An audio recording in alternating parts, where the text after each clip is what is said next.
to increase the consumption part of GDP. Private investment will follow consumption. So I'm not worried about private investment. As long as consumption grows above 10%, I think private investment will follow. The second area is the labor-intensive manufacturing. India needs jobs, as we've spoken about. To create jobs, we need labor-intensive manufacturing in textiles, in tea industry, in food processing industry. How can we create a system where Indian brands in textile and tea packages and consumer products are global? We should have a 5-year policy to enable that. I think climate change is real, and that is showing up as food inflation. We have to have weather-resilient seeds. We have to have better and more sustainable irrigation, and I hope the budget focuses on those areas. I think in terms of our fiscal position, we are at a good position, and we need to just sustain it over the next 5 years. Okay. We also have Madan Sabnavis, Chief Economist of Bank of Baroda, joining us. But before that, Nija ma'am, a word on Finance Minister Nirmala Sitharaman and her legacy of 7 years. Legacy, let's see. Let's see how, of course, she is now into her second term and the Prime Minister's third term. And she has been repeated, as have been many ministers, in order to give the impression of continuity, of business as usual, the Prime Minister completely in control, even though the BJP is in a minority and has formed a government with the help of allies. So we expect Nirmala Sitharaman to continue. A bit too early to say what her legacy is going to be. But let's see the critical issue in this country, the burning issue, and will increasingly be so. And in many parts, we see it in Bangladesh, we see it around us, is unemployment. How do we address this? That is the core issue for any finance minister, any prime minister today in a country like India particularly.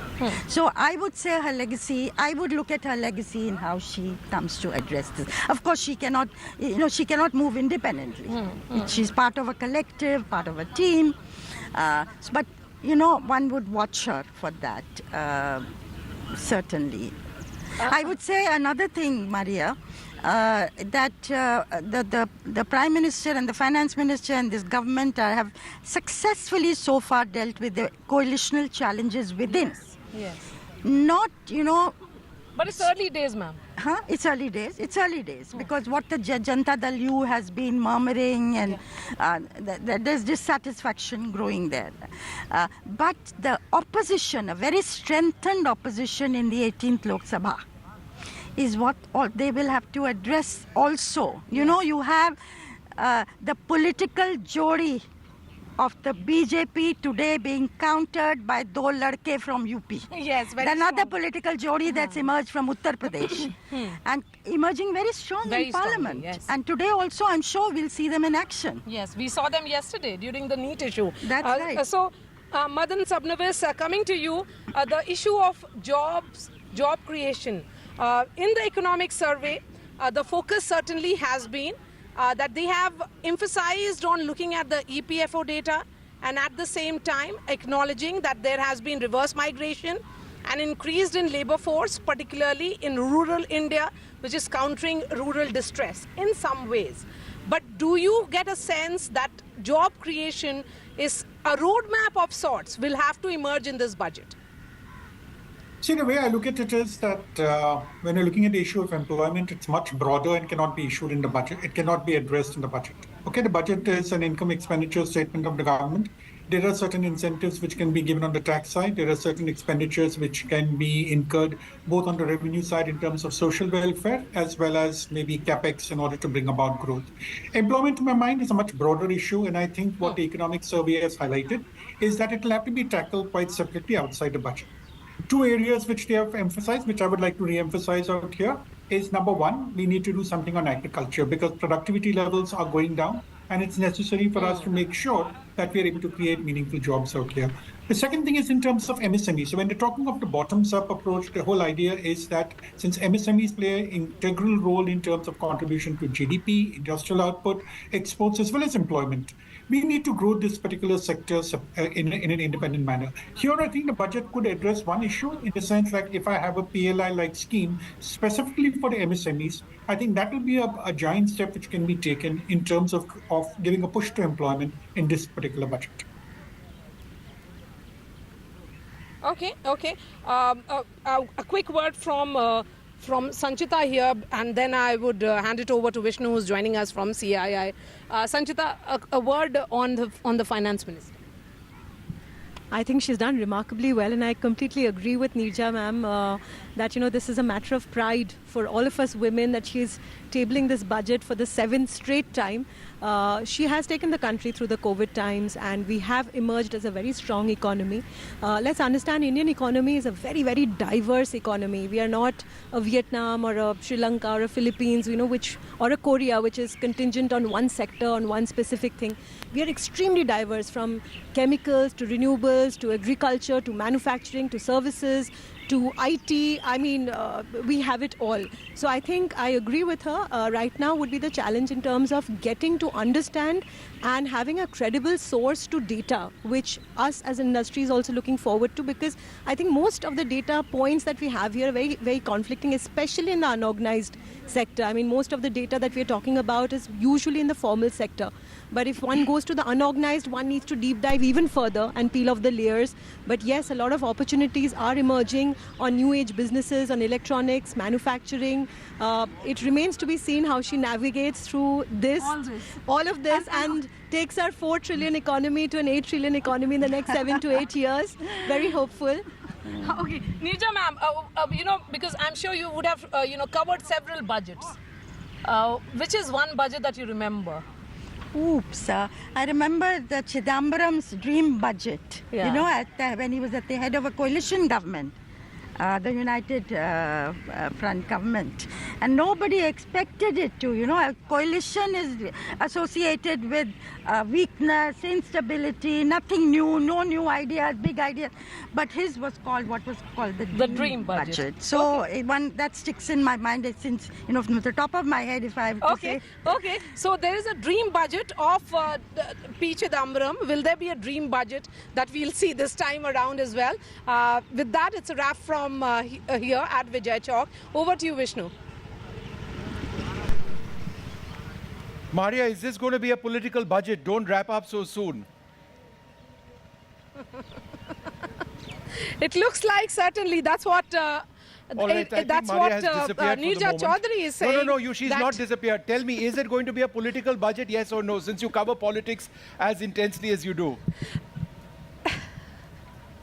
Yes, so Nirja Chaudhary is of the opinion that it's going to be a political budget, and I, in a way, second that.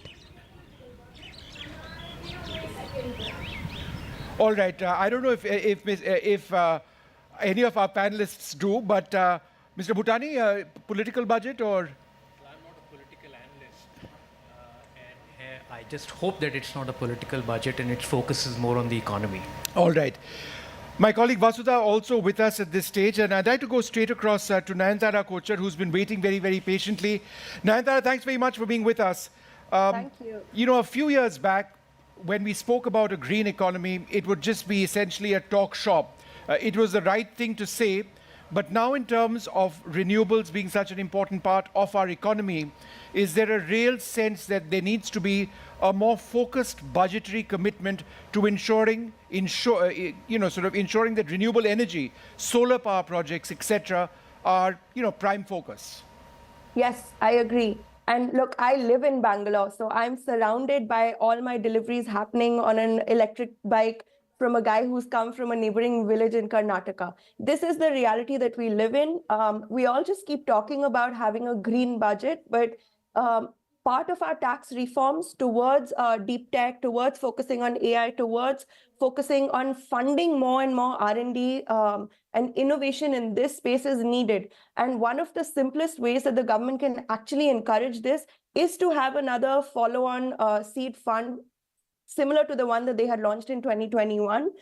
with a corpus of about, I think, 945 crores, which expires in 2025. Now is the time to start to fund all this R&D and innovation in this green space, in solar, in deep tech, in AI, in mobility. When I made a previous point about simplifying the logistics platform, having a unified platform for last mile delivery in India, this is actually going to be the enabler for job creation, for 80 lakh jobs to be created in the non-metros. This is all going to come from non-rural workforce. Now, there is also a dearth of skilling for these jobs. So if we can tie the two together, where we are kind of focusing on building the infrastructure to support these green initiatives, also the development around these jobs and the skilling, I think that India will be far ahead in terms of just mapping jobs, skills, and this ecosystem. It's not happening right now, but it's Just interrupting you for a moment. We've got images over here of the finance minister with the president. It's a short meeting with the president just before, and it's part of protocol, before she goes to Parliament to present the budget. And she's just some blessings from the president over there. Good wishes from her as well. After this, there's a cabinet meeting that takes place which approves the budget, and then, of course... so the cabinet meeting takes place where, Vasudha? So this thing happens now. Now, this is just optics, and of course, after this, the cabinet meeting will take place around 10:15 is what we've been told. In Parliament itself? Yeah, mostly. And then, of course, and then 11 a.m. is when the...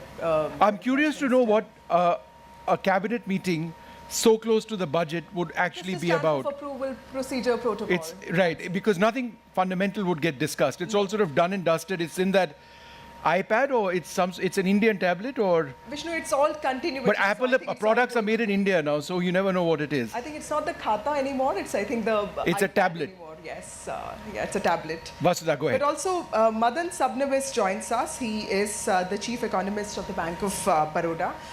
Mr. Sabnavis, I remember reading one of your pieces last year where you had focused on the need to boost private investment. At the same time, you also talked about the need to increase consumption. You also talked about focus on farm sector. I think those three things really would define the budget of today, because that is something that the government is really worried about. Tell us, what do you think are the key cues from the economic survey that would point to big indicators from what the budget is likely to offer today?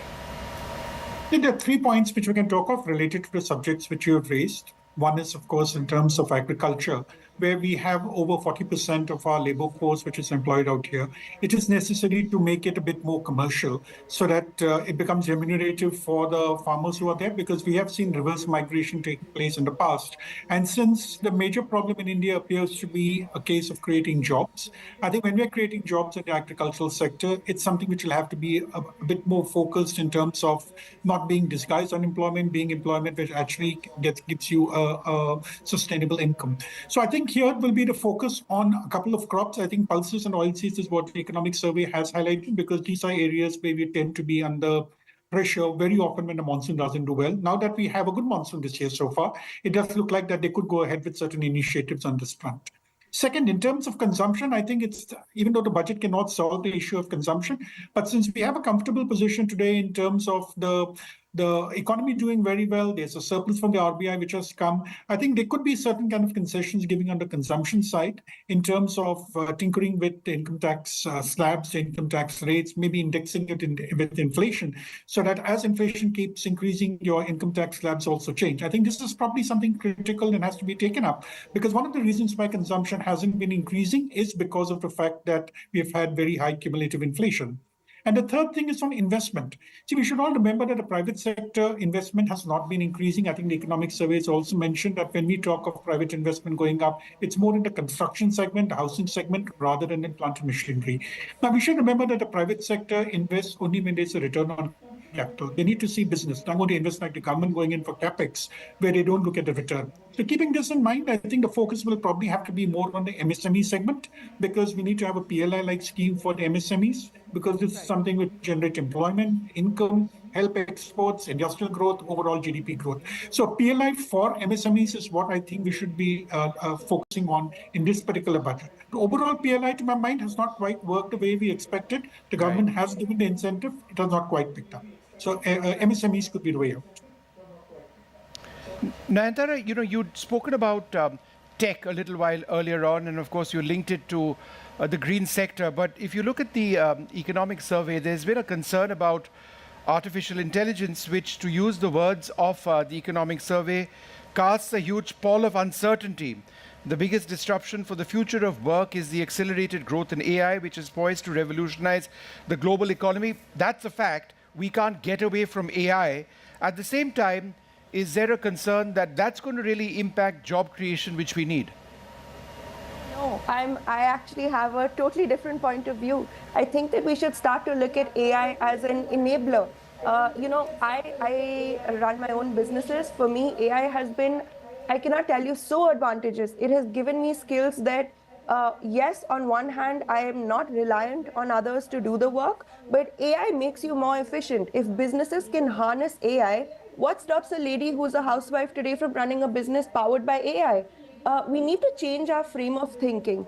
Stop looking at technology as something that takes away from us, but look at technology and AI specifically as something that enables us. I think when you look at AI, India needs to have a blueprint for AI. India needs to have a specific AI blueprint just for micro entrepreneurship. And the reason I say this is that when we're looking at the tax structure and what the deep tech industry wants, it is very different from what a small micro entrepreneur's needs are from the government in enabling this. The ecosystem, to just say that this is a startup ecosystem in India, we work at different scales. Now, let's say a very large funded startup that is about 10 years old has very different needs from India to enable it to propel and to build world-class products. But that same ecosystem has to be efficient, harnessed, and supportive of someone who is a micro entrepreneur, say in a non-metro city. And they are actually being empowered by AI. They are being empowered by WhatsApp. They are being empowered by multiple platforms and fintech platforms that work for a single person like this. I feel that it is time for us to have a blueprint in place that talks about AI at different levels. And the government needs to step in at different levels to do their bit to kind of really create an ecosystem that is enabled by AI, not that is fearful of AI. Right. So that's very important, and in fact, Niti Aayog was among the first bodies to start working on AI. Vishnu, those are the shots of the finance minister actually, leaving from the North Block, leaving from the Rashtrapati Bhavan back to North Block now. This is an important historic date. Also, it's a very important day for Ms. Sitharaman. She presents her 7th consecutive budget. In some way, she surpasses the records of people like Morarji Desai. Mr. Bhutani, one question I wanted to ask you was, yesterday in the economic survey, there were many risks that were pointed out: protectionism, of course, geopolitical changes.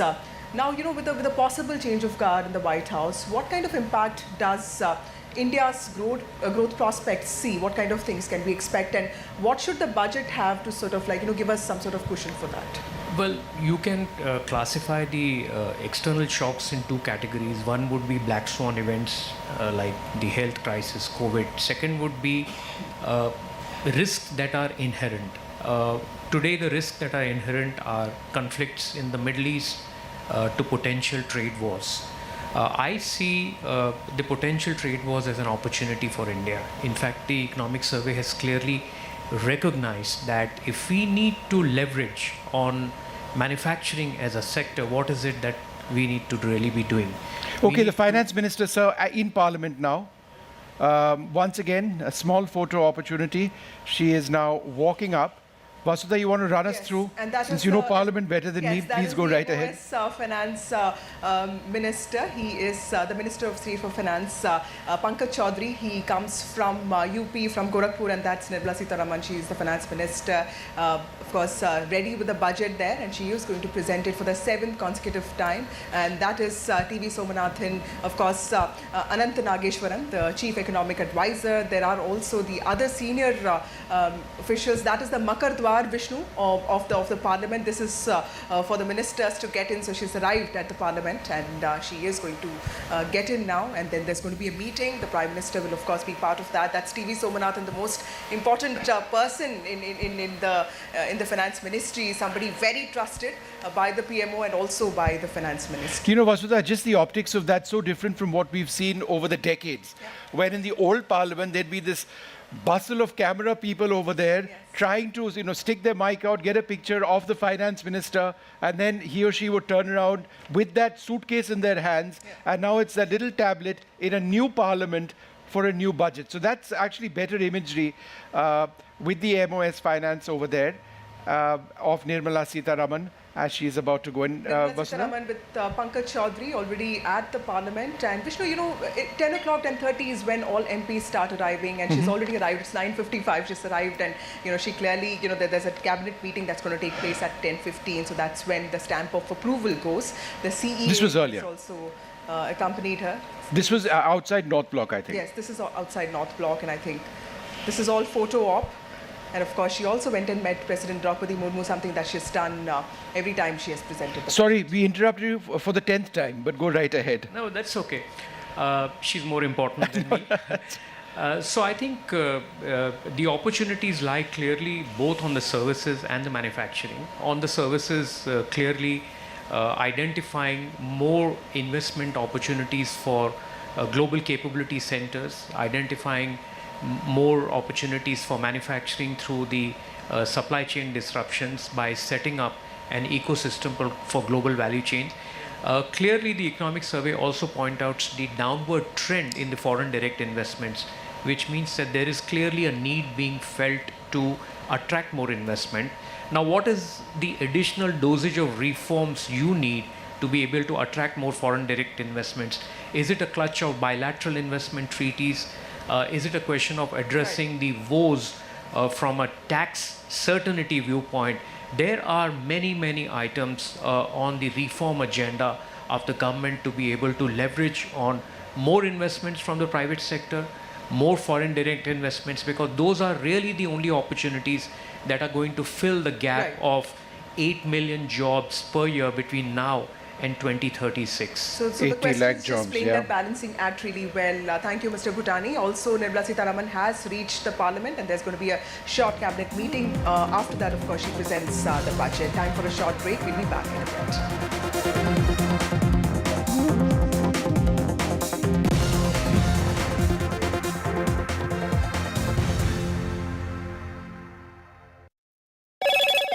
Hello, Moto. Motorola, India's best 5G smartphone brand.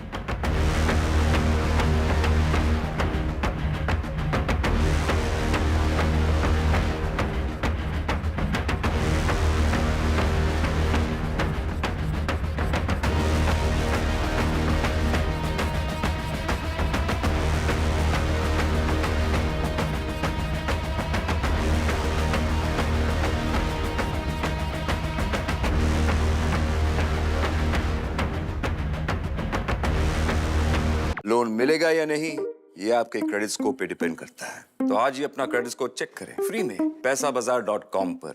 Loan की जरूरत कभी भी किसी को भी पड़ सकती है। ठीक से एक्टिंग नहीं। पैसाबाजार.com। Stay informed and entertained with the new and updated NDTV News app. You can watch all our channels live, listen to podcasts, read breaking and exclusive news from around the world and more. Download the NDTV app today and get access to the best journalism and storytelling on your smartphone or tablet. The NDTV app. News that matters to you. After a great victory by Indian team, and today we are reporting from Mohali International Airport where we are showing these visuals. Arshdeep हमारे साथ हैं। बहुत ही performance सही सारे दी थे बढ़िया results मिले। We are in the city of Kanpur today because they have their champion back home, Kuldeep Yadav. Desperation for each and everyone to go there and win the World Cup, and we did it.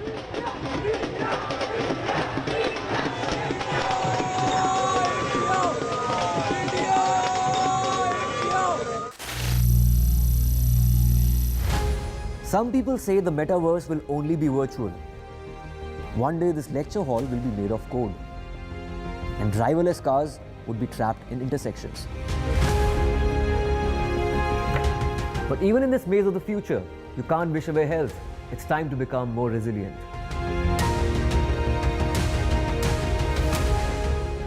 10 years of Banega Swasth India, we have grown and achieved so many milestones.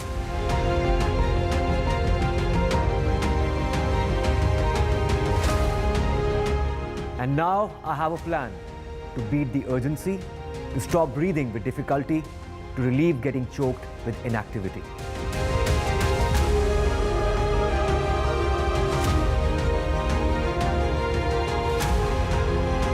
Energize our government, our environment, our society, and our...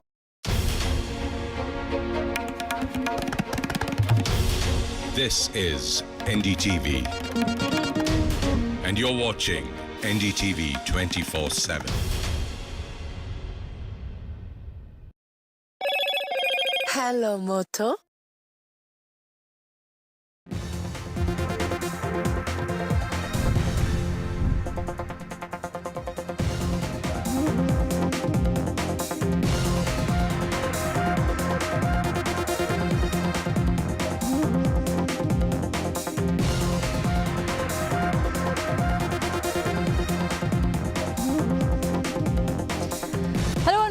Watching NDTV 24/7, our continuous coverage of the Union Budget here on NDTV. We have Vishnu Shom joining us from CII, Mara Shakil reporting live from outside Parliament. This as Prime Minister Narendra Modi has just reached Parliament, and Union Finance Minister Nirmala Sitharaman all set to make history, presenting her 7th straight budget.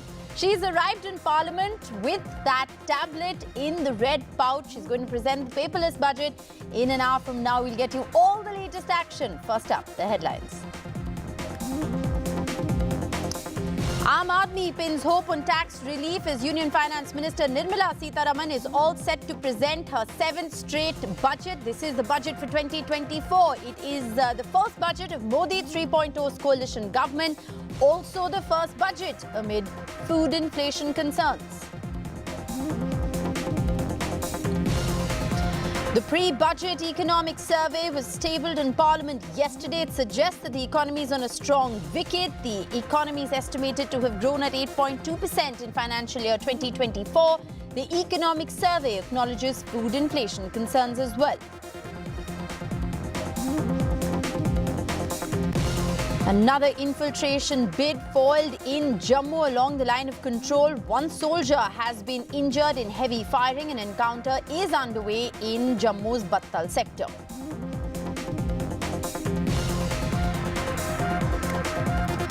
NEET hearing 2 continue in the Supreme Court. This as the Supreme Court constitutes an expert committee of 3 IIT experts, while the court believes that the evidence so far that it has does not indicate a countrywide paper leak. After Tamil Nadu, Karnataka and Bengal now oppose the NEET exam. Karnataka cabinet has passed a resolution against NEET. They've moved to opt for an alternative medical exam. West Bengal Assembly to move a resolution on the NEET mess today.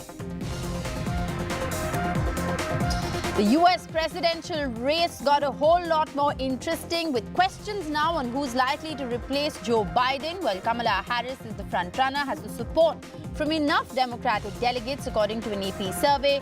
Kamala Harris is favored, but questions still remain.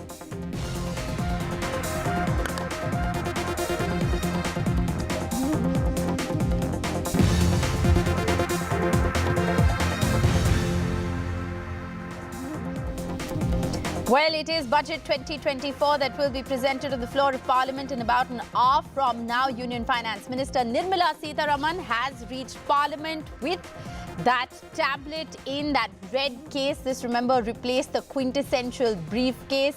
She's met with President Draupadi Murmu. Those are visuals coming in from inside Rashtrapati Bhavan as Finance Minister Nirmala Sitharaman, along with MOS Finance Pankaj Chaudhary, met with the President of India. They've both reached Parliament now, and Prime Minister Modi has also reached Parliament. The budget will be presented, like I said, in an hour from now. My colleague Aishwarya sent us this report.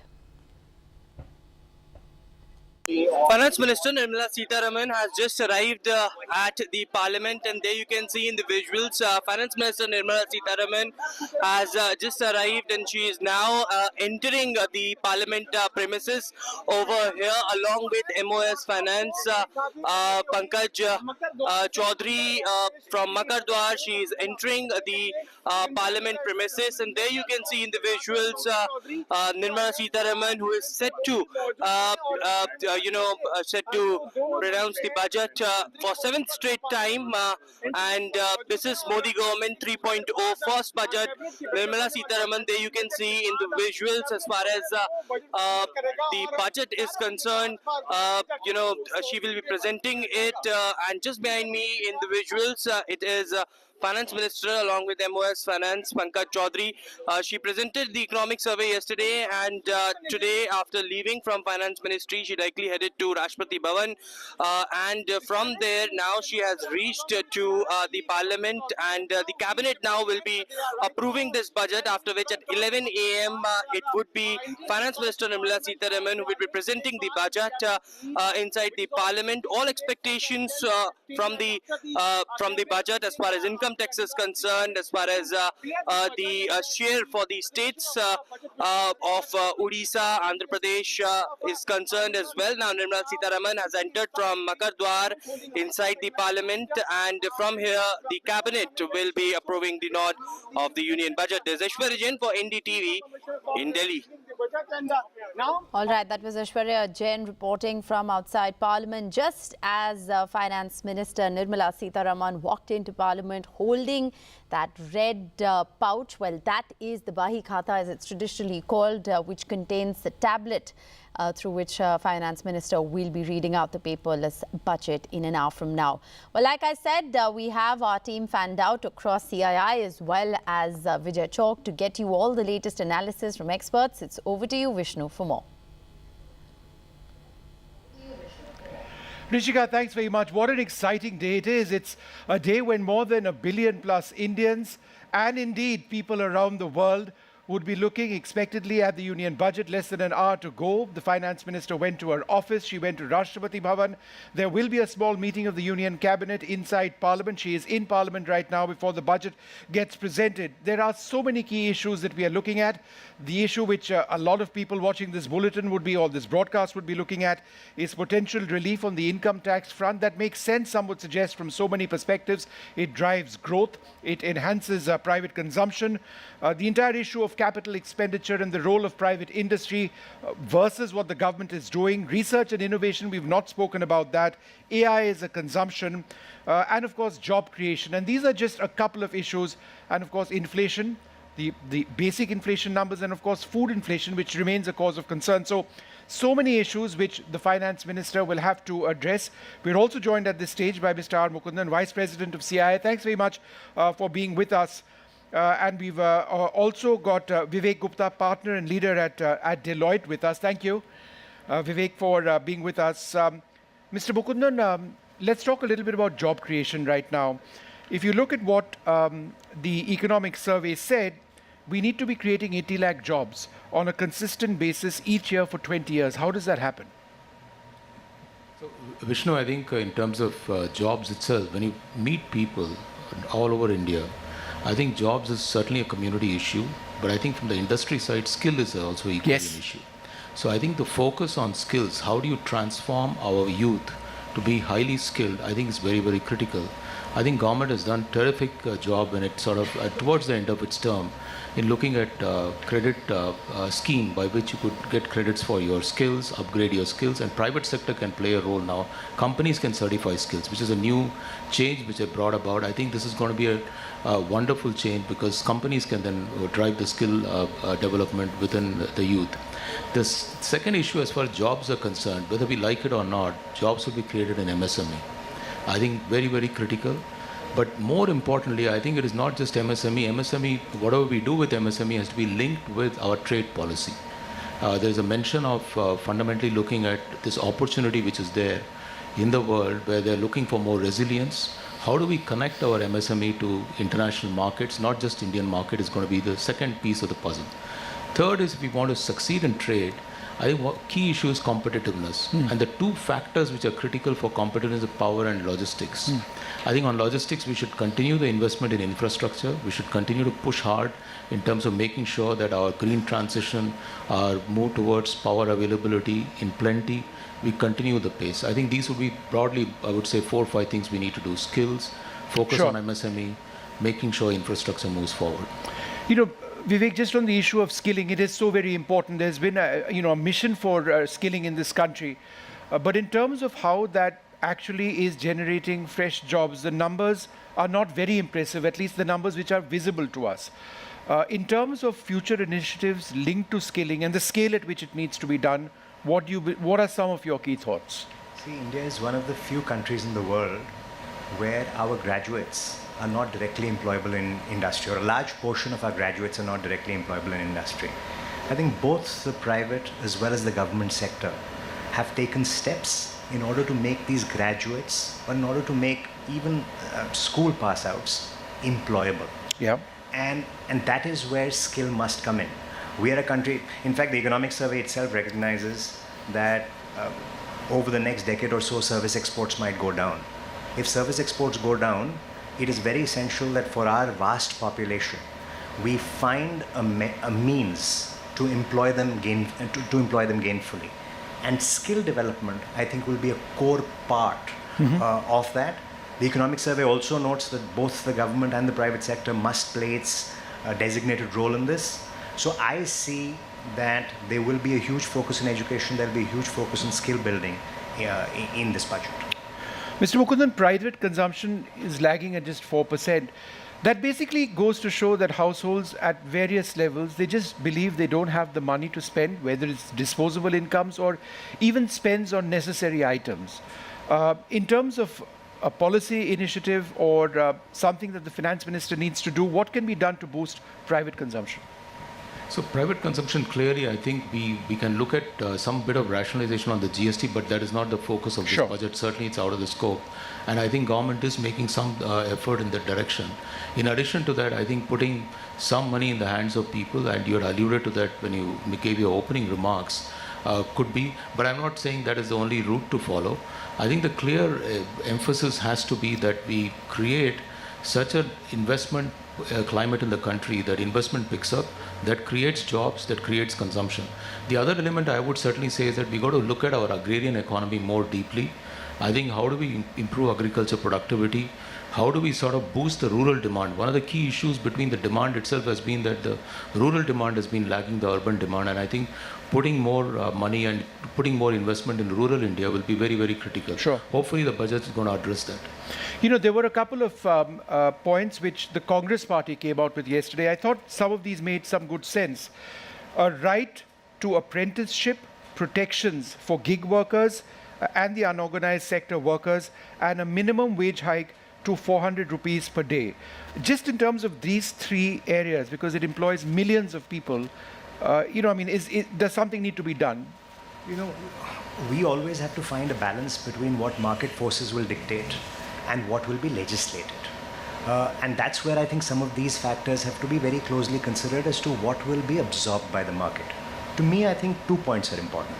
A, if the mass of population coming into the job market is skilled, they will in any case get what they deserve, and therefore some of these protections are not needed. Point one. Point two is a very important point that he just made. Ultimately, and the economic survey also recognizes this, sustained investor interest in the economy is what will create a virtuous cycle. Yes. So we have to work on, and the preface to the economic survey notes that it's not easy. No. Because of global factors. Yes. They've pointed out 3 factors, 2 of which are not in our control, but one is. And the one that is in our control is to provide a policy a framework in the country which allows investors and encourages investors to invest into the economy. They've spoken specifically about interpretation on issues such as taxes, transfer pricing, and so on in the very preface to the economic survey. It's not often that the economic survey is directly translated into budget provisions. Right. But I am hopeful that this time's economic survey, which recognizes such specific issues, therefore finds resonance with the other colleagues of the Chief Economic Advisor who would have framed the budget. You know, Mr. Bhutani, we haven't really spoken about one key aspect. For the last several budgets, we've always looked at it through the prism of the impact of COVID. Are we done and dusted with that? I mean, can we now go well beyond COVID, or COVID held us back for so many years and therefore we are where we are right now? Are we well beyond that? I'd like to believe that we are well beyond COVID. In fact, the concern is that the post-COVID recovery for the last 2 financial years has been so rapid and so robust that the concerns are on where will we end up with the growth rate for the current financial year, and what is it that the Chief Economic Advisor is predicting for the next year. I think unlike the prior economic survey reports, the current incumbent has been very, very conservative. Imagine projecting a growth rate for India less than what the IMF and the ADB has projected. They projected in the range of 7%. But they were being conservative, and he said so as well. To 7%. Imagine an economic survey pointing out to more challenges rather than opportunities. And his way of pointing out the opportunities carries rider for everything. If we need to attract 150 multinationals to expand on the global value chain, this is what we need to do. If we need to increase the FDI, this is what we need to do. In fact, he's gone ahead and identified that the marginal drop in the FDI is not a concern, but the repatriation of profits that occurred, which ordinarily is deployed for investment, is a concern. So I think on jobs, I just wanted to add few things to my colleagues. We have to look at the breakup of the job market. 60% of the job market, give and take here and there, is all self-employed. 20% is casual labor, and only 20% is the formal employment that we are looking at it. We tend to focus on the third category of employment, but the first 2 category employment are lost out. So I would anticipate that the focus of the budget could be in certain industries which are capable of not just creating the formal employment, the third category, but it has a multiplier impact on the first 2 categories of jobs, casual labor. So for example, if you grow on the global capability center, or if you grow on the manufacturing side, you have more opportunities for casual labor, contract labor. If you give impetus to growth for global capability centers or for logistics, you have more opportunities for self-employed categories. So I think that seems to be the focus, because you cannot double up the third class of job seekers who are really the formal employers. We've got a quick reaction just ahead of the budget coming in from the Union Minister Prahlad Joshi. Let's listen in.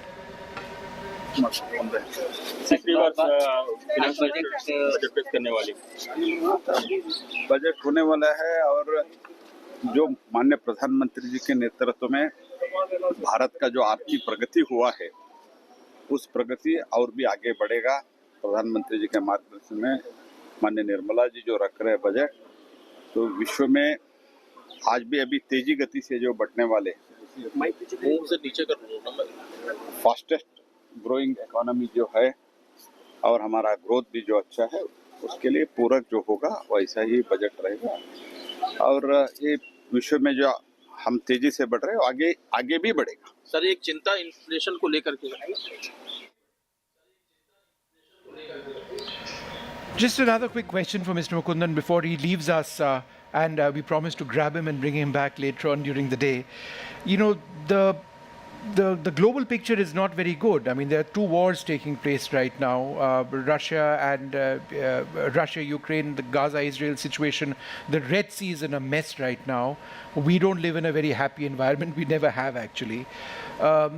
You know, when one talks about India's success economically at this stage, how closely does it continue to be linked to what's happening around us? So let me give you a counterpoint. Actually, we are in a better place despite all this. It could have been far worse. We should look at the positive. Number one, I think interest rates have peaked. They're going to come down. Despite all the strife around the world, the energy costs are almost stable. This is an opportunity for us, rather than, because they will end at some point. And when it ends, it's going to be even better than this. So I always say that it's actually a very opportune time to plan long term. At the same time, going back to your job issue, I think CI has been saying for long that for gig workers, we need to adopt the labor code, social security. Hopefully government moves on that. But going back to the main point which you raised, I think we're in a good place despite all the issues. We are. Let's hope that remains that way. And if that uncertainty wasn't there, imagine perhaps we would have had an even more beneficial impact. Any point that you'd like to make on the environment that we live in? The only additional point that I'd like to make is globally, lots of dry powder exists in terms of investment in various global opportunities. India has to be competitive to attract its fair share of the global dry powder, whether it's private equity funds, whether it's corporates, whether it's thanks to COVID or otherwise. I think people are sitting on a lot of dry powder. We have to make sure that we continue with the environment to attract capital. All right, as Mr. Mukundan takes leave, just for a little while, I just wanted to, let's just return to those images, that footage, if we can, of what's been happening a little while back with the finance minister now in Parliament. Let's roll that footage. He was with the president a little while earlier on as well. That's what has been taking place now for the last little while. We'll stay with these images for just a while. We've had several images coming in. So it's going to all start right now. It's 10:20, another 40 minutes away. There's a meeting of the Union Cabinet. That takes place in Parliament as well. That is essentially a stamp of approval for the budget. It is a formality. It's not as if anything radical can actually take place at this stage. But let me come back to you, Vivek.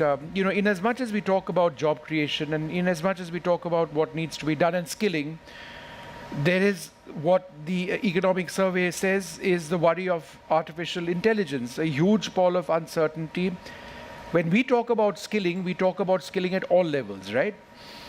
But the concern about AI is that it affects skill levels low, semi, and high. And this is a reality. We can't get away from it. That being the case, how do we address the concerns? If we roll back into history, and I don't want to be philosophical, at the time the Industrial Revolution happened, people felt that job creation worldwide would go away because you would have these giant machines that will do what humans were doing up until now. I look at artificial intelligence as just one more step in that continuum. How this expands the opportunity universe. When the internet came, we all felt that lots of stuff will die down. But actually, each such revolution puts in place a chain of events which, if properly managed, can grow the world dramatically.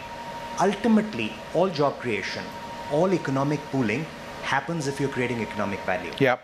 Therefore, attract investor interest, utilize every such revolution in the best way possible.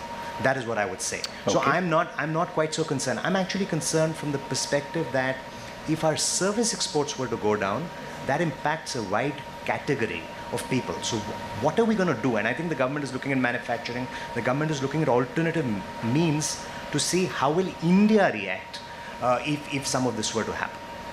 We're also joined by Ashwajit Singh, founder of IP Global. Mr. Singh, thanks very much for being with us. Let me put you on the spot right up off the top. What are your three major expectations of Nirmala Sitharaman as she gets set to present the budget? I can't hear anything, Ji.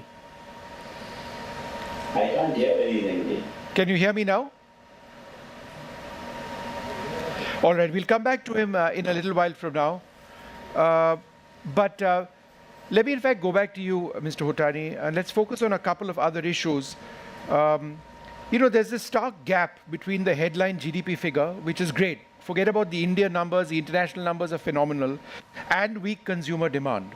And in a sense, that's the overriding sort of message of where our economy stands. How would, shrinking that be perhaps the biggest challenge before this government? See, a large part of the inflation figures are arising due to food inflation. Pulses, dal, prices of tomatoes, so on and so forth. If you look at the rise in prices of these food products, it's largely supply constraint driven. So one of the recommendations that's coming in the Chief Economic Advisory is that RBI should stop looking at food inflation as an index to be able to thrust a host of monetary policies to correct it. Instead, the government should look at enhancing the direct transfer. So it is very much possible that there could be a change in the approach of the government to be able to deal with the food inflation. Remember, the food inflation is impacting the common man, and these common man constitutes a large part of the voter category. Businesses are least concerned with the food inflation. Yeah. So you could see a enhancement in the direct transfer scheme to be able to address the issue of core inflation, because this will assume center stage in the minds of the Prime Minister and the Finance Minister. All right, images of the Prime Minister. We just sort of saw him there going into Parliament. There's a lot riding for this government, Modi 3.0, with this budget. They've come into power with weaker numbers, but the impetus for economic growth, absolutely imperative. There would be perhaps sharper scrutiny of the budget that in the past, with a larger voice, as it were, numerically at least, in Parliament of the opposition. So that's what we can sort of bring you at this stage. Let's just stay with these images for a moment. And I just want to know if we've got Mr. Ashwajit Singh back with us. Have we got Mr. Singh back with us? All right, Mr. Rajan Navani joins us from the studio. Thanks, Mr. Navani, very much for being with us. You know, it's a question which I've been trying to sort of ask a lot of our panelists. I'll put you on the spot. Your three big budget expectations. You know, I think it'll be in the context of one big event which is happening, which has not happened. I think we are in the biggest technology revolution that the world has ever seen. Don't say AI now.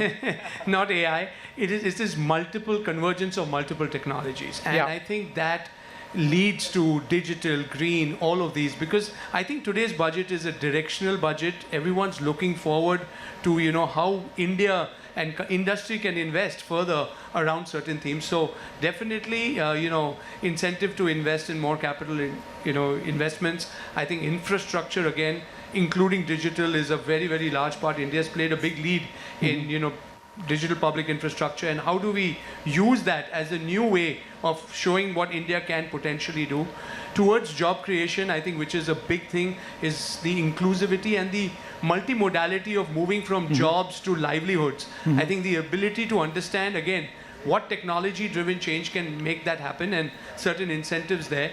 A large investment, I mean, I would look at allocation towards reskilling is a big one, because that's again something that is going to, you know, be needed. Skilling, building capacity in young people, and I feel the, you know, the biggest shift again. And I know you mentioned not to mention Gen AI, but I cannot not mention that, because we're deeply engaged with Gen Zs, and we see this digital always generation, digitization, the technologies that ride on top of that are going to shape the future of a lot of what India can potentially do globally. And I think we would miss out a big opportunity if we don't recognize these sectors and commit to, you know. But what about, low-skilled jobs? Because the concern which the economic survey mentioned about AI is that it affects jobs across the board.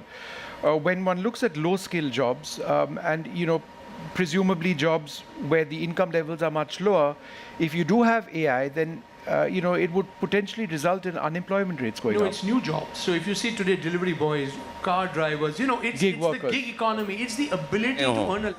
महंगाई बढ़ाते हुए, बेरोजगारी बढ़ाते हुए, निवेश को कम करते हुए, कहने को कहते हैं 5 भी अर्थव्यवस्था है, लेकिन इतने बड़े पैमाने पे बेरोजगार हों, 5 में नंबर की अर्थव्यवस्था का क्या फायदा है? किसानों को लेके क्या कहेंगे? कुछ किसानों को राहत मिलेगी। 10 साल में भी कोई उम्मीद नहीं रही, ये साल भी कोई वो नहीं है। बस हो गया सर। वो कह रहे हैं डेवलप्ड इंडिया हो जाएगा 2030। चलो अच्छा, डेवलप करा दिया।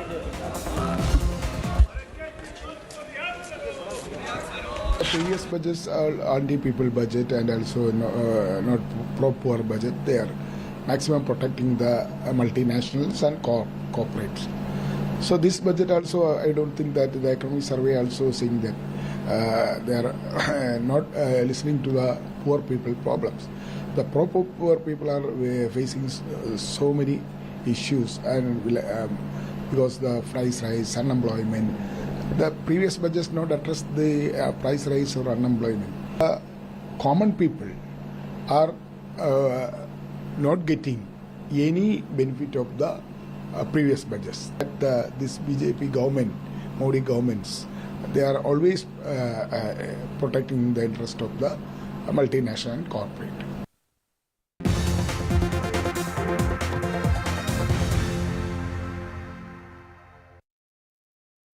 लोन मिलेगा या नहीं, ये आपके क्रेडिट स्कोर पे डिपेंड करता है। तो आज ही अपना क्रेडिट स्कोर चेक करें फ्री में पैसाबाजार.com पर।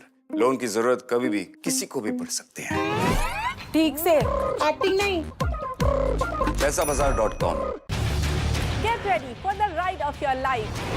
NDTV brings you the NDTV Auto Show with me, Mugdha Mishra.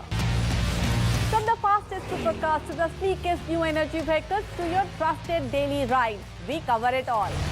Every Saturday at 10:30 a.m. and Sunday at 8:30 p.m. only on NDTV 24/7. Your next great escape starts here. The biggest democratic exercise in the world. Team NDTV covers it from ground zero. BJP really had to fight a tough election this time. Unprecedented exercise. Bharatiya Janata party ने ये देश के विकास Unmatched coverage. There is no dispute. जनता को decide करना है. From polling to counting, NDTV brought you the most trustworthy news and updates.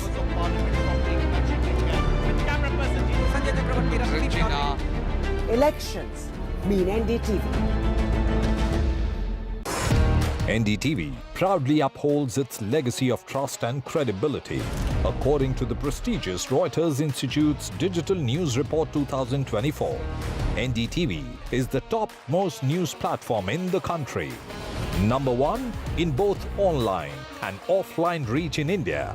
Beating all its competition, NDTV stands for trust. Stay informed and entertained with the new and updated NDTV News app. You can watch all our channels live, listen to podcasts, read breaking and exclusive news from around the world and more. Download the NDTV app today and get access to the best journalism and storytelling on your smartphone or tablet. The NDTV app. News that matters to you. After great victory by Indian team, and today we are reporting from Mohali International Airport where we are showing these visuals. Arshdeep हमारे साथ हैं. वो performance सही सारे दी थे बढ़िया results मिले. We are in the city of Kanpur today because they have their champion back home, Kuldeep Yadav. Desperation for each and everyone to go there and win the World Cup, and we did it.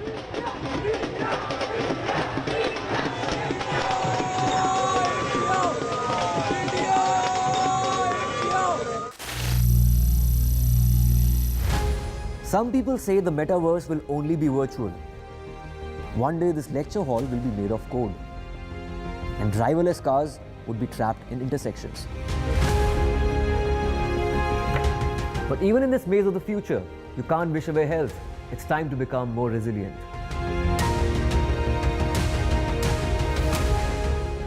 "10 years of Banega Swasth India, we have grown and achieved so many milestones.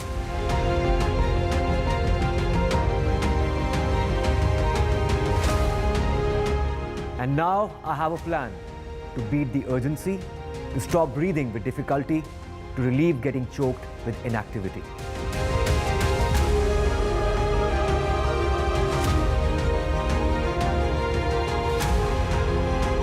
Energize our government, our environment, our society, and ourselves. Everyone, everywhere, every day.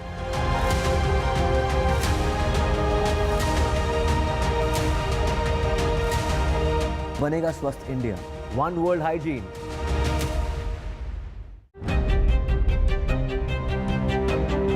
Hello and welcome to India Sense, where I speak with global opinion makers. The United States has made a strategic decision over the last 20 years to move closer to India. So a $7 trillion economy seems a perfectly conceivable number. If you want to be a national party, it's that you sort of accept the way the world is rather than want to endlessly hark back to how it was. Modi is promoting the digitization of the economy, which is accelerating growth in the country.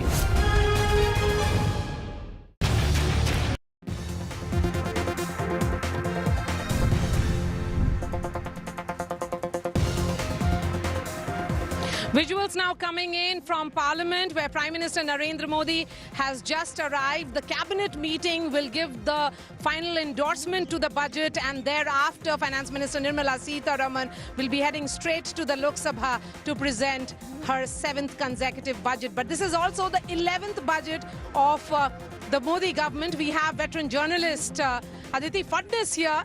Ma'am, in 2019, there was not much of a difference between the interim budget and the final budget.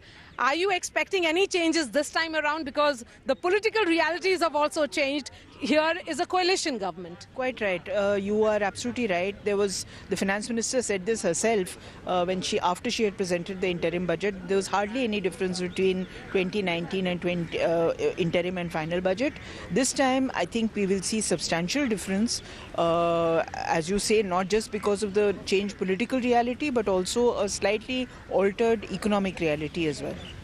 And are you expecting some big announcements, particularly the negotiations which have happened, not behind the scenes, but playing out in full public view between Chandrababu Naidu and the government, where Mr. Naidu was in and out with his wish list?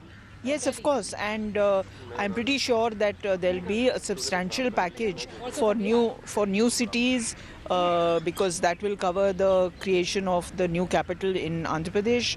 There should be an outlay for specifically for the issues that Bihar is facing, and other alliance partners as well. But the issue is not so much that as the macroeconomic challenges that the government is facing, which are translating themselves as political challenges. And the biggest is, of course, unemployment. Yes. Are you expecting some kind of roadmap to be put out? Because, of course, there are elections around the corner, 3 states going to polls, and these are all 3 very, very crucial states, 2 of which are agrarian as well. So are you expecting some kind of roadmap, particularly to do with employment, to be put out? Because the economic survey also paints a picture in which the challenges on the job front is being clearly spelt out. Yes, absolutely. And I am expecting women-headed households to get a higher outlay. At this point, women-headed households below the poverty line are getting, I think, an allowance of 3,000 rupees a month. There was before the interim budget, there was a demand that this should be doubled, just as Kisan Samman Nidhi has been doubled. So maybe we will hear that announcement. People are expecting that. And definitely on unemployment, this is a very serious issue which is cropped up repeatedly during the campaign, and the results show that it is one of the biggest challenges. One of the biggest challenges. Ma'am, continue to be with us, because I know you have to head to the visitors gallery, the press gallery, to listen to the budget. We have Deepshika Kumar Anand, founder and CEO of Speakin, also joining us, and Ashwajit Singh, who's the founder and managing director of IPE Global. I will be coming to both the guests who are joining us, but before that, a word on Nirmala Sitharaman. You have tracked politics as closely, you have tracked economics and finance. Yes, I can't say with equal attention and equal detail, but yes, I've followed politics for a long time. Mrs. Sitharaman has come a very long way since she joined the BJP. I think it was in 2012 or so, from the days that she became a member of the National Commission for Women, till she became the finance minister, possibly nominated by the late Arun Jaitley, who thought that it was time that India got the first woman finance minister.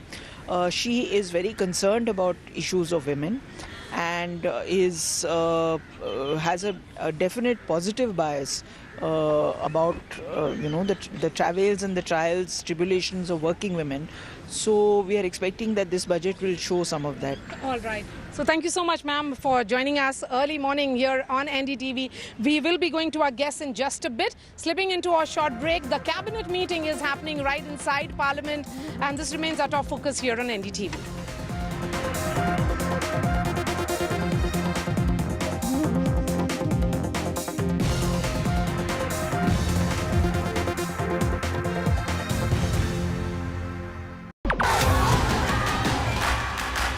The biggest democratic exercise in the world.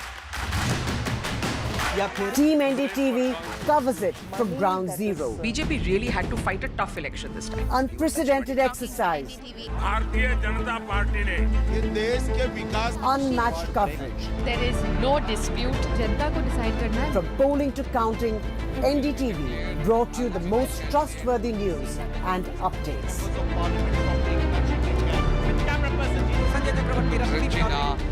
Elections mean NDTV.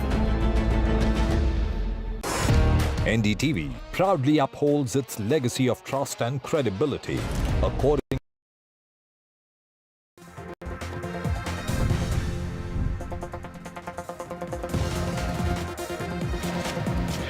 Welcome back. Just about, 20 odd minutes to go before Nirmala Sitharaman, the finance minister, presents the union budget. There is an intense focus on this. We've been getting wonderful voices throughout the day. Janmajaya Sinha, co-chairperson of the CII Economic Affairs Council and chairperson of India of the Boston Consulting Group with us. Thanks very much, sir, for being with us. Consumption at 4%, economic growth at 8%. How much of the finance minister's focus do you believe will be in trying to bridge the gap between the two? You know, I'm hoping that the finance minister's focus will continue to be on predictability, prudence, and the clarity with which the last few budgets have actually continued to move forward. So I am hoping that the fiscal deficit, taxes, tariffs, infrastructure spending remains. You know, the consumption is a derived thing. It will come when other things fall in place. The two biggest issues that I feel, there are things which I hope and I expect, which will be continuity. The wish that I have, which may or may not happen, is a clear focus on water.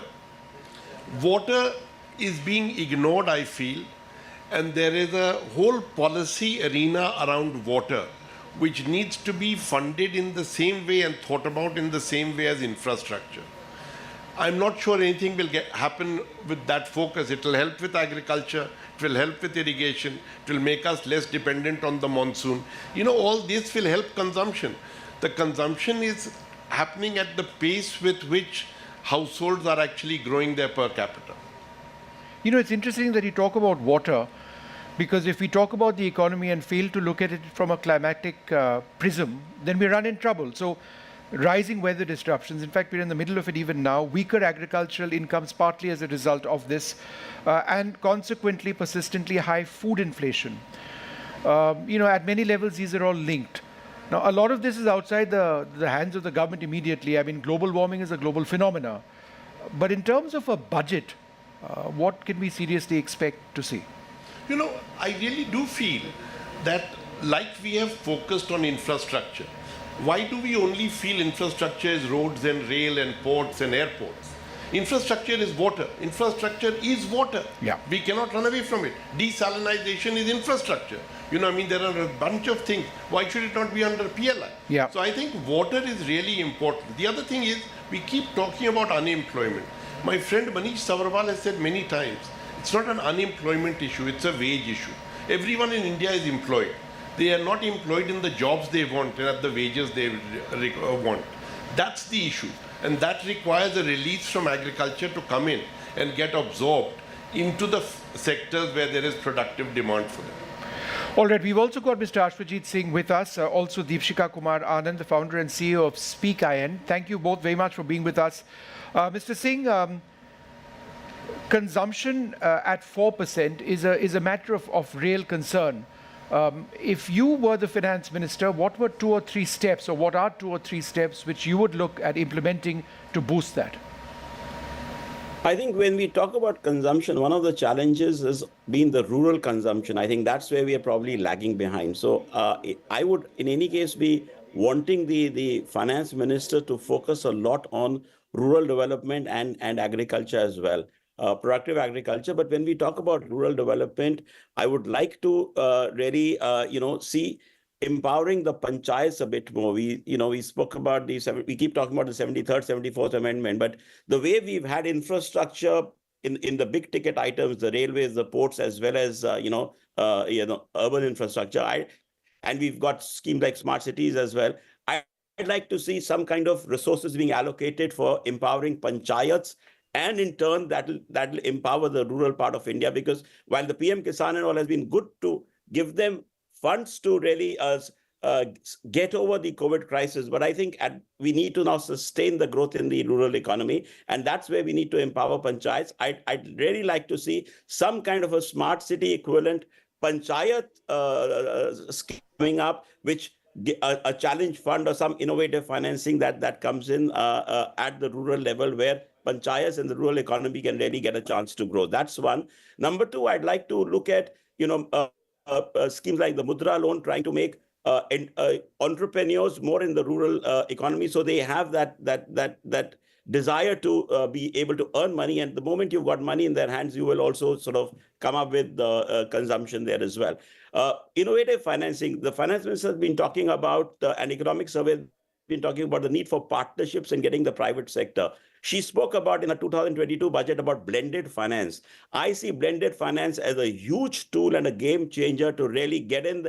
Everybody talks about where is the fund coming from. I think it's time for us to start leveraging the funds we've got rather than trying to find the new avenues for funding. So blended finance is something I'd like to see happening. And there again, blended finance could be in the form of innovative funds, could be in the form of funds which are covering climate, agriculture, health, and rural economy. So I think that's where you will get funding and because consumption is not going to change overnight. It's a slow process. So that's where you'll get funding in the hands of the rural economy as well. And finally, I think when we talk about CSR is something which is being neglected and not being monitored properly. We've announced a social stock exchange a couple of years ago. I would like to see the social stock exchange being actually a funnel or a channel for the CSR funding to go through, and a lot of more schemes in rural economy. That should be part of the CSR funding, which really reaches the rural economy. And I think the moment you go through the social stock exchange, A, you've activated the social stock exchange the way it was supposed to. B, you've leveraged more funding. You've given opportunity to people to join hands through the social stock exchange, and see you've got specific schemes which can be then independently monitored. And the most important thing is all these schemes need to be monitored for impact on the ground, for evidence on the ground. And I would like to see this budget move from aspiration to acceleration, from promise to delivery, and from ideas to impact.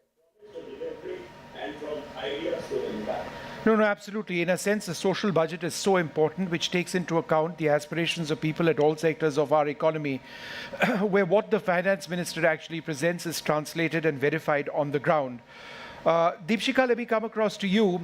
Just going through my notes, and it's a point we've been talking about earlier, but it's so important for our economy. Personal consumption. It's at 4%. We've discussed that, but that's a 20-year low, excluding the pandemic year. And household consumption, the survey has seen a decline in urban consumption and also rural consumption. When one talks about India sustaining its economic growth, how important is it for us to fix this? And are there any immediate solutions?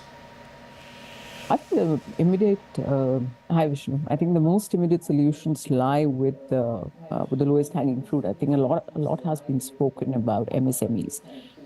My recommendation would be, number one, to look at MSMEs as the primary source of mobilizing the consumption pattern in the country. I think one of your panelists talked about that it is the MSMEs and the self-employed which are nearly forming 80% of the financial movement or the economic movement in the country.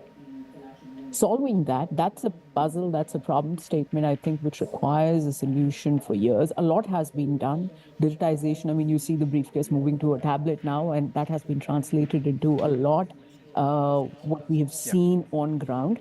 But still, compliances are way too many. Governance is not transparent. It is not simple.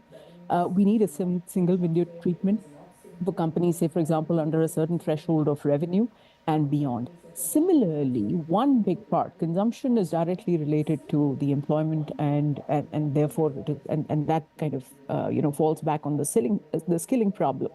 In terms of employment, there is no incentive today for organization. I mean, we have, you mentioned that one of the prominent political parties talked about, you commit to a certain wage, you commit to a certain numbers or bare minimum. It's not possible. Even the corporate world is bleeding. MSMEs spend nearly 17 to 18% of their top line on just management of these financials over and above the tax that we pay. So I think that is the biggest problem that one needs to solve, and then of course into skilling and women would be the third part that I would want to address. Sure, Deepshika, I just want to remind our viewers to hang on because we've got 10 minutes left for the union budget. We've also got two wonderful guests with us. Vineet Mittal, chairperson of the Avada Group. He's also the chairperson of the CII Task Force on Green Hydrogen. There's so much to talk about that. And we've got Vaishali Nigam Sinha, co-founder and chairperson Sustainability at Renew. Vaishali, let me come to you first. In terms of the green economy and the need for promoting renewables, it's not just talk, which it was a couple of years back. You actually want a lot of specifics in the budget. What would some of those be?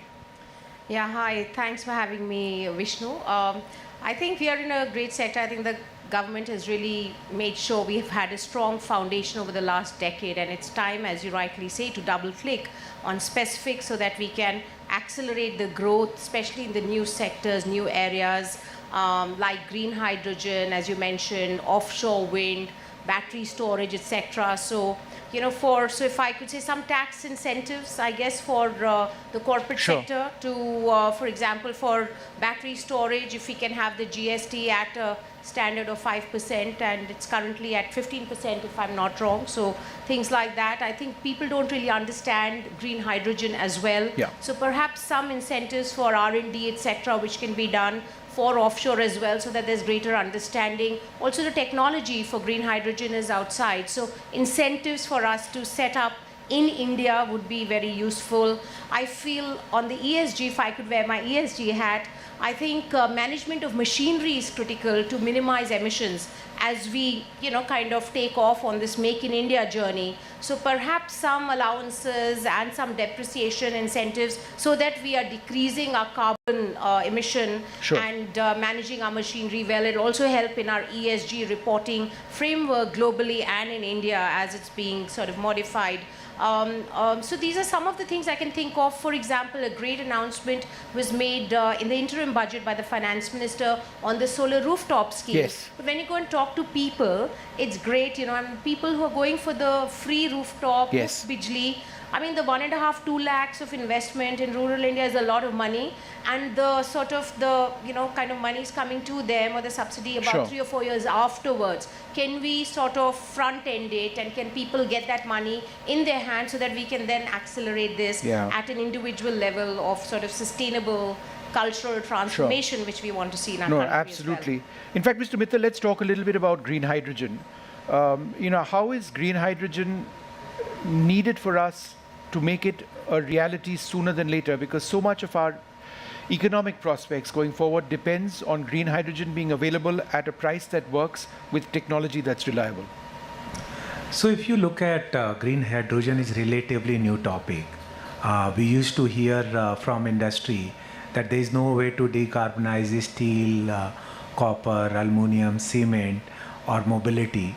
Now the good news is that technology exists which can produce at a scale green ammonia, green methanol, sustainable aviation fuel.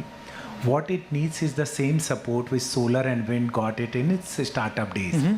So if Modi ji would have not started 15 rupees PPA in Gujarat for 1000 megawatt, we would not be sitting here and claiming that we have 195 gigawatt of green power today.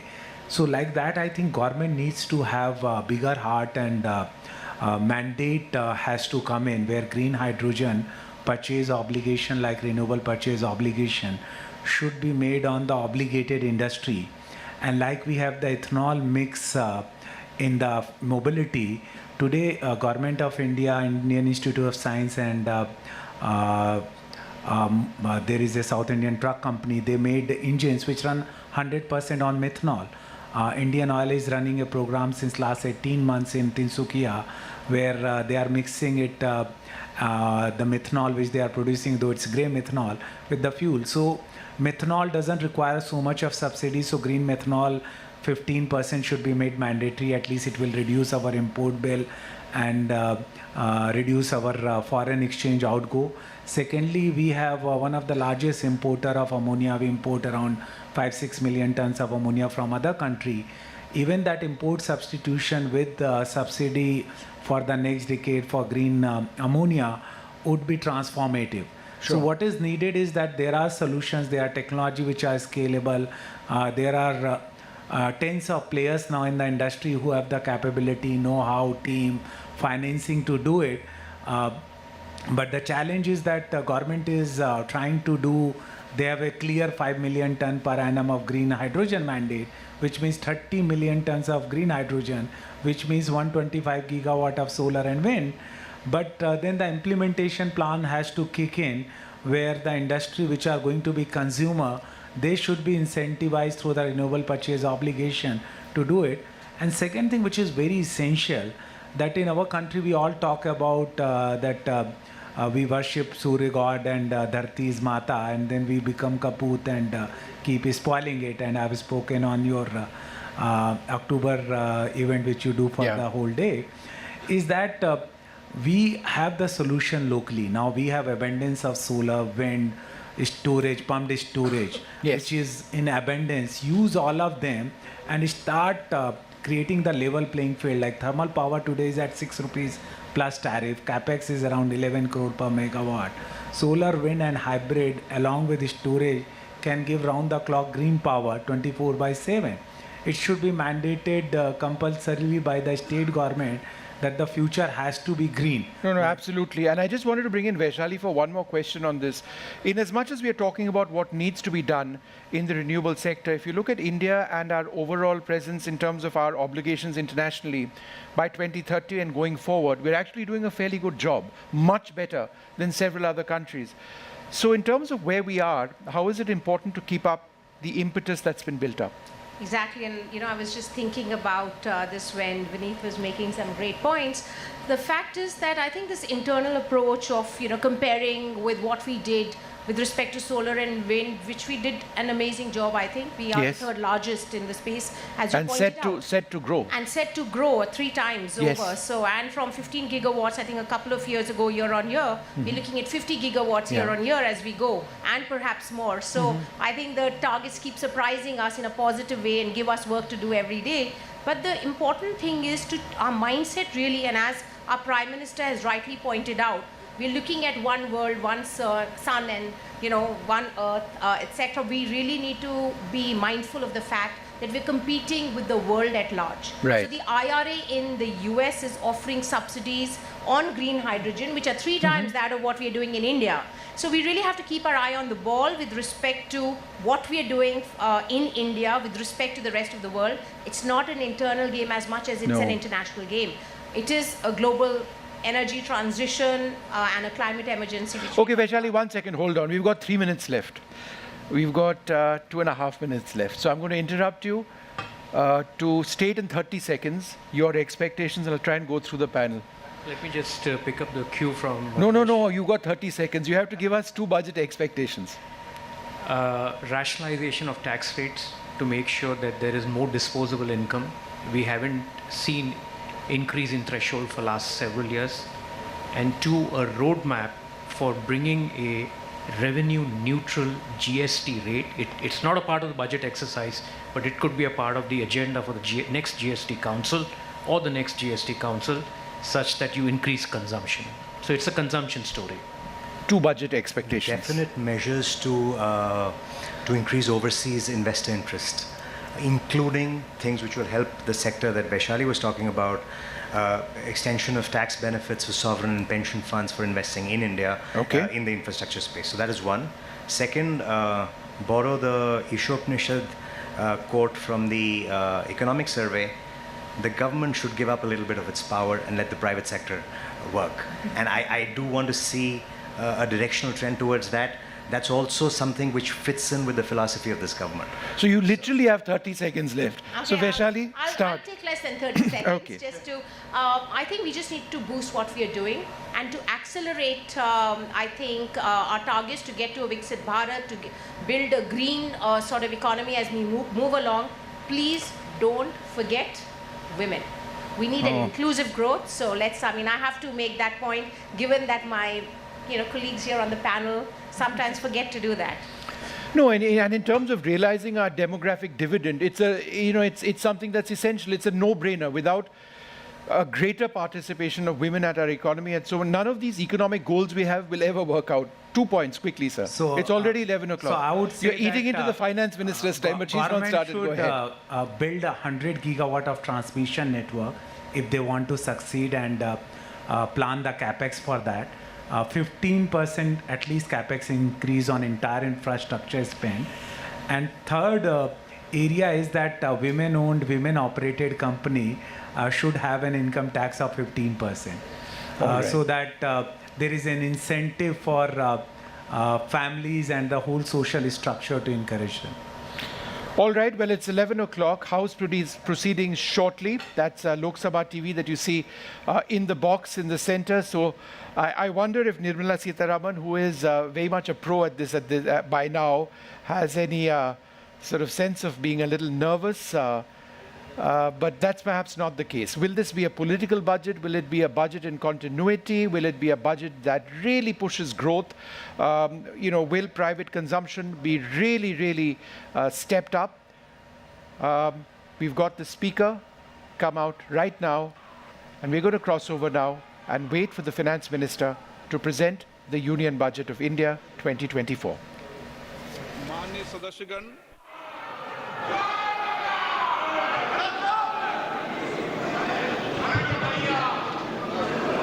माननीय सदस्यगण,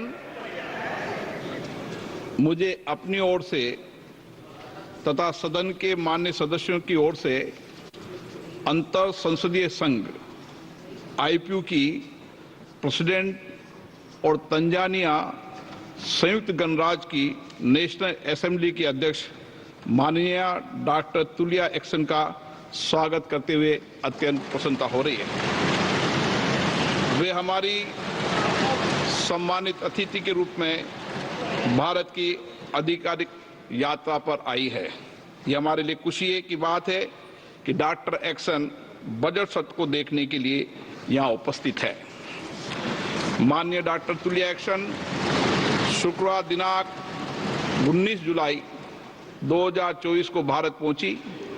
उन्होंने 21 जुलाई 2024 को आगरा का भ्रमण किया और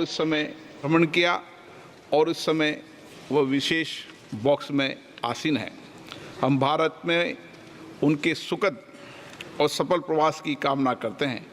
हम अंतर संसदीय संघ के प्रेसिडेंट के रूप में उनकी भूमिका के लिए सफलता की भी कामना करते हैं।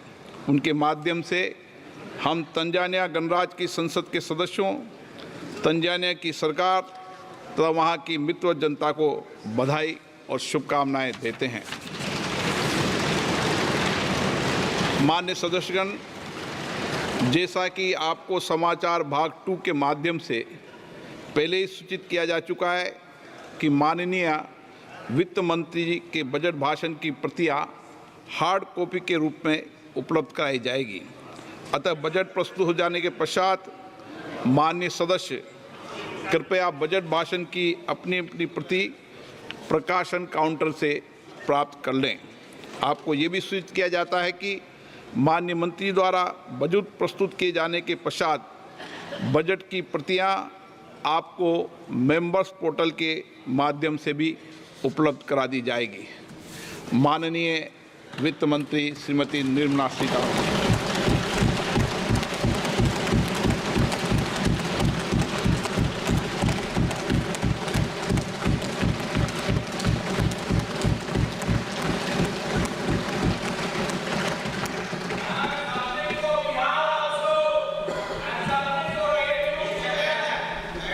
Honorable Speaker, I present the budget for 24-25. Introduction. The people of India have reposed their faith in the government led by Honorable Prime Minister Shri Narendra Modi and re-elected it for a historic third term under his leadership.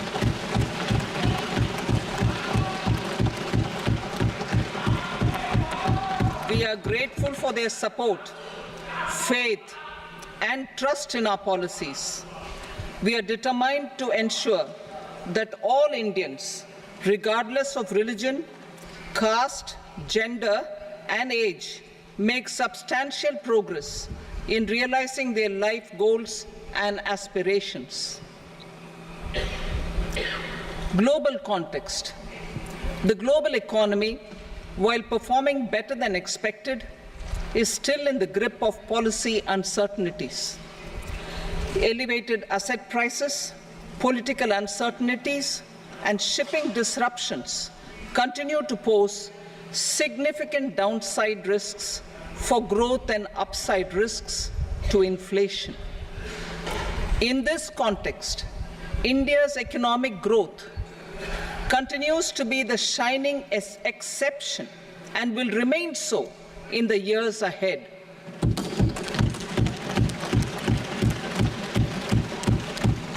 India's inflation continues to be low, stable, and moving towards the 4% target. Core inflation, that is non-food and non-fuel, currently is 3.1%. Steps are being taken to ensure supplies of perishable goods reach markets adequately. Interim budget.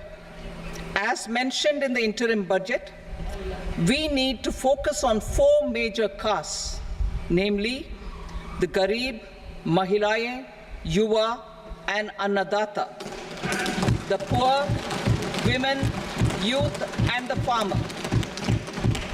For Annadata, we announced higher minimum support prices a month ago for all major crops, delivering on the promise of at least a 50% margin over costs.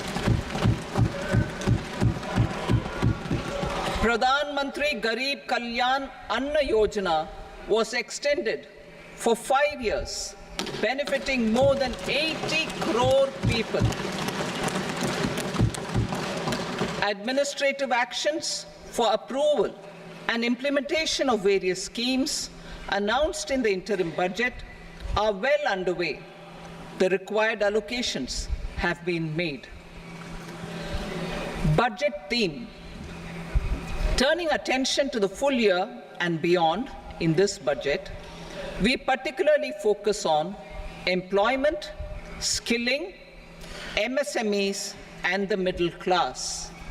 I'm happy to announce the Prime Minister's package of 5 schemes and initiatives to facilitate employment, skilling, and other opportunities for 4.1 crore youth over a 5-year period,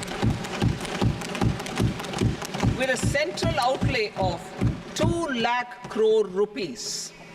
I will speak about them shortly, while more details may be seen in the annexure. This year, I've made a provision of 1.48 lakh rupees, 1.48 lakh crore rupees for education, employment, and skilling. Budget priorities. The people have given a unique opportunity to our government to take the country on the path of strong development and an all-round prosperity. In the interim budget, we promise to present a detailed roadmap for our pursuit of Vikasit Bharat. In line with the strategy set out in the interim budget, this budget envisages sustained efforts on the following 9 priorities for generating ample opportunities for all. Number 1, productivity and resilience in agriculture. Number 2, employment and skilling. Number 3, inclusive human resource development and social justice. 4, manufacturing and services. 5, urban development. 6, energy security. 7, infrastructure. 8, innovation, research and development. And 9, next generation reforms. Subsequent budgets will build on these and add more priorities and actions. A more detailed formulation will be carried out as part of the economic policy framework about which I will speak later in this speech. This budget details some of the specific actions to be initiated in the current year towards fulfillment of these priorities, with potential for transformative changes. The budget also covers some of the previously made announcements with intent to strengthen them and step up their implementation for expediting our journey towards the goal of Viksit Bharat. Priority 1, productivity and resilience in agriculture. Transforming agricultural research. Our government will undertake a comprehensive review of the agricultural research setup to bring the focus on raising productivity and developing climate-resilient varieties. Funding will be provided in challenge mode, including to the private sector. Domain experts, both from the government and outside, will oversee the conduct of such research. Release of new varieties. New 109 high-yielding and climate-resilient varieties of 32 field and horticultural crops will be released for cultivation by farmers. Natural farming. In the next 2 years, 1 crore farmers across the country will be initiated into natural farming, supported by certification and branding. Implementation will be through scientific institutions and willing gram panchayats. 10,000 need-based bio-input resource centers will be established. Missions for pulses and oilseeds. For achieving self-sufficiency in pulses and oilseeds, we will strengthen their production, storage, and marketing. As announced in the interim budget, a strategy is being put in place to achieve Atmanirbharta for oilseeds such as mustard, groundnut, sesame, soybean, and sunflower. Vegetable production and supply chains. Large-scale clusters for vegetable production will be developed closer to major consumption centers. We will promote farmer-producer organizations, cooperatives, and startups for vegetable supply chains, including for collection and storage and marketing. Digital public infrastructure for agriculture. Buoyed by the success of the pilot project, our government, in partnership with the states, will facilitate the implementation of the digital public infrastructure in agriculture for coverage of farmers and their lands in 3 years. During this year, digital crop survey for Kharif using the DPI will be taken up in 400 districts. The details of 6 crore farmers and their lands will be brought into the farmer and land registries. Further, the issuance of Jan Samarth based Kisan credit cards will be enabled in 5 states. Shrimp production and export. Financial support for setting up a network of nucleus breeding centers for shrimp brood stocks will be provided.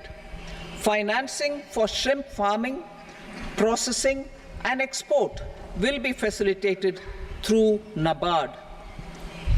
National cooperation policy. Our government will bring out a national cooperation policy for systematic, orderly, and all-round development of the cooperative sector, fast-tracking growth of rural economy and generation of employment opportunities on a large scale will be the policy goal. This year, I have made a provision of 1.52 lakh crore rupees for agriculture and allied sectors.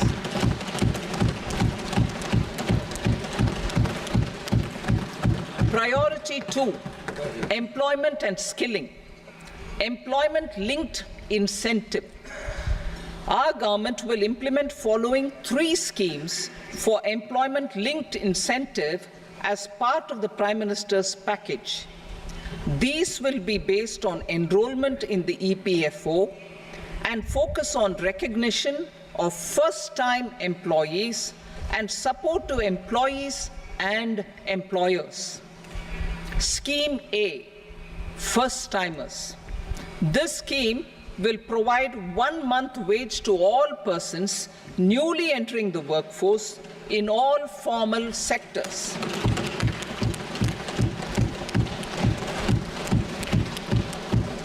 Direct benefit transfer of 1 month's salary in 3 installments to first-time employees as registered in the EPFO will be up to 15,000 rupees. The eligibility limit will be a salary of 1 lakh per month. The scheme is expected to benefit 210 lakh youths.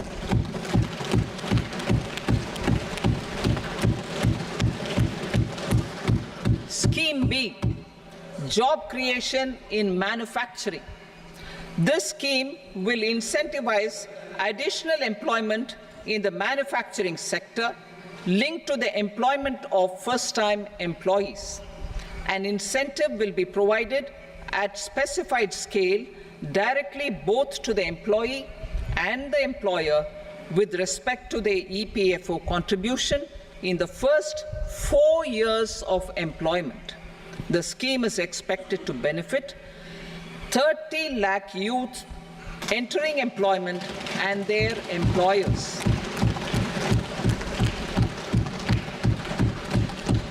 Scheme C, support to employers. This employer-focused scheme will cover additional employment in all sectors. All additional employment within a salary of 1 lakh rupee per month will be counted. The government will reimburse to employers up to 3,000 rupees per month for 2 years towards the EPFO contribution for each additional employee. The scheme is expected to incentivize additional employment of 50 lakh persons.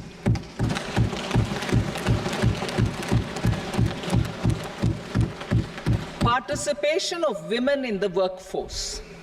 We will facilitate higher participation of women in the workforce through setting up of working women hostels in collaboration with industry and establishing creches.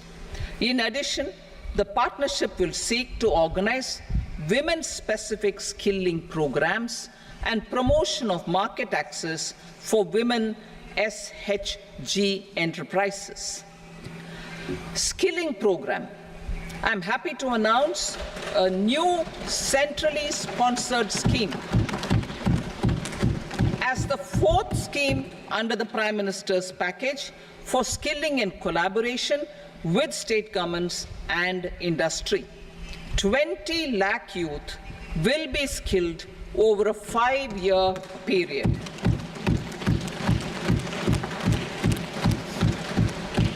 $1,000 industrial training institutes will be upgraded in hub and spoke arrangements with outcome orientation. Course content and design will be aligned to the skill needs of industry, and new courses will be introduced for emerging needs. Skilling loans. The model skill loan scheme will be revised to facilitate loans up to 7.5 lakh rupees with a guarantee from a government-promoted fund. This measure is expected to help 25,000 students every year.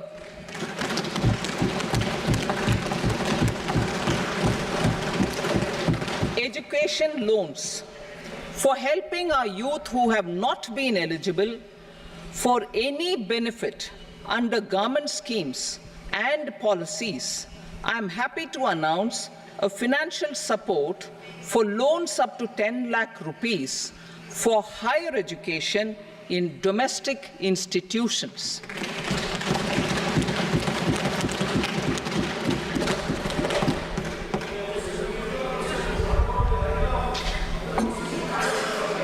E-vouchers for this purpose.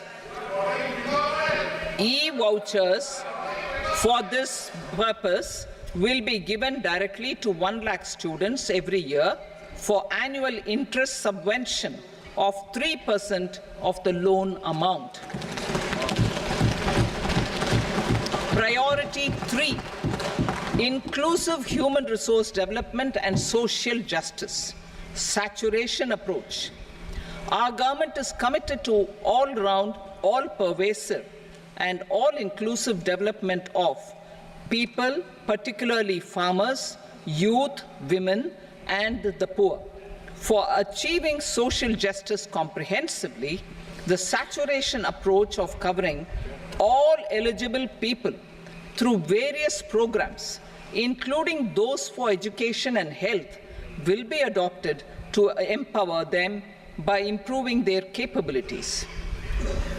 Implementation of schemes meant for supporting economic activities by craftsmen, artisans, self-help groups, scheduled caste, scheduled tribe, and women entrepreneurs and street vendors such as the PM Vishwakarma, PM Swanidhi, National Livelihood Missions, and Stand Up India will be stepped up. Purvodaya. The states in the eastern part of the country are rich in endowments and have strong cultural traditions. We will formulate a plan, Purvodaya, for the all-round development of the eastern region of the country, covering Bihar, Jharkhand, West Bengal, Odisha, and Andhra Pradesh. This will cover human resource development, infrastructure, and generation of economic opportunities to make the region an engine to attain Vikasit Bharat. On the Amritsar-Kolkata Industrial Corridor, we will support development of an industrial node at Gaya. This corridor will catalyze industrial development of the eastern region. The industrial node at Gaya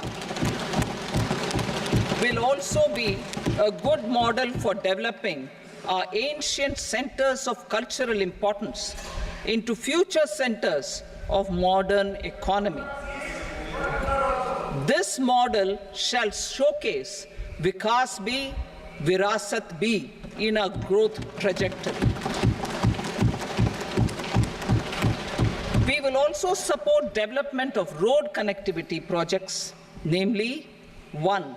Patna-Purnia Expressway, 2. Buxar-Bhagalpur Expressway, 3.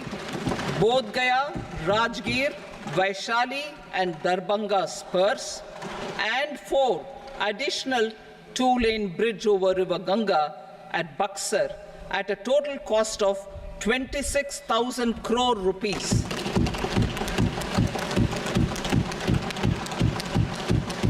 Power projects, including setting up of a new 2,400 megawatt power plant at Pir Painti, will be taken up at a cost of 21,400 crore rupees. New airports, medical colleges, and sports infrastructure in Bihar will be constructed. An additional allocation to support capital investments will be provided. The requests of Bihar government for external assistance from multilateral development banks will be expedited.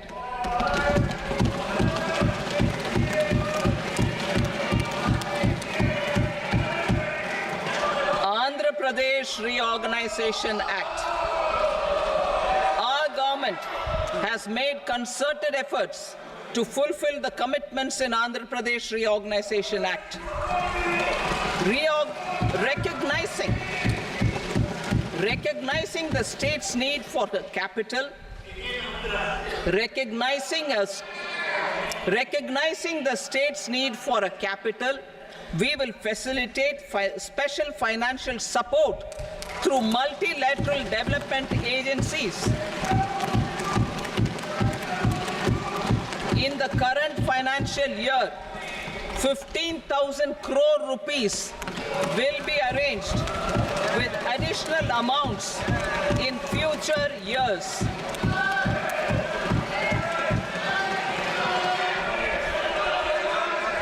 Our government is fully committed to financing and early completion of the Polavaram irrigation project, which is the lifeline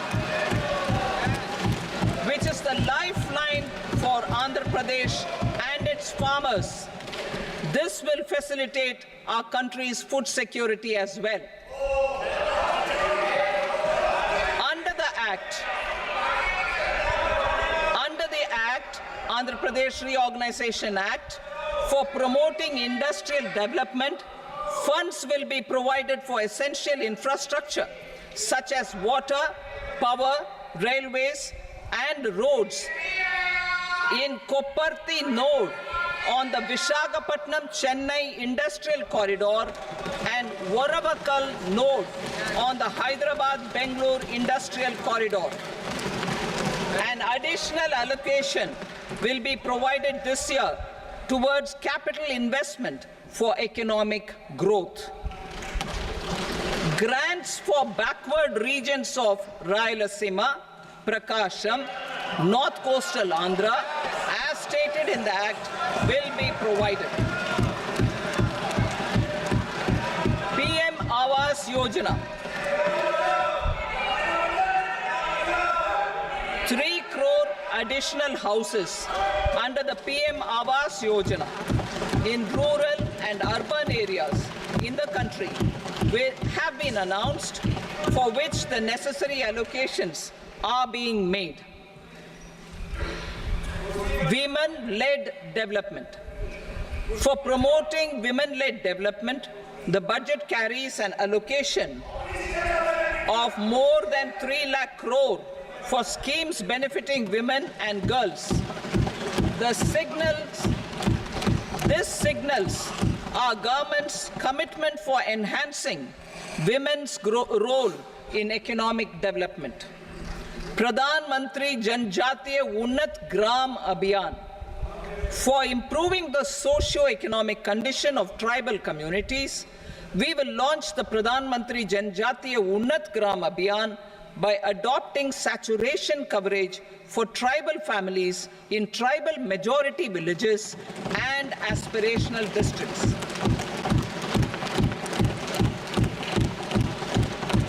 This will cover 63,000 villages, benefiting 5 crore tribal people. Bank branches in northeastern region.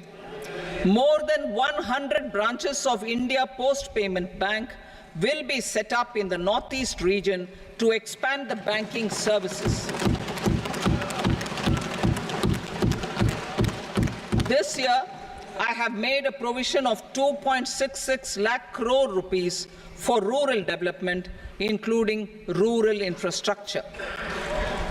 Priority 4, manufacturing and services, support for promotion of MSMEs. This budget provides special attention to MSMEs and manufacturing, particularly labor-intensive manufacturing. We have formulated a package covering financing, regulatory changes, and technology support for MSMEs to help them grow and also compete globally, as mentioned in the interim budget. I am happy to announce the following specific measures. Credit guarantee scheme for MSMEs in the manufacturing sector. For facilitating term loans to MSMEs for purchase of machinery and equipment without collateral or third-party guarantee, a credit guarantee scheme will be introduced. The scheme will operate on pooling of credit risks of such MSMEs. A separately constituted self-financing guarantee fund will provide to each applicant guarantee cover up to 100 crore rupees, while the loan amount may be larger. The borrower will have to provide an upfront guarantee fee and an annual guarantee fee on the reducing loan balance. New assessment model for MSME credit. Public sector banks will build their own in-house capability to assess MSMEs for credit instead of relying on external assessment. They will also take a lead in developing or getting developed a new credit assessment model based on the scoring of digital footprints of the MSMEs in the economy. This is expected to be a significant improvement over the traditional assessment of credit eligibility based only on asset or turnover criteria. That will also cover MSMEs without a formal accounting system. Credit support to MSMEs during stress period. I'm happy to announce a new mechanism for facilitating continuation of bank credit to MSMEs during their stress period while being in special mention account, SMA stage. For reasons beyond their control, MSMEs need credit to continue their business and to avoid getting into the NPA stage. Credit availability will be supported through a guarantee from a government-promoted fund. Mudra loans. The limit of Mudra loans will be enhanced to 20 lakh from the current 10 lakh for those entrepreneurs who have availed and successfully repaid previous loans under the Tarun category. Enhanced scope for mandatory onboarding in trades. For facilitating MSMEs to unlock their working capital by converting their trade receivables into cash, I propose to reduce the turnover threshold of buyers for mandatory onboarding on the trades platform from rupees 500 crore to 250 crore rupees. This measure will bring 22 more CPSCs and 7,000 more companies onto the platform. Medium enterprises will also be included in the scope of the suppliers. SIDBI branches in MSME clusters. SIDBI will open new branches to expand its reach to serve all major MSME clusters within 3 years and provide direct credit to them. With the opening of 24 such branches this year, the service coverage will expand to 168 out of 242 major clusters. MSME units for food irradiation, quality and safety testing. Financial support for setting up of 50 multi-product food irradiation units in the MSME sector will be provided. Setting up of 100 food quality and safety testing labs with NABL accreditation will be facilitated. E-commerce export hubs. To enable MSMEs and traditional artisans to sell their products in international markets, e-commerce export hubs will be set up in public-private partnership mode. These hubs, under a seamless regulatory and logistic framework, will facilitate trade and export-related services under one roof. Measures for promotion of manufacturing and services. Internship in top companies. As the fifth scheme under Prime Minister's package, our government will launch a comprehensive scheme for providing internship opportunities in 500 top companies to 1 crore youth in 5 years. They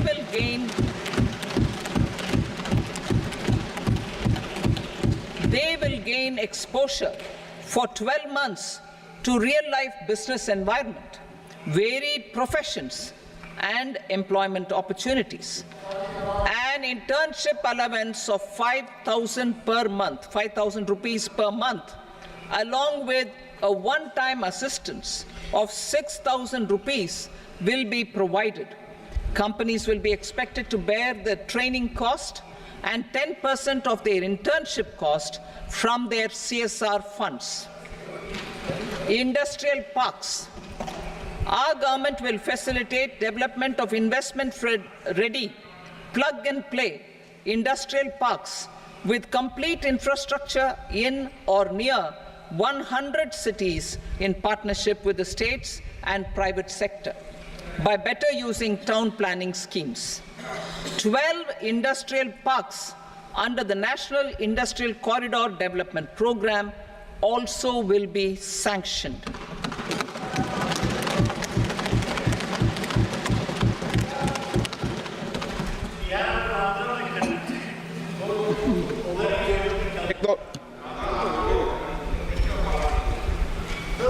Veggie paper, no. Please, Patty.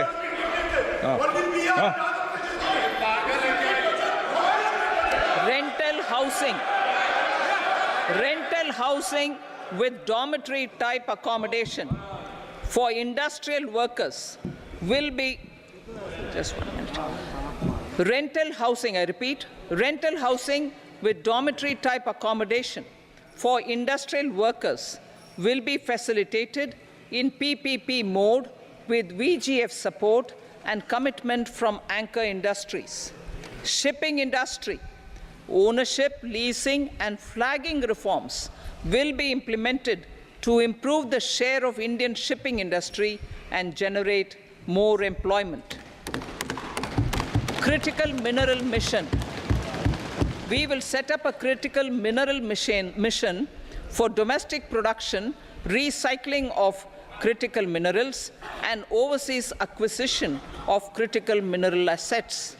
Its mandate will include technology development, skilled workforce, extended producer responsibility framework, and a suitable financing mechanism. Offshore mining of minerals. Our government will launch the auction of the first tranche of offshore blocks for mining, building on the exploration already carried out. Digital public infrastructure applications. Turning to the services sector, I propose development of DPI applications at population scale for productivity gains, business opportunities, and innovation by the private sector. These are planned in the areas of credit, e-commerce, education, health, law and justice, logistics, MSME service delivery, and urban governance. Integrated technology platform for IBC ecosystem. An integrated technology platform will be set up for improving the outcomes under the Insolvency Bankruptcy Code for achieving consistency, transparency, timely processing, and better oversight for all stakeholders. Voluntary closure of LLPs. The services of the Center for Processing Accelerated Corporate Exit, CPACE, will be extended for voluntary closure of LLPs to reduce the closure times. National Company Law Tribunals.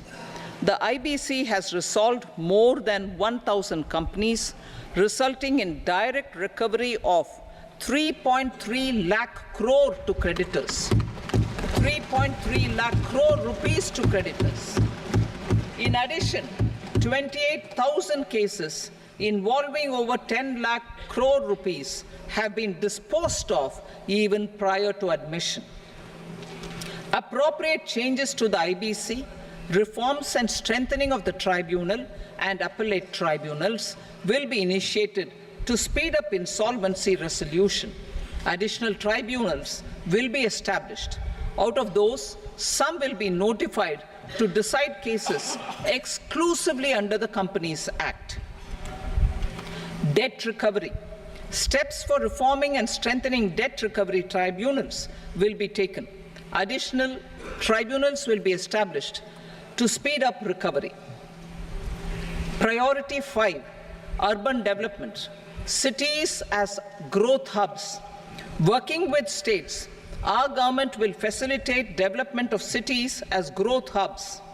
This will be achieved through economic and transit planning and orderly development of peri-urban areas utilizing town planning schemes.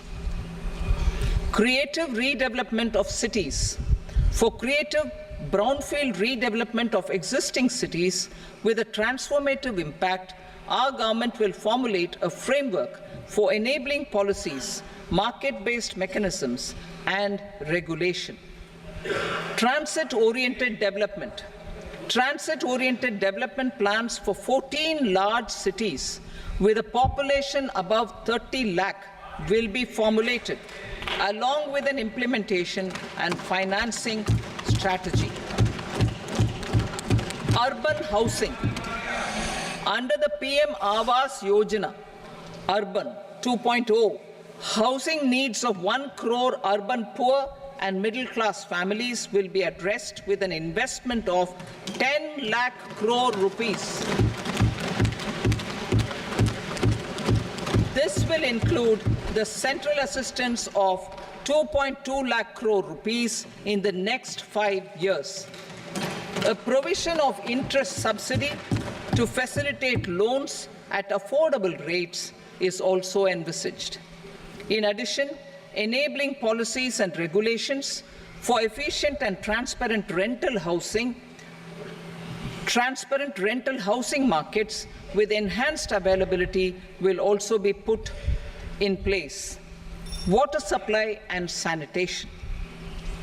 In partnership with state governments and multilateral development banks, we will promote water supply, sewage treatments, and solid waste management projects and services for 100 large cities through bankable projects. These projects will also envisage use of treated water for irrigation and filling up of tanks in nearby areas. Street markets. Building on the success of PM Swanidhi scheme in transforming the lives of street vendors, our government envisions a scheme to support each year over the next 5 years the development of 100 weekly hearts or street food hubs in select cities. Stamp duty. We will encourage states which continue to charge high stamp duty to moderate the rates for all and also consider further lowering duties for properties purchased by women. This reform will be made an essential component of urban development schemes. Priority 6, energy security, energy transition. In the interim budget, I had announced our strategy to sustain high and more resource-efficient economic growth, along with the energy security in terms of availability, accessibility, and affordability. We will bring out a policy document on appropriate energy transition pathways that balances the imperatives of employment, growth, and environmental sustainability. PM Surya Ghar Muft Bijli Yojana. PM Surya Ghar Muft Bijli Yojana. In line with the announcement in the interim budget,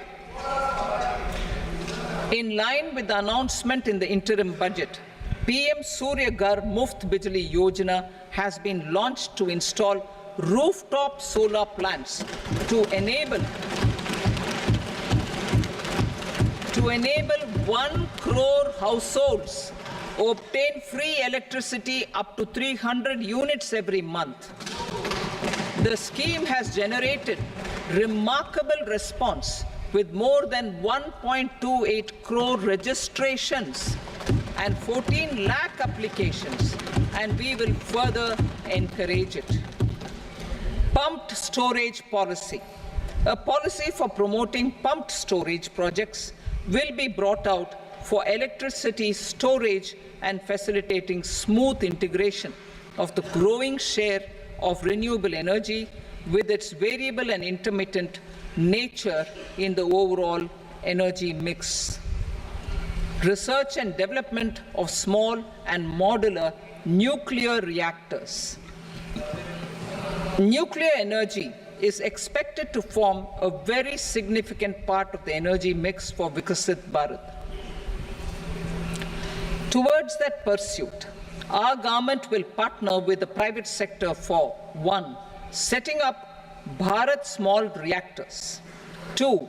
Research and development of Bharat Small Modular Reactor, and 3. Research and development of newer technologies for nuclear energy. The R&D funding announced in the interim budget will be made available for this sector also. Advanced ultra supercritical thermal power plants. The development of indigenous technology for advanced ultra supercritical thermal power plants with much higher efficiency has been completed. A joint venture between NTPC and BHEL will set up a full-scale 800 megawatt commercial plant using AUSC technology. The government will provide the required fiscal support. Moving forward, development of indigenous capacity for the production of high-grade steel and other advanced metallurgy materials for these plants will result in strong spin-off benefits for the economy. Roadmap for hard-to-abate industries. A roadmap for moving the hard-to-abate industries from energy efficiency targets to emission targets will be formulated. Appropriate regulations for transition of these industries from the current perform, achieve, and trade mode to Indian carbon market mode will be put in place. Support to traditional micro and small industries. An investment-grade energy audit of traditional micro and small industries in 60 clusters, including brass and ceramic, will be facilitated. Financial support will be provided for shifting them to cleaner forms of energy and implementation of energy efficiency measures. The scheme will be replicated in another 100 clusters in the next phase. Priority 7, infrastructure investment by central government. Significant investment the central government has made over the years in building and improving infrastructure has had a strong multiplier effect on the economy. We will endeavor to maintain strong fiscal support for infrastructure over the next 5 years in conjunction with imperatives of other priorities and fiscal consolidation. This year, I have provided 11,11,111 crore rupees for capital expenditure. This would be 3.4% of our GDP. Infrastructure investment by state governments. We will encourage states to provide support of similar scale for infrastructure, subject to their development priorities. A provision of 1.5 lakh crore rupees for long-term interest-free loans have been made this year also to support the states in their resource allocation. Private investment in infrastructure. Investment in infrastructure by private sector will be promoted through viability gap funding and enabling policies and regulations. A market-based financing framework will be brought out. Pradhan Mantri Gram Sadak Yojana, Phase 4 of the PMGSY will be launched to provide all-weather connectivity to 25,000 rural habitations, which have become eligible in view of their population increase. Irrigation and flood mitigation. Bihar has frequently suffered from floods, many of them originating outside the country. Plans to build flood control structures in Nepal are yet to progress. Our government, through the Accelerated Irrigation Benefit Program and other sources, will provide financial support for projects with estimated cost of 11,500 crore rupees, such as the Kosi-Michi intra-state link and 20 other ongoing and new schemes, including barrages, river pollution abatement, and irrigation projects. In addition, survey and investigation of Kosi-related flood mitigation and irrigation projects will be undertaken.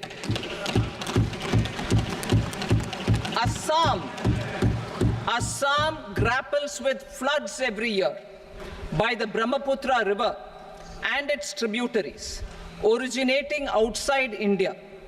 We will provide assistance to Assam for flood management and related projects.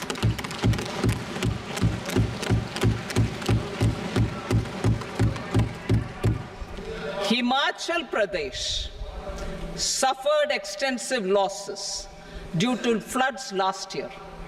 Our government will provide assistance to the state for reconstruction and rehabilitation through multilateral development assistance.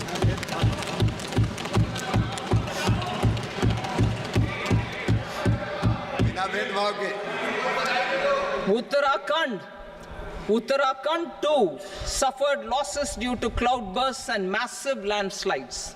We will provide assistance to the state. Recently, Sikkim witnessed devastating flash floods and landslides that wreaked havoc across the state. Our government will provide assistance to the state. Tourism has always been a part of our civilization. Our efforts in positioning India as a global tourist destination will also create jobs, stimulate investments, and unlock economic opportunities for other sectors. In addition to the measures outlined in the interim budget, I propose the following measures. Vishnupad Temple at Gaya and Mahabodhi Temple at Bodh Gaya in Bihar are of immense spiritual significance. Comprehensive development of Vishnupad Temple Corridor and Mahabodhi Temple Corridor will be supported, modeled on the successful Kashi Vishwanath Temple Corridor to transform them into world-class pilgrim and tourist destinations. Rajgir holds immense religious significance for Hindus, Buddhists, and Jains. The 20th Tirthankara Muniswarata temple in the Jain temple complex is ancient.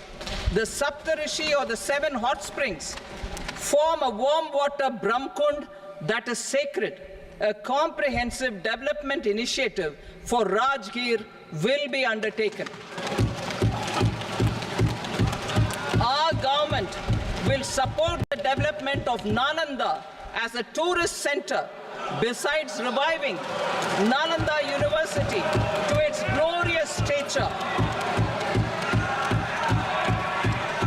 Odisha's scenic beauty, temples, monuments, craftsmanship, wildlife sanctuaries, natural landscapes, and pristine beaches make it an ultimate tourism destination. Our government will provide assistance for their development to Odisha as well. Priority 8, innovation, research and development. We will operationalize the Anusandhan National Research Fund for basic research and prototype development. Further, we will set up a mechanism for spurring private sector-driven research and innovation at commercial scale with a financing pool of 1 lakh crore rupees in line with the announcement in the interim budget. Space economy. With our continued emphasis on expanding the space economy by 5 times in the next 10 years, a venture capital fund of 1,000 crore rupees will be set up. Priority 9, next generation reforms. Economic policy framework. We will formulate an economic policy framework to delineate the overarching approach to economic development and set the scope of the next generation of reforms for facilitating employment opportunities and sustaining high growth. Our government will initiate and incentivize reforms for 1. Improving productivity of factors of production, and 2. Facilitating markets and sectors to become more efficient. These reforms will cover all factors of production, namely land, labor, capital, and entrepreneurship, and technology as an enabler of improving total factor productivity and bridging inequality. Effective implementation of several of these reforms requires collaboration between the center and the states, and building consensus as development of the country lies in development of the states. For promoting competitive federalism and incentivizing states for faster implementation of reforms, I propose to earmark a significant part of the 50-year interest-free loan. Working with the states, we will initiate the following reforms.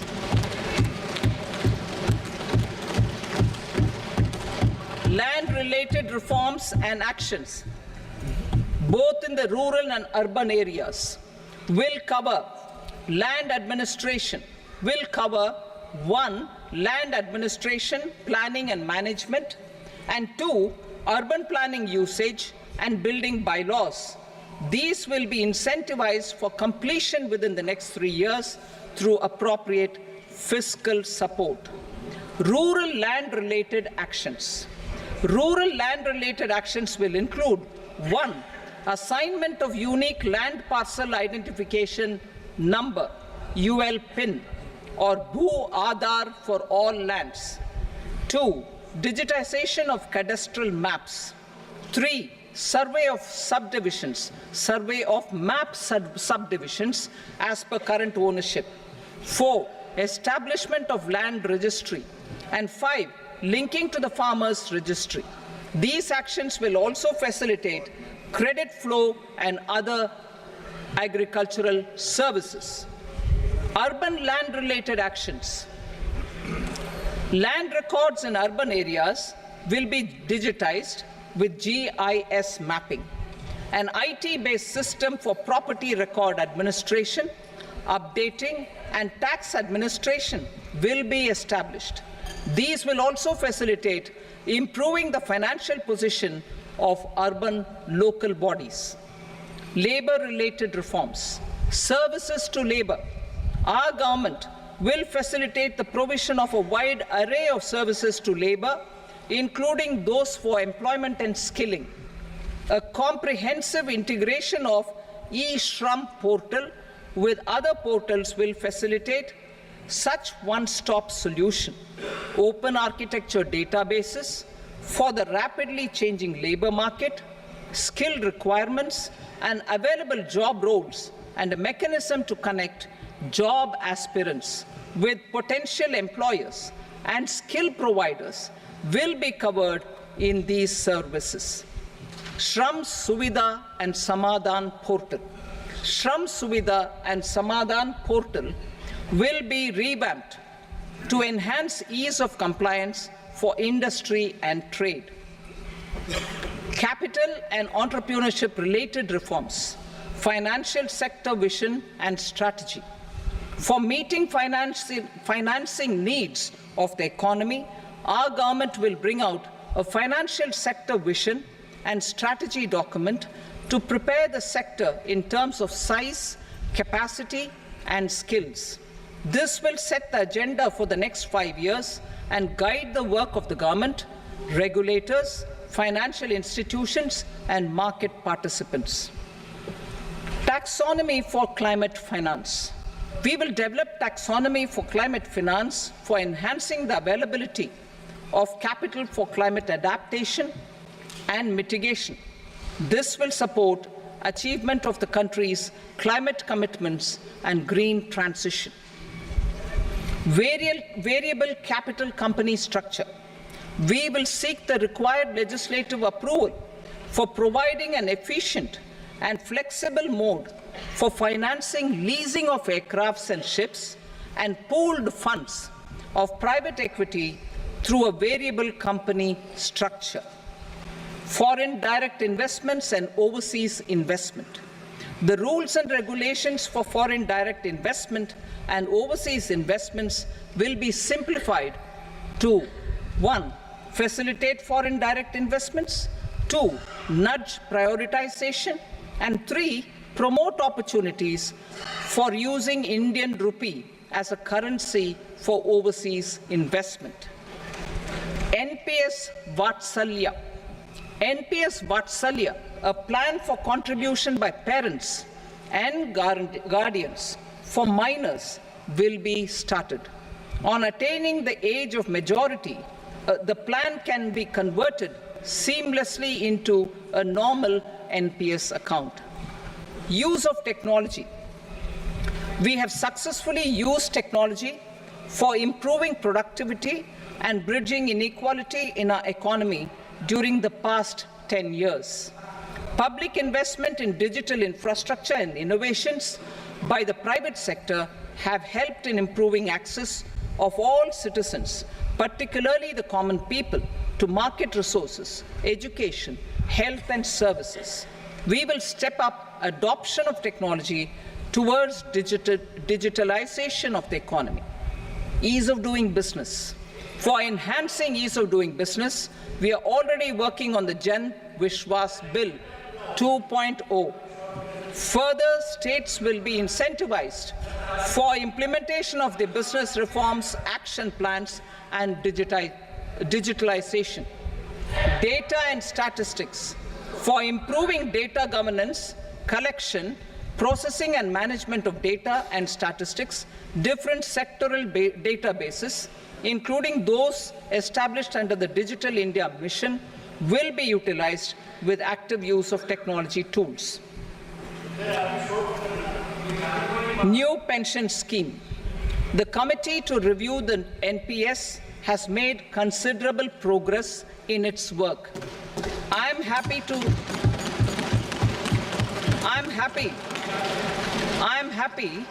that the staff side of the National Council of the Joint Consultative Machinery for Central Government Employees has taken a constructive approach.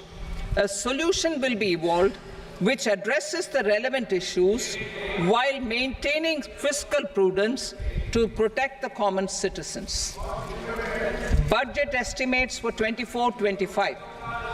For the year 24-25, total receipts other than borrowings and the total expenditure are estimated at 32.07 lakh crore rupees and 48.21 lakh crore rupees respectively. The net tax receipts are estimated at 25.83 lakh crore rupees. The fiscal deficit is estimated at 4.9% of the GDP.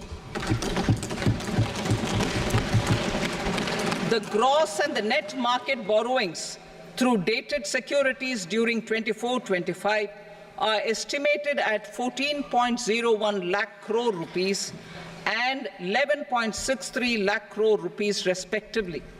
Both will be less than that in 23-24. The fiscal consolidation path announced by me in 2021 has served our economy very well, and we aim to reach the deficit below 4.5% next year. The government is committed to staying the course. From 2026-27 onwards, our endeavour will be to keep the fiscal deficit each year such that the central government's debt will be on a declining path as percentage of GDP. I will now move to Part B.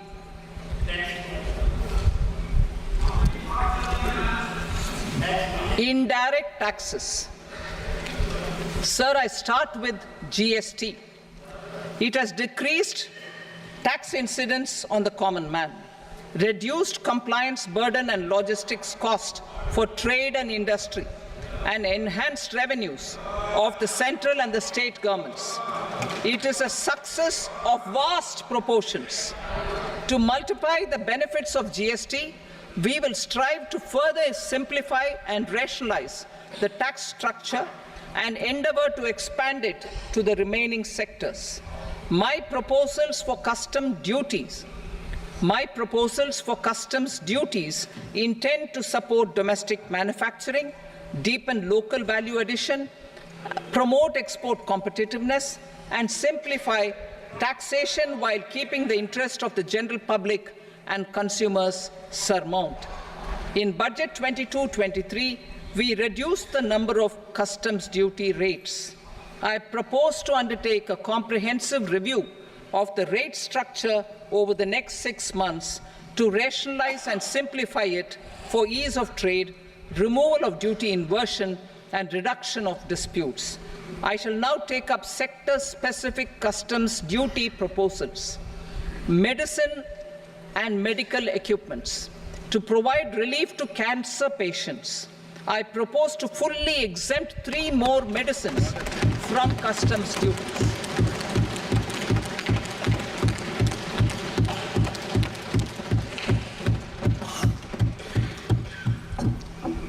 I also propose changes in the BCD on X-ray tubes and flat panel detectors for use in medical X-ray machines under the phased manufacturing program so as to synchronize them with the domestic capacity addition. Mobile phone and related parts. With a 3-fold increase in domestic production and almost a 100-fold jump in exports of mobile phones over the last 6 years, the Indian mobile industry has matured. In the interest of consumers, I now propose to reduce the BCD on mobile phone, mobile PCBA, and mobile charger to 15%. Critical minerals. Minerals such as lithium, copper, cobalt, and rare earth elements are critical for sectors like nuclear energy, renewable energy, space, defense, telecommunications, and high-tech electronics. I propose to fully exempt customs duties on 25 critical minerals and reduce BCD on 2 of them. This will provide a major fillip to the processing and refining of such minerals and help secure their availability for these strategic and important sectors. Solar energy. Energy transition is critical in the fight against climate change. To support energy transition, I propose to expand the list of exempted capital goods for use in the manufacture of solar cells and panels in the country. Further, in view of sufficient domestic manufacturing capacity of solar gas, glass, and tinned copper interconnect, I propose not to extend the exemption of customs duties provided to them. Marine products. India's seafood exports in the last financial year touched an all-time high of more than 60,000 crores of rupees. Frozen shrimp accounted for about 2/3 of these exports. To enhance their competitiveness, I propose to reduce BCD on certain broodstock, polychaete worms, shrimp, and fish feed to 5%. I also propose to exempt customs duty on various inputs for manufacture of shrimp and fish feed. Leather and textile. Similarly, to enhance the competitiveness of exports in the leather and textile sectors, I propose to reduce BCD on real down-filling material from duck or goose. I am also making additions to the list of exempted goods for manufacture of leather and textile garments, footwear, and other leather articles for export. To rectify inversion in duty, I propose to reduce BCD subject to conditions on methylene diphenyl diisocyanate MDI for manufacture of spandex yarn from 7.5 to 5%. Furthermore, the export duty structure on raw hides, skin, and leather is proposed to be simplified and rationalized. Precious metals. To enhance domestic value addition in gold and precious metal jewelry in the country, I propose to reduce customs duties on gold and silver to 6% and that of platinum to 6.4%. Other metals. Steel and copper are important raw materials. To reduce their cost of production, I propose to remove the BCD on ferronickel and blister copper. I am also continuing with nil BCD on ferrous scrap and nickel cathode and concessional BCD of 2.5% on copper scrap. Electronics. To increase value addition in the domestic electronics industry, I propose to remove the BCD subject to conditions on oxygen-free copper for manufacture of resistors. I also propose to exempt certain parts for manufacture of connectors. Chemicals and petrochemicals. To support existing and new capacities in the pipeline, I propose to increase the BCD on ammonium nitrate from 7.5% to 10%. Plastics. PVC flex banners are non-biodegradable and hazardous for environment and health. To curb their imports, I propose to raise the BCD on them from 10 to 25%. Telecommunication equipment. To incentivize domestic manufacturing, I propose to increase the BCD from 10 to 15% on PCBA of specified telecom equipment. Trade facilitation. To promote domestic aviation and boat and ship MRO, I propose to extend the period for export of goods imported for repairs from 6 months to 1 year. I'll read that again.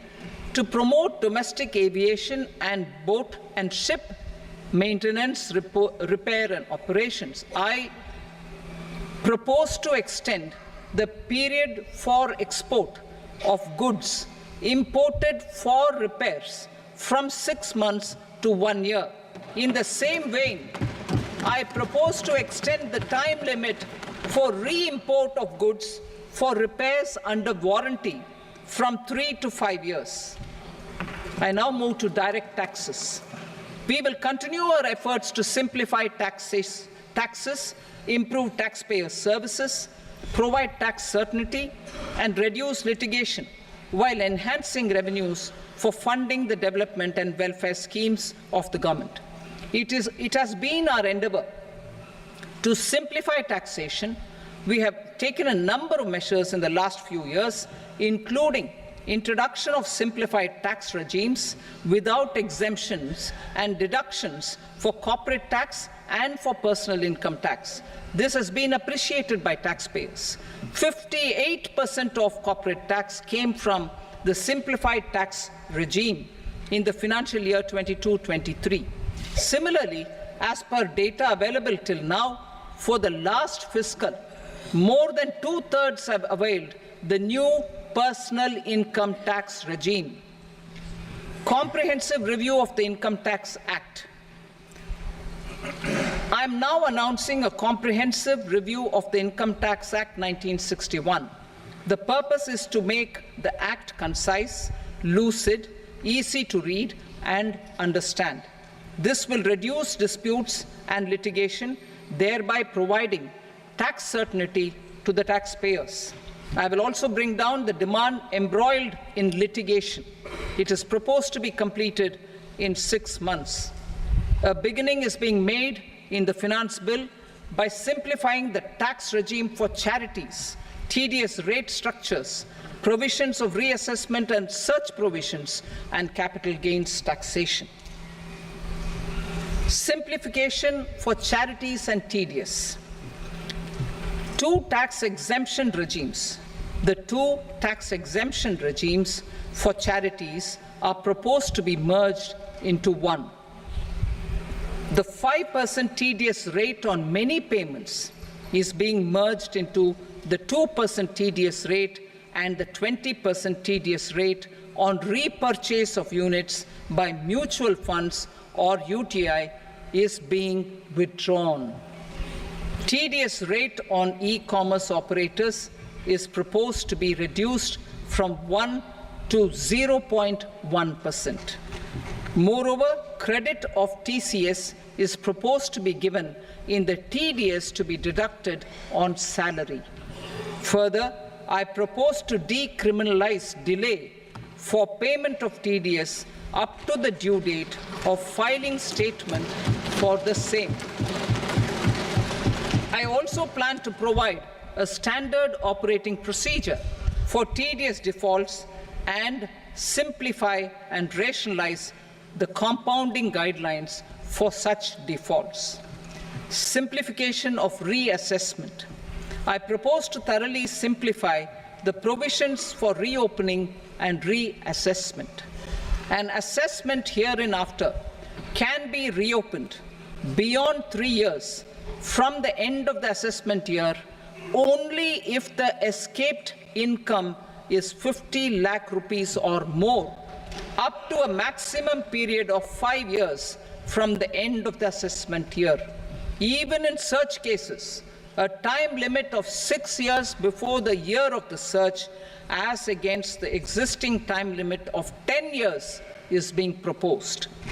This will reduce tax uncertainty and disputes. Simplification and rationalization of capital gains. Capital gains taxation is also proposed to be hugely simplified. Short-term gains on certain financial assets shall henceforth attract a tax rate of 20%, while that on all other financial assets and all non-financial assets shall continue to attract the applicable tax rate. Long-term gains on all financial and non-financial assets, on the other hand, will attract a tax rate of 12.5%. For the benefit of the lower and the middle income classes, I propose to increase the limit of exemption of capital gains on certain financial assets to 1.25 lakh rupees per year. Listed financial assets held for more than a year will be classified as long-term, while unlisted financial assets and all non-financial assets will have to be held for at least 2 years to be classified as long-term. Unlisted bonds and debentures, debt mutual funds, and market-linked debentures, irrespective of holding period, however, will attract tax on capital gains at applicable rates. Taxpayer services. All the major taxpayer services under GST and most services under customs and income tax have been digitalized. All remaining services of customs and income tax, including rectification and order giving effect to appellate orders, shall be digitalized and made paperless over the next 2 years. Litigation and appeals. While our concerted efforts to reduce pendency of appeals at various appellate fora are beginning to show good results, it will continue to engage our highest attention. To dispose of the backlog of first appeals, I plan to deploy more officers to hear and decide such appeals, especially those with large tax effect. For resolution of certain income tax disputes pending in appeal, I am also proposing Vivad Se Vishwas Scheme 2024. Further, I propose to increase monetary limits for filing appeals related to direct taxes, excise and service tax in the tax tribunals, high courts and Supreme Court to 60 lakh rupees, 2 crore rupees and 5 crore respectively, with a view to reduce litigation and provide certainty in international taxation. We will expand the scope of safe harbor rules and make them more attractive. We will also streamline the transfer pricing assessment procedure. Employment and investment. I have a few proposals to promote investment and foster employment. First of all, to bolster the Indian startup ecosystem, boost the entrepreneurial spirit, and to support innovation, I propose to abolish the so-called angel tax for all classes of investors. Second, there is tremendous potential for cruise tourism in India. To give a fillip to this employment-generating industry, I am proposing a simpler tax regime for foreign shipping companies operating domestic cruises in the country. Third, India is a world leader in the diamond cutting and polishing industry, which employs a large number of skilled workers. To further promote the development of this sector, we would provide for safe harbor rates for foreign mining companies selling raw diamonds in the country. Fourth, to attract foreign capital for our development needs, I propose to reduce the corporate tax rate on foreign companies from 40 to 35%. Deepening the tax base. I have a couple of proposals for deepening the tax base. First, security transaction tax on futures and options of securities is proposed to be increased to 0.02% and 0.1% respectively. Second, for reasons of equity, I propose to tax income received on buyback of shares in the hands of recipients. Other proposals. To improve social security benefits, deduction of expenditure by employers towards NPS is proposed to be increased from 10 to 14% of the employee's salary. Similarly, deduction of this expenditure up to 14% of salary from the income of employees in private sector, public sector banks and undertakings opting for the new tax regime is proposed to be provided. Indian professionals working in multinationals get ESOPs and invest in social security schemes and other movable assets abroad. Non-reporting of such small foreign assets has penal consequences under the Black Money Act. Such non-reporting of movable assets up to 20 lakh rupees is proposed to be depenalized. Other major proposals in the finance bill relate to withdrawal of equalization levy of 2%, expansion of tax benefits to certain funds and entities in IFSCs, and immunity from penalty and prosecution to Benamidar on full and true disclosure so as to improve conviction under the Benami Transaction Prohibition Act 1988. Personal income tax. Coming to personal income tax rates, I have two announcements to make. for those opting for the new tax regime. First, the standard deduction for salaried employees is proposed to be increased from 50,000 to 75,000 rupees.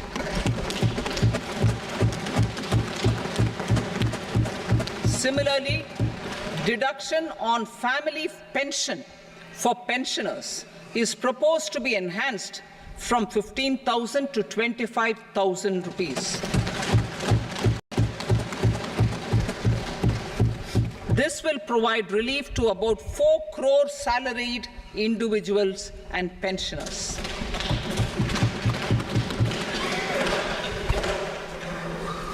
Second, in the new tax regime, the tax rate structure is proposed to be revised as follows. 0 to 3 lakh rupees, nil. 3 to 7 lakh rupees, 5%. 7 to 10 lakh rupees, 10%. 10 to 12 lakh rupees, 15%. 12 to 15 lakh rupees, 20%. And above 15 lakh rupees, 30%. As a result of these changes, a salaried employee in the new tax regime stands to save up to 17,500 rupees in income tax.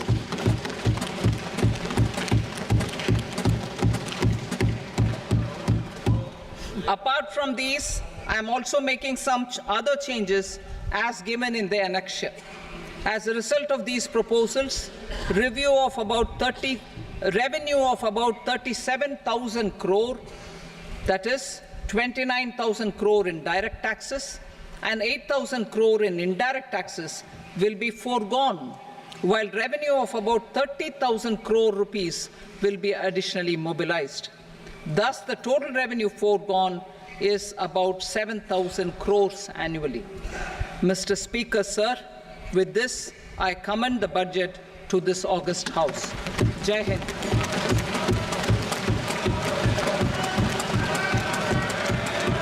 Item number 2. Item number 2.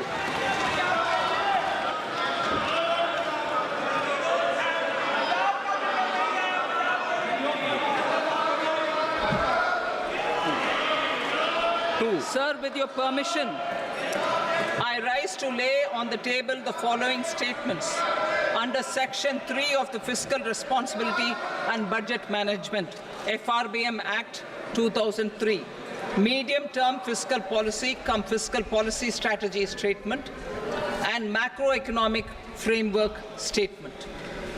Item number 3.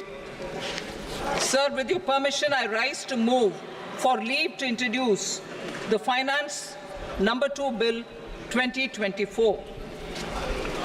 प्रश्न ये कि विधेयक को पूरा स्थापित करने की अनुमति प्रदान की जाए।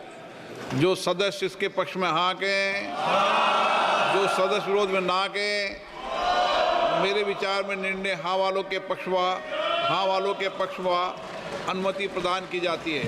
माननीय मंत्री जी, अब विधेयक पूरा स्थापित करें। Sir, I introduce the bill.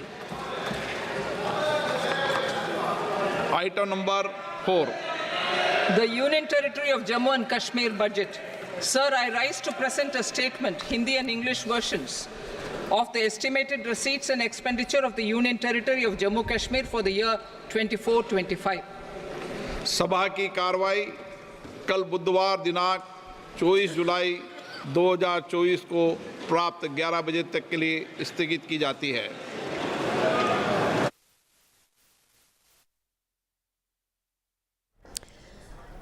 All right, that was Finance Minister Nirmala Sitharaman presenting the Union Budget for 2024. Parliament has now been adjourned until tomorrow. The big headline coming out of the Union Budget 2024 is, of course, the new tax slabs. There is a new tax regime in place and new tax slabs have been announced by the Finance Minister. income of rupees 0 to 3 lakh will be taxed at 0%, 3 to 7 lakh at 5%, 7 to 10 lakh at 10%, 10 to 12 lakh at 15%, and rupees 12 to 15 lakh at 20%, and above 15 lakh income will be taxed at 30%. However, Finance Minister has reiterated that salaried employees in the new tax regime stand to save up to 17,500 in income tax based on these changes. This is the big headline that is in fact coming in. Income Tax Act is going to be reviewed as well. The tax structure and the revised tax in the new tax regime has been laid out by the Finance Minister Nirmala Sitharaman. Angel tax has been abolished for all investors. This is a huge boost to the startup sector, huge boost to entrepreneurs, and of course short-term gain enhanced to 20%. It was 15% earlier. These are some of the big headlines that are in fact coming in. A new version of the scheme to end tax disputes will also be put in place. Capital gain tax will also be simplified, and TDS on e-commerce, etc. will be reduced. It's a relief that is coming in for people in the form of cheaper mobile phones and chargers and mobile equipment. Also, there are 3 new cancer drugs that have been put in the ambit of relief from duties, which means that there are 3 new cancer drugs now that will in fact the prices of those drugs will in fact go down. So these are some of the big headlines that are coming in. The duty on telecom equipment has been increased. This is of course one of the big headlines that is coming in as well. But a comprehensive review of the income tax is something that the Finance Minister has of course focused on right towards the end. We're putting out some of that information for you. This is the big headline that is in fact coming in. Apart from the fact that we will be simplifying the new tax regime and breaking that down for you in terms of what the budget means for you. Remember, there have been huge announcements that have been made for the states of Bihar and Andhra Pradesh. It is Nitish Kumar and Chandrababu Naidu who are after all in a government, in alliance to form this particular government. So coalition politics bearing its imprint on budget 2024 as well. Let's quickly go across to NDTV's Prabhakar reporting from Patna. Prabhakar, over to you. As everybody is glued to their television sets, we are at the office of the Bihar Industry Association. You can see happy faces out here. Almost a special package announced for the state of Bihar and huge funds allocated in terms of road infrastructure, power infrastructure and other infrastructure projects which Bihar had been demanding for long. So, seems, I mean, you have a smile on your face. This budget has brought good news for Bihar. Yeah, definitely so. We have been given 26,000 rupees for roads, 25,000 crore rupees one thermal power plant in energy for Pirpanti, Bhagalpur, and there is 11,000 crore rupees for flood relief infrastructure, and I mean wherever there is something for that we have. So it's almost a 60,000 crore. We have asked for 50,000 crore rupees interest-free loan for 10 years. Government has at the moment they have suggested 1.5 lakhs crore for the whole nation. Out of that, our share will become about 15,000 crore. So I think not 50 but 50,000 crore in so that. So you have all the reasons to smile, sir. Yeah, definitely so. Definitely so. So I can see. I saw him clapping actually, sir. Well. I was talking to him. Sir, जो funds मिले हैं, जितने projects Bihar के लिए sanction हुए हैं, do you think that's good enough, sir? बहुत दिनों से बहुत fair enough. But we expect more. What we have given, we expect more. If you get more, people will be more rather pleased. This is my personal say to you. So I would say you would never be satisfied. I mean, you have got 60,000 plus crore. Nothing as satisfaction. As you get, people has more and more visibility. Yeah, but it's reasonable. Yeah. So do you think it is because of the political equations you have with the center as of now that you are able to get such kind of funds? Bihar deserves this, because without development of Bihar, development of India is not possible. So, making a very important statement here that अगर बिहार विकसित नहीं होगा तो भारत विकसित नहीं होगा. जो funds मिला है आपकी उम्मीद से ज़्यादा मिला है. बहुत दिनों से हर बार बजट आप लोग बैठ के देखते थे और another good news coming, Rajgir funds, special funds, tourism funds for Rajgir and गया. आपको लगता है कि इस बार जो है झोला खोल दिया केंद्र सरकार ने? इस बार ऐसा लग रहा है कि भारत के जो बजट बना उसमें बिहार को स्थान दिया गया है और लगभग 1 लाख करोड़ ये पहुंच जाएगा बिहार के लिए, जिसमें बिहार वासियों को जरूर पूरी खुशी तो नहीं, आंशिक खुशी जरूर होगी. We have been demanding this thing for the last 10 years. We have always demanded that without money Bihar cannot develop. We need 1 lakh crore for next 10 years. 1 lakh crore every year for next 10 years. Unless that is invested in Bihar, Bihar cannot grow. Unless urbanization and industrialization takes place in Bihar, we cannot grow. Our per capita income is 50,000 right now against the national average of 2 lakh crore. 2 lakhs. So where are we? We are 1/4, 25%. So unless there is, it can be solved only by heavy investment. It's good that. So do you think it's a good beginning? It's a good beginning. Definitely, it's a good beginning. For the first time, I am seeing that 60-70,000 crore has been earmarked only for Bihar in this budget. This is a good sign. All right, let's go right across to Vasudha Venugopal joining us live from Parliament at the moment. Vasudha, the big takeaways from the budget. What do you think are the big takeaways from the budget? Break it down for our viewers.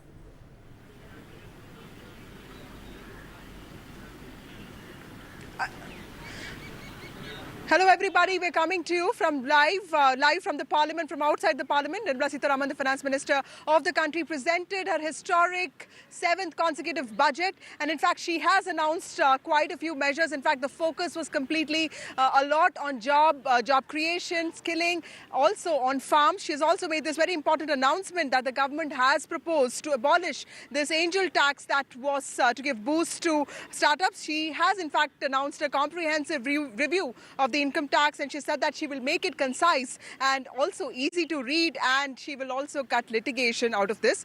Now, this exercise is expected to be completed in 6 months. The most important announcement, of course, is the fact that the government has also announced a huge, internship program that would employ about 1 crore youth, and they would be getting this opportunity for 12 months. It's a 12-month internship opportunities. 1 crore youth could benefit, and this would be done by 500 companies in association with the government. The companies would be, taking care of 12% of the internship costs, and they would also be bearing the training costs. How this is going to work out is something that we'll have to see. The government will be paying these youngsters 5,000 rupees per month, and of course 6,000 rupees would be the assistance that would be given. But of course the political messaging there is very important, because both Bihar and Andhra Pradesh have really gotten the best out of this budget, because 26,000 crore for Bihar and 15,000 crore for Andhra Pradesh is big, and this is also something that is in line with the demands of the JDU and TDP. My colleagues Vishnu and Maria are at CII to get you more reactions on this budget. Let's go to them. All right, Vasudha, thanks very much. Hi, Maria. It's been an exciting hour plus. And what we're going to do now is just break down all of the key points over here. If you were to ask me what the 2 key thrust areas are as far as this budget is concerned, there is a lot as far as income tax is concerned. It may not make a very big immediate change to you in terms of tax rates, but there are efforts by the government to bring in or draw in revenue as far as a complete overhaul of the income tax system per se is concerned, number one. And number two, there is a lot which Nirmala Sitharaman has spoken about reskilling, employment, job generation. So these are the 2 key areas. Maria, I'll come to you in half a second, but the key point, and this is the one point that everybody wants to know about, am I going to be paying more? Am I going to be gaining? The new tax regime, tax slabs have been changed. The income of 0 to 3 lakhs is to be taxed at 0%, 3 to 7 lakhs at 5%, 7 to 10 lakhs at 10%, 10 to 12 lakhs at 15%, 12 to 15 at 20, and above 15 lakhs at 30%. So, Rajat, no great changes Vivek, no great changes over there per se, but in terms of the tax element and what the finance minister was hoping for, what is the takeaway? No, so quickly stepping back, I think overall comment on the budget, it is very seldom. I think it's the first budget where I've seen where the economic survey and the budget have perfect harmony. The economic survey identified 4 main topics: employability, taxes, foreign investment, and green energy transition, green transition. And I think the budget focuses on all 4 in a very big way. To your specific question, Vishnu, on taxes, I think indicating a 6-month period for a comprehensive overhaul of the entire Income Tax Act is huge. There has been work that has been done on this in the past, but in 6 months to rewrite the entire act for a nation like India is not easy. She promises a lot. We'll wait to see what happens there. Capital gains tax rationalization is also a big one. I don't know. Angel tax, that's the other one. Yeah, so angel tax going away for a set of investors is clearly welcome. It's been a long-standing demand of the industry, especially with the startup universe flowering in India. We have to see the fine print to see what category of investors that exemption applies to. But on the capital gains side, I don't know. From the speech, it does appear that the 10% rate has gone up to 12.5%. Will this impact foreign investors? This is for long-term financial assets. LTCG on financial and non-financial assets to be taxed at 12.5%. Capital gains taxation to be simplified. However, short-term gains on some financial assets to attract 20%. So that's a big increase, right? No, so the short-term gain is actually a decrease. Right. In terms of the long-term rate, currently for non-residents and for listed stocks, the rate applicable is 10%. Just hold on to your thoughts. A Yes. quick word also from KV Subramanian, who's joining us live. Thank you so much for your time. I mean, the big takeaway certainly would be about efforts being made by the government for bridging that skilling gap. What, according to you, would be the big highlights or headlines, as we say? I think, Maria, this is a very visionary budget. There are many aspects. I think the rewriting of the income tax code, I was just hearing some of you talking. There is a report that was submitted in 2019. I was part of that committee that rewrote the direct tax code. And so, that has reduced, the draft tax code has been already written with provisions actually almost, reduced by half, and the number of pages also, much lower. So there is work actually be built upon, and that is why that promise of 6 months, I think, is a very credible promise. Apart from the angel tax and the vision for financial sector, I would actually focus specifically on employment, because to me, this is the first budget that has really, emphasized employment. And I think this is really critical, for our young country to ensure that the demography is actually converted into a demographic dividend. And the slew of measures that have been announced are based on, schemes that have already worked very well. If you would remember, the Atmanirbhar Bharat Rozgar Yojana had given incentives during COVID, both to employer and employee, and that had actually generated significant amount of, jobs across sectors. And I think the fact that it has worked, that is being, redoubled. Together with the internship program, I think the details of that internship program I'll wait to see. But I think overall the emphasis on employment is incredibly welcome, because this will also have significant impact on consumption. Because a formal sector job actually enhances, disposable income and thereby consumption, but at the same time will also lead to inclusive growth. So I think this is a very, welcome move. Overall, I think I find it a very visionary budget. We've also got Mr. N.K. Singh joining us at this stage. Thanks, Mr. Singh, very much for being with us. We've had a bit of a chat as far as taxation is concerned. I'd like to focus a little bit more as far as job creation is concerned. For starters, there's a scheme for first-timers that's been introduced. There's an internship program that has been introduced. Also, 1.48 lakh crore is a provision made for education, employment, and skilling. In terms of what has been announced and linking it to what the economic survey said, that we need to be generating a huge number of jobs every single year to sustain our economic growth, has enough been done? So I think that I agree entirely that the budget is a very, very important, credible step towards the overall objective of a Vikasit Bharat, which is the overarching theme of this government. And I think that the issue of employment, linking up with apprenticeship, incentivizing corporates and incentivizing industry for higher employment-based activity, and linking up with the best international example which are available of making apprenticeships now much more attractive, along with a slew of other measures, would give a very credible thrust to the entire philosophy of how to make technology more compatible, adoption of technology more compatible with generation of new, fresh employment. So I agree that on the employment front, But this Mr. is... Singh, 80 lakh jobs, is that what the expectation is?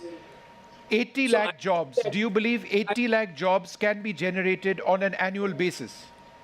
I think so, because please read this in the light of a whole host of other measures, Vishnu, like the measures which have been announced in terms of restructuring agriculture and the very credible steps on restructuring agriculture, in making it more credible and aligned with the expectations on sustainable agricultural practices, to align them with the other kinds of fillip which have been given for attracting direct foreign investment, with giving support to the manufacturing sector, along with very employment specific. If you add all this, I think that the numbers which you are quoting are certainly attainable.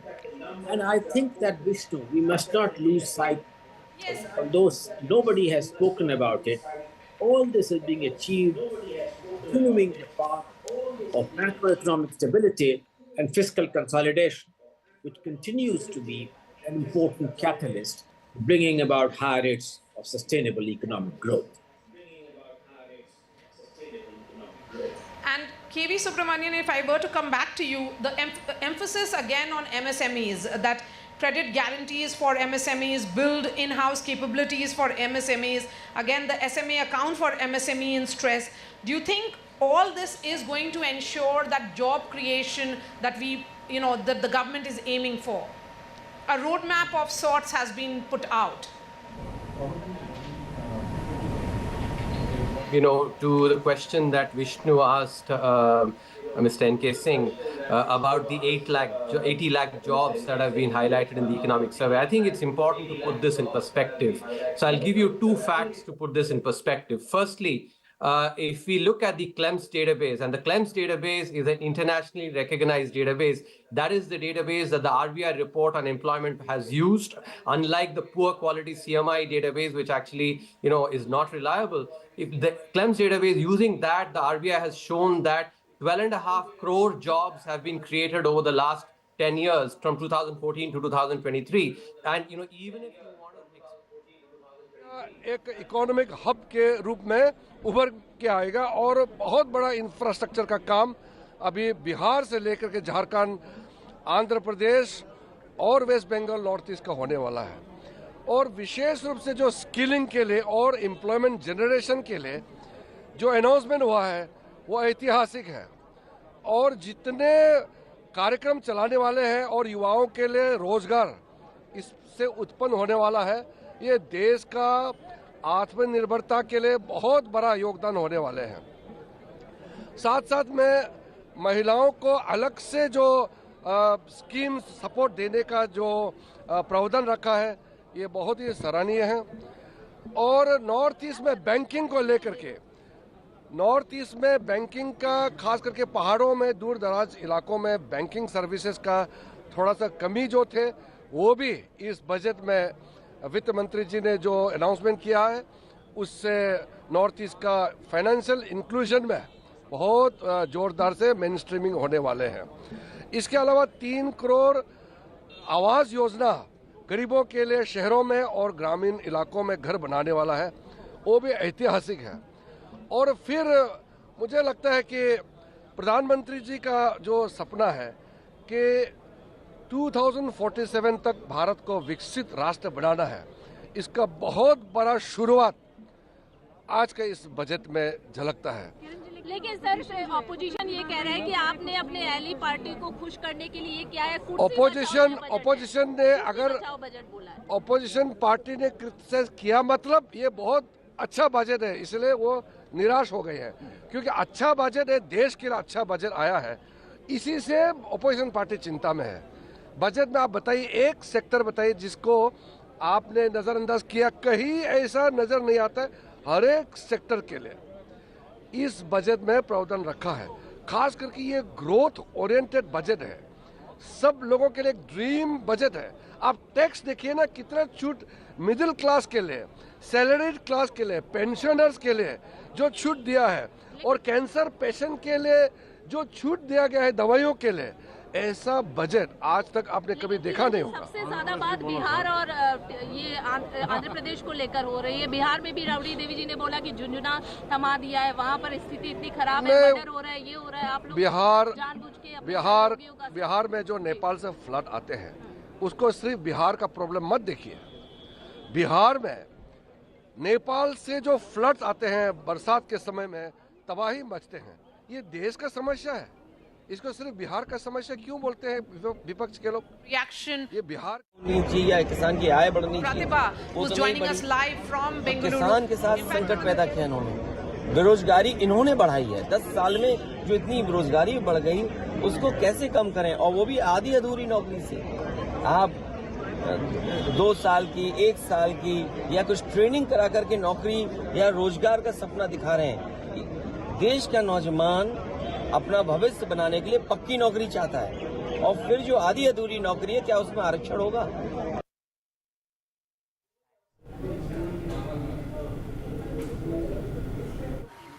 All right, well, we can just go quickly across to Pratibha in Bengaluru. She's got reactions coming in. As we do that, I'd also like to just quickly introduce our panelists with us in the studio who've joined us. Salit Singhal, Chairman Emeritus of PI Industries Limited. Thanks very much for being with us. And also Kamal Bali, Co-Chairperson of CII Europe and the Council.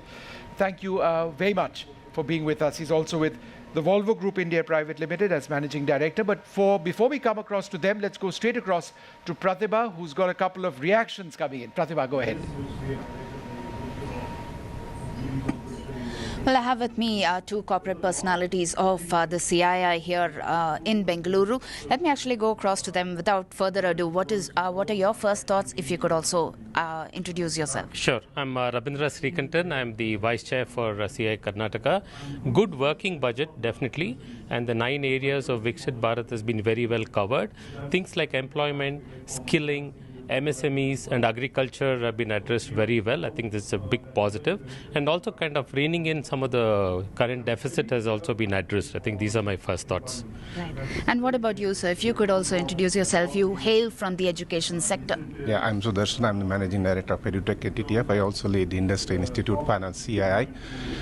For me, the budget, they seem to have addressed all the key challenges coming forward, especially coming from employment and skilling. There are a lot of good initiatives have been planned, including 20 lakh youth getting on the skilling central initiative. And the big boost is the internship. 1 crore people will get internship, and also which is the key problem for all the institutes to get good internships. So top 500 companies will offer, and also they get the funding support from the government, and also they can make use of the CSR funding. Apart from that, they have some skill loans enhanced up to 7.5 lakhs, and these are all some good trends which is very positive, and hope it will revive the employment opportunities for India, for the youth. Are there any kind of challenges that you foresee as far as this budget is concerned? We probably have to see the fine print and maybe a little bit more on the digital side, tech side, Gen AI. We were hoping to see more. Maybe it is somewhere in the whole R&D budget which was spoken about, so that we'll have to wait and see. Also, I think some of the challenges in terms of taxation, especially on the F&O and all that, we have to really see the repercussions and how savings money going to capital markets, how that is going to get affected. Some of the challenges we'll have to wait and see. In fact, most of them from the IT, the tech sector, were talking about how they must be eliminating the angel tax. So do you see that as a good news here? Yeah, very good news, eliminating the angel tax, and especially we from the Bangalore, the startup city. When we are in the CI meeting, it was taken with a good cheer, and I think it will also boost the startup, and also a lot of new initiative to promote the women entrepreneurship and also women skilling. So a lot of thrust has been given on the diversity as well. I think this will bring a good diversity into the ecosystem. A lot of growth initiatives, a lot of pluses that most of them seem to see as well as notice as far as this budget is concerned. We'll have to work through the nitty-gritties once the actual work is there on paper, is the reaction that we pick up from Bengaluru. Back to you. All right, Pratibha, thank you so much for getting us that reaction. Of course, all eyes will be on the reaction that will come from the tech sector, from the startups, and what do they have to say particularly about this first-timer scheme. I would like to know your views on that, because a lot of political reactions coming in, Mr. Salil, but your thoughts particularly on this first-timer scheme which is being introduced. Well, let's be clear. A lot of us take a lot of first-timers. In fact, we go around universities, colleges, all over the place, looking for first-timers to groom them into our businesses. And I think this is an excellent... So it's an internship program where the corporate has to pay, as I understand it, for them, and there is some sort of support from the government as well. But you don't necessarily have to hire them, presumably. But, the idea is exposure. Getting these young people a foothold into industry. So as a measure, when we're talking about skilling and reskilling, is this not a really important first step? It is, and in fact, there is a very interesting part that this can be part of the CSR activity. Right, yes. So I think it's a great balancing and definitely a great incentive. I mean, it's not a big incentive, but it is a direction to take. And I think it's a great job. The government's own estimate is that it will benefit 2.1 crore youth to begin with. Estimates are estimates, but time will tell. But surely, I can tell you as industry, by and large, all of us are seriously concerned about the challenges of employment in our country. Because that can lead to a lot of social unrest. And unless we can make that as an important part, and there are challenges within the industry in terms of automation, in terms of scaling up operations, where generally labor-intensive jobs do tend to get mechanized. Yeah. So there is a, as I say, like in the financial world, they talk of the twin balance sheet problem. We have a twin employment problem. But having said that, it's very heartening to see the number of institutions which are now coaching youngsters, and a lot of things are happening. Many of us in the industry, let's go back historically. When the IT industry came through Infosys, what did they do?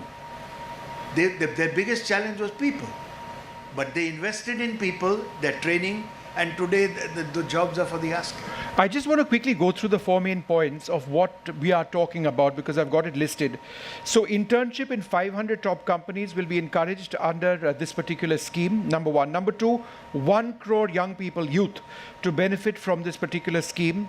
The internship allowance of 5,000 rupees will be allotted, and a one-time assistance of 6,000 to be provided under the internship scheme. So I presume that 6,000 comes from the government. Yes. Right? So that's a cash incentive which goes to the corporate, or does it go to the first timer looking to get a foothold? Good question. You'll have to read the budget. So no, because otherwise it's a direct subsidy to the company to hire these people. So that needs to be looked at. Companies to bear the training costs from their CSR funds under the government's internship scheme. My understanding was that for employment where the salary is less than 1 lakh rupees, it comes out of the subsidy, out of the EPFO contribution that would have been made by the employer. Right. So the government will probably use the corpus of the EPF. So you get a rebate on your So EPF. it says That's that, what it appeared to be. DBT to employees up to 15,000 will be done, and this will be applicable to those getting salary up to 1 lakh, as you pointed out. So in some sense, it's a replacement of the apprenticeship act. Yes. With a subsidy and help from the... But it's more formalization of... Absolutely. No, that's... I think it's a good direction, to my mind. But tell me, so since, as MD of Volvo in India, we didn't hear a word on the auto sector per se. What, 7% of GDP growth in this country is literally and figuratively driven by your sector. Were you disappointed therefore? No, actually, I think a lot is happening in the infrastructure area. So there is lots of focus on logistics improvement and lots of focus on energy transition. So if you look at the automotive industry, there are two drivers. One is we're going through a tremendous transition. We're going from current sources of the IC engines to renewable energy. So energy is very, very important. We are in the cusp of a very major transformation. So I think that's very good for the sector. Lots of focus on an energy transition which helps the automotive industry. Right. Second is logistics. Our logistics costs have been typically 14%, 15%. With all the initiatives which are happening, and especially in the northeast area, The logistics costs will come down? will come down to 8. And are you willing to announce that you're going to pass that on to the consumer? We'll wait for the... No, I think that gives a complete support to the ecosystem, the logistics ecosystem. Okay, I'll just interrupt you now because we do need to take a short break. We'll continue looking at various sectors of the economy which have been impacted by what the finance minister has said in the union budget. That's up next.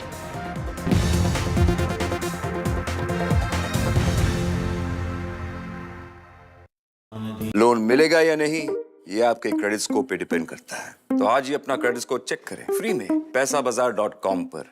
Loan की जरूरत कभी भी किसी को भी पड़ सकती है। ठीक से एक्टिंग नहीं। पैसाबाजार.com।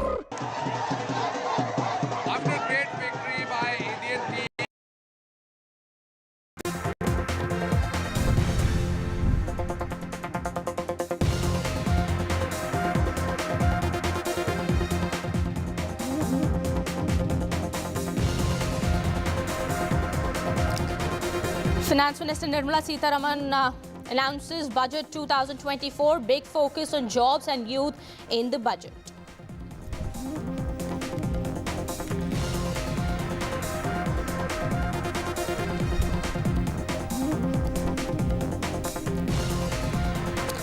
Finance Minister opens purse strings for allies. Special package has been announced for Bihar as well as the new Andhra capital.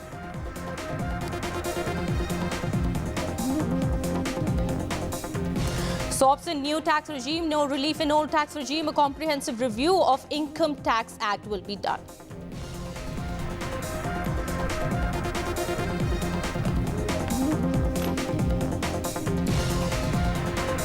Finance Minister Nirmala Sitharaman announced that the capital gains tax will be increased and that the angel tax on all investors is going to be abolished.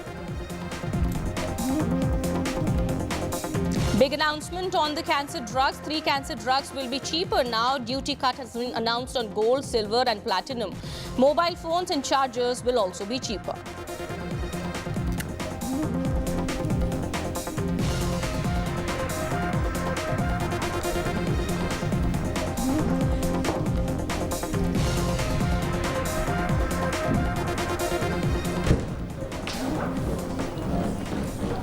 Hello and welcome. You're watching NDTV 24/7. My name is Kitty Behel. Finance Minister Nirmala Sitharaman today presented her 7th straight budget, and big announcements have been made in the budget by the Finance Minister on the employment front.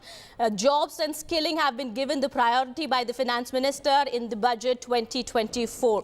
Rupees 1.48 lakh crore have been earmarked for jobs, education and skilling in the budget. Now, Nirmala Sitharaman has also announced key employment schemes.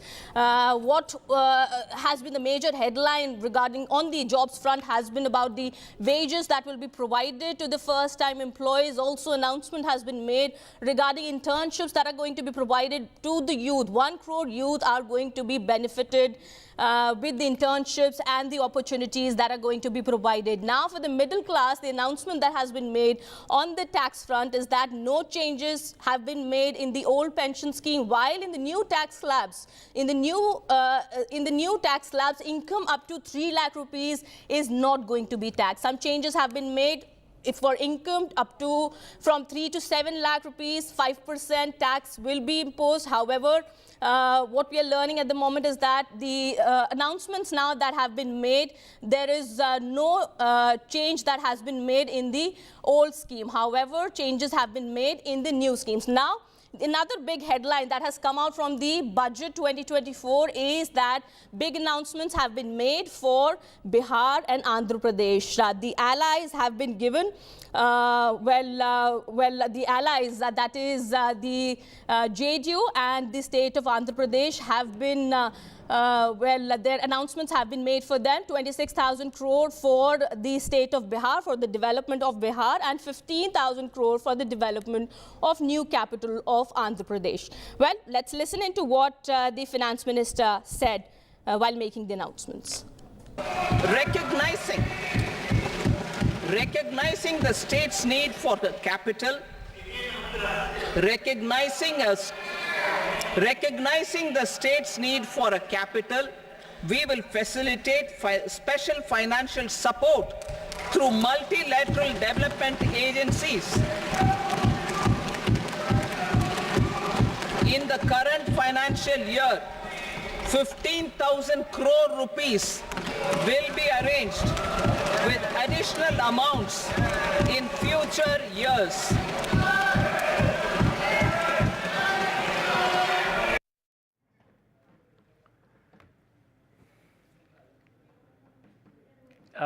And now we are joined by RPSG founder and chairman, Mr. Sanjeev Goenka. Mr. Goenka, welcome to NDTV on this rather momentous day, I must say. In his third term, Mr. Modi presents his first budget, or rather his finance minister presents the first budget. Your initial thoughts, Mr. Goenka, on the first budget of Modi 3.0. It's a budget which is full of thought, driven by gravitas, and which lays the foundation for the Viksit Bharat plan that Modi ji had for 2047. Why do you call it full of thought, Mr. Goenka? What's the rationale behind that?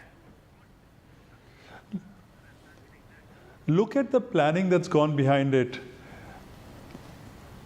It's about investment in agriculture, it's about investment in employment, it's investment in infrastructure, it's investment in skilling. It's about growth of the eastern part of the country, which is relatively less developed. It is about, the finance minister talked about making a comprehensive economic roadmap and a economic policy for reform based on labor, land and capital. It's focusing on the Nari, it's focusing on the youth. Mr. Goenka, you bring me to a very interesting point. So what more do you expect in terms of thought?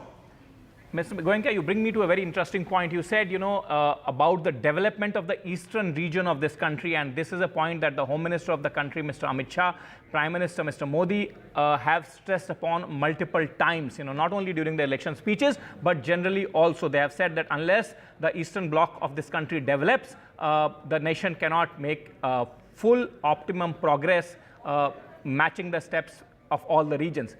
What do you think is one salient scheme? Of course, there are special schemes for Bihar, but one salient scheme, since you had such a large business in the eastern part of the country, you are one of the biggest business magnates from the eastern part of the country. What do you think is the one salient feature, Mr. Goenka, of this budget, which makes you think that it will certainly propel growth there?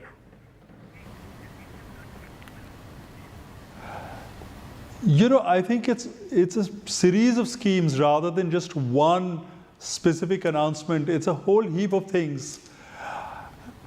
And I also look at what the finance minister has presented from a country's development perspective. She's talked of religious tourism. I mean, if you see that can be a huge contributor to the state's and the country's economy. Mr. Goenka, you also have a large consumer exposure in your business. You have a large FMCG retail exposure in your businesses. Now, there is something that is obviously going to excite a lot of people, that is the younger generation, a huge duty cut in the mobile phones, etc. Other than that, what do you think in this budget?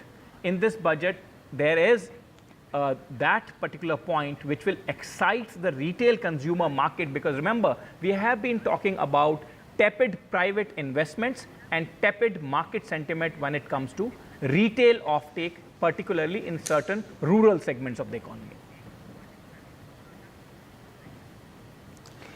You know, I think this whole thing about skilling the youth and providing internships to 1 crore plus youth. So it gives them opportunities, it gives them income, it gives them money to spend on their hands. So, Mr. Goenka, tell me something. Internship schemes have been tried in the past too. This time the scale is bigger.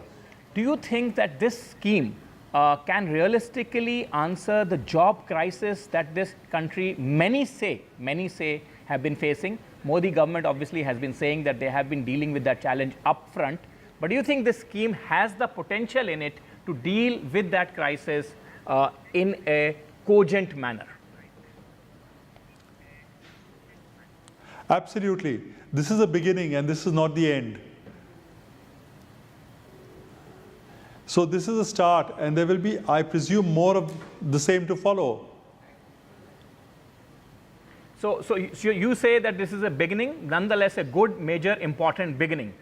And your closing remarks, Mr. Goenka, thank you very much for your time. From the skilling perspective. From the skilling perspective, right. My closing remarks are very simple. Yeah, please go ahead, sir. Please go ahead. I'm optimistic about the Indian economy, and I'm going to invest heavily in India and the Indian economy. Thank you, Mr. Goenka there, saying that he's optimistic about Indian economy and he's going to invest heavily into the Indian economy. Thank you for joining NDTV. With this, we go to CII, where my colleague Vishnu Shom and Maria are joining us. Thanks, Nikunj. Thanks very much. Chandrajit Banerjee of CII with us, the big boss at CII. Thanks very much for being with us. Was this, well, we were all hoping for a big bang budget. Who doesn't? Let's face it, all of us do. Did this live up to your expectations? No, there are areas where we saw that we have been talking about, which has been well addressed.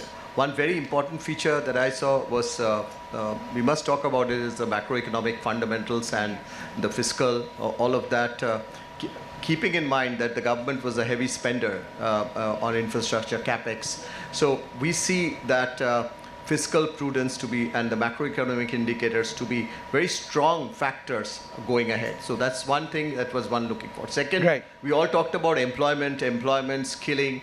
I don't think a budget ever had so much of emphasis on employment and skilling in the manner that it has been articulated in this budget. 3, we see trigger points basically where the participation of states, and we have been talking about how do we incentivize states, because how do we get reforms to be carried forward by states, and incentivizing states to do the next gen reforms is another very important key feature. And the 4th, of course, is on capex and infrastructure. The focus on rural infrastructure is a very, very, very key thing to see. And of course, and lastly, I would really talk about the the tax. I know that there are issues in the tax part, which you are digging into, but on the simplification side, on the direct tax, and this focus on decriminalization, bringing down and rewriting the code in 6 months. Yeah, phenomenal. I mean, that's extremely difficult. You know, Mr. Bhutani was telling me, I mean, that the time frame itself, and the fact that they're willing to do it, I mean, that's quite something. If you look at the history of the new tax code, it dates back to 2012. Substantial amount of work has been done. Between 2017 and 2019, even the draft code was ready.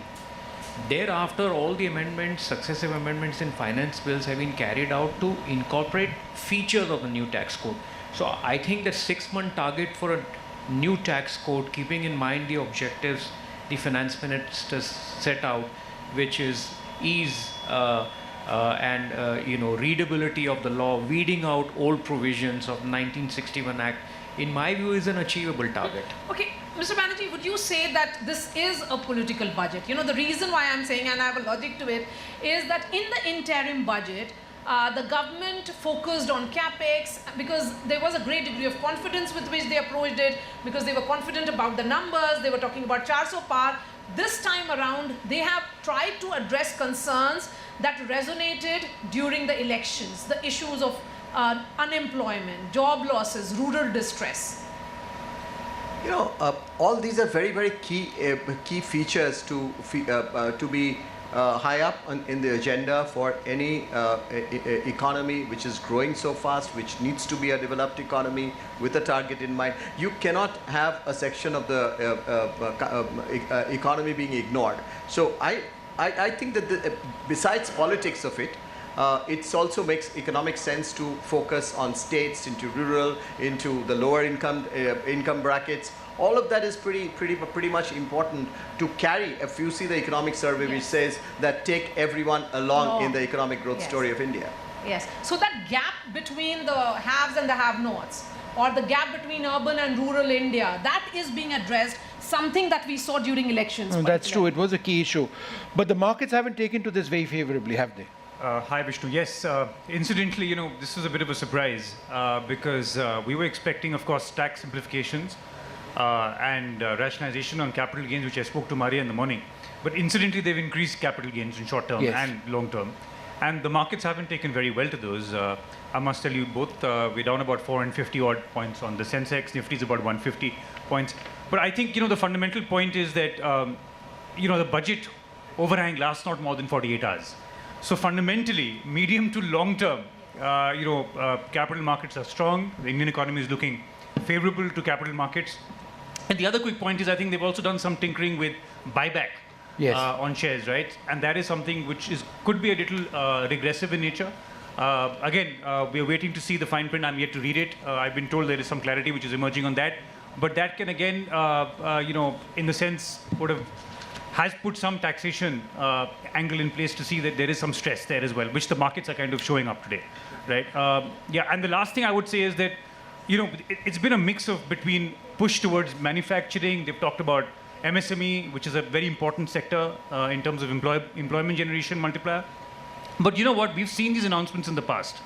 Has the MSME sector actually been benefited? I think that the execution is a big challenge which remains, and that needs to be seen very evidently.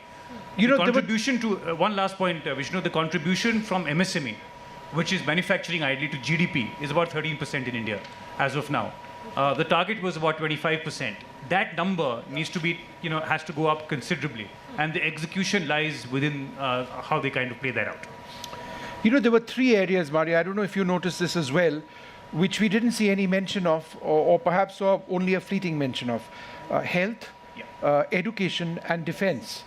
Would any of you like to sort of take these questions to Sinha back with us? I wouldn't ask you whether you were disappointed because, there is so much in the budget, a lot of which the minister doesn't necessarily need to read. But we talk about Atmanirbharta in the defense sector. It's a big policy push. It has to be a policy push, but not one word, in her speech. And health and education. So I want to just divide my comment into two parts. The one that I could follow and the one I have to study carefully. Because if you saw those 9 points, the first one was on productivity increase. Yes. And productivity increase I have to understand what there is on education and health. And there is a lot on skilling, if you saw the MSME. So it's difficult to comment when you're just hearing a speech. The things that I can comment on are 4.9%, big relief. Meaning I was actually not even expecting 4.9. I was thinking maybe it'll be 5. And then to go to 4.5. Now, if you think of it, 120% of our pre-COVID level is our GDP. And we are bringing down our debt faster. Both government debt and our fiscal deficit. And Standard & Poor's had already said that there's a positive outlook on us. We could actually get a better credit rating this way. And that would really change the tide totally. One of the biggest expenses on our budget is expense on interest. Yes. And if we can starting to tackle that, then you are really looking at it in a comprehensive manner. What is the FY 2024, the present fiscal deficit? 4.9.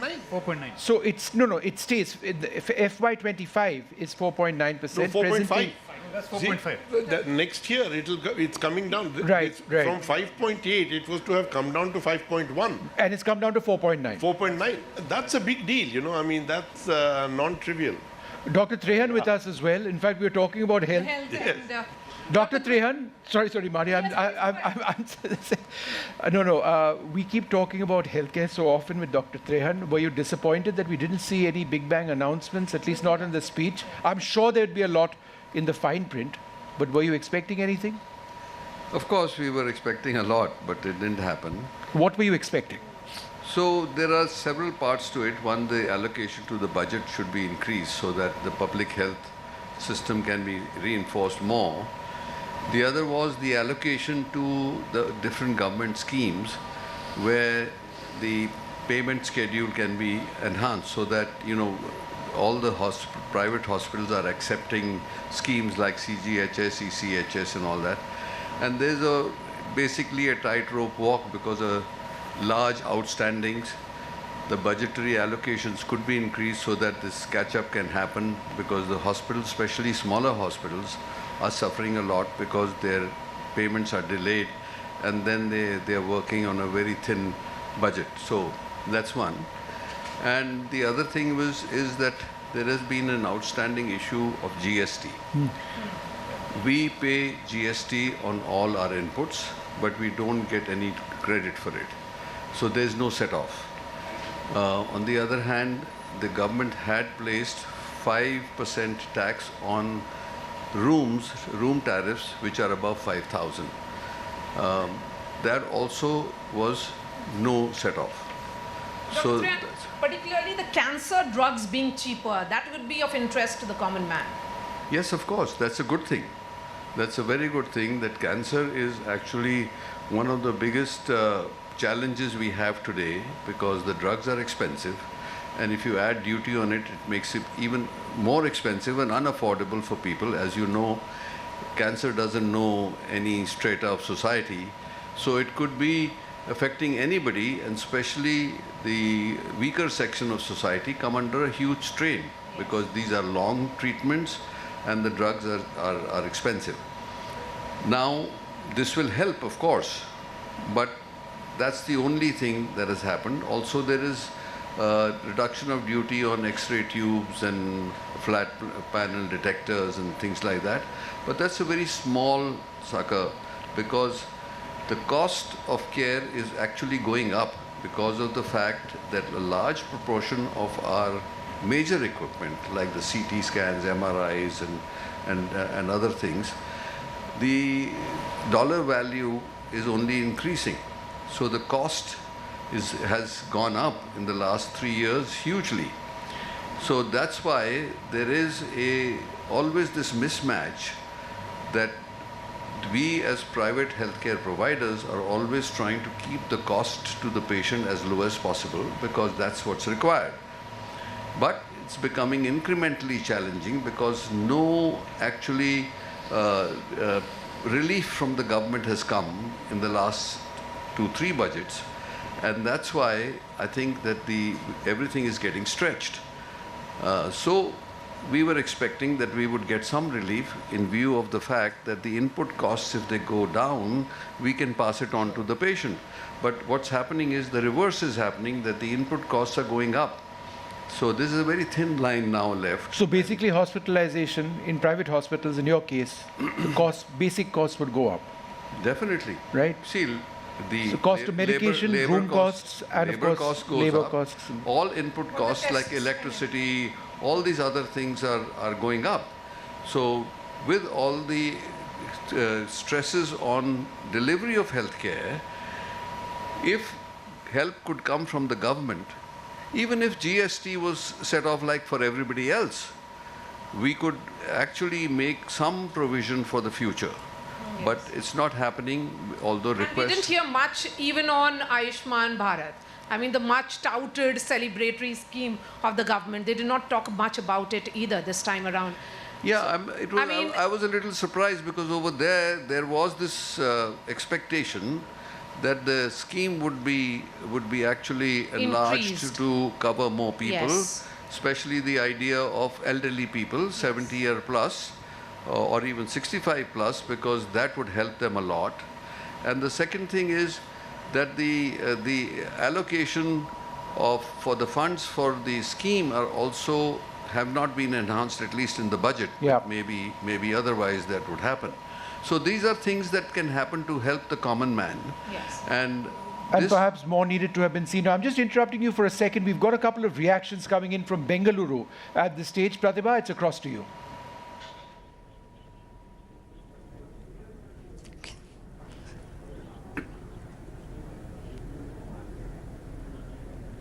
I'll make them introduce themselves, don't worry.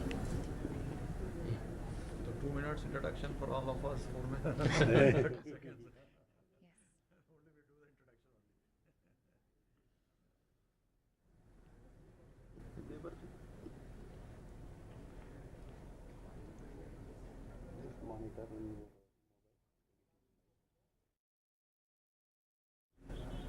I come to you from the Karnataka chapter of the CII. I have with me corporate personalities from this sector. And so starting with you, what are your first thoughts with respect to the budget, and if you could also introduce yourself? Yeah, I'm Sam Cherian. I'm the panel convener of MSME CII Karnataka and chairman of Chevron Laboratories. And I think this budget is quite encouraging for the MSMEs. That's my first take. Right. The chairman of CII Karnataka, what are your first thoughts, Mr. Venu? Yeah, hello, thank you very much. This budget, it talks about, one is the continuity, other one is, it takes care of everybody, and more focus and thrust is on employment generation, skilling, and MSME focus, as my colleague said. And on top of that, it also agriculture and other things. It will create a multiplier effect over a period of time in that. So this budget also has a lot of scope for the innovation, skilling, etc. in that. And that is, in my view, it has got a multiplier effect over a longer period of time in that.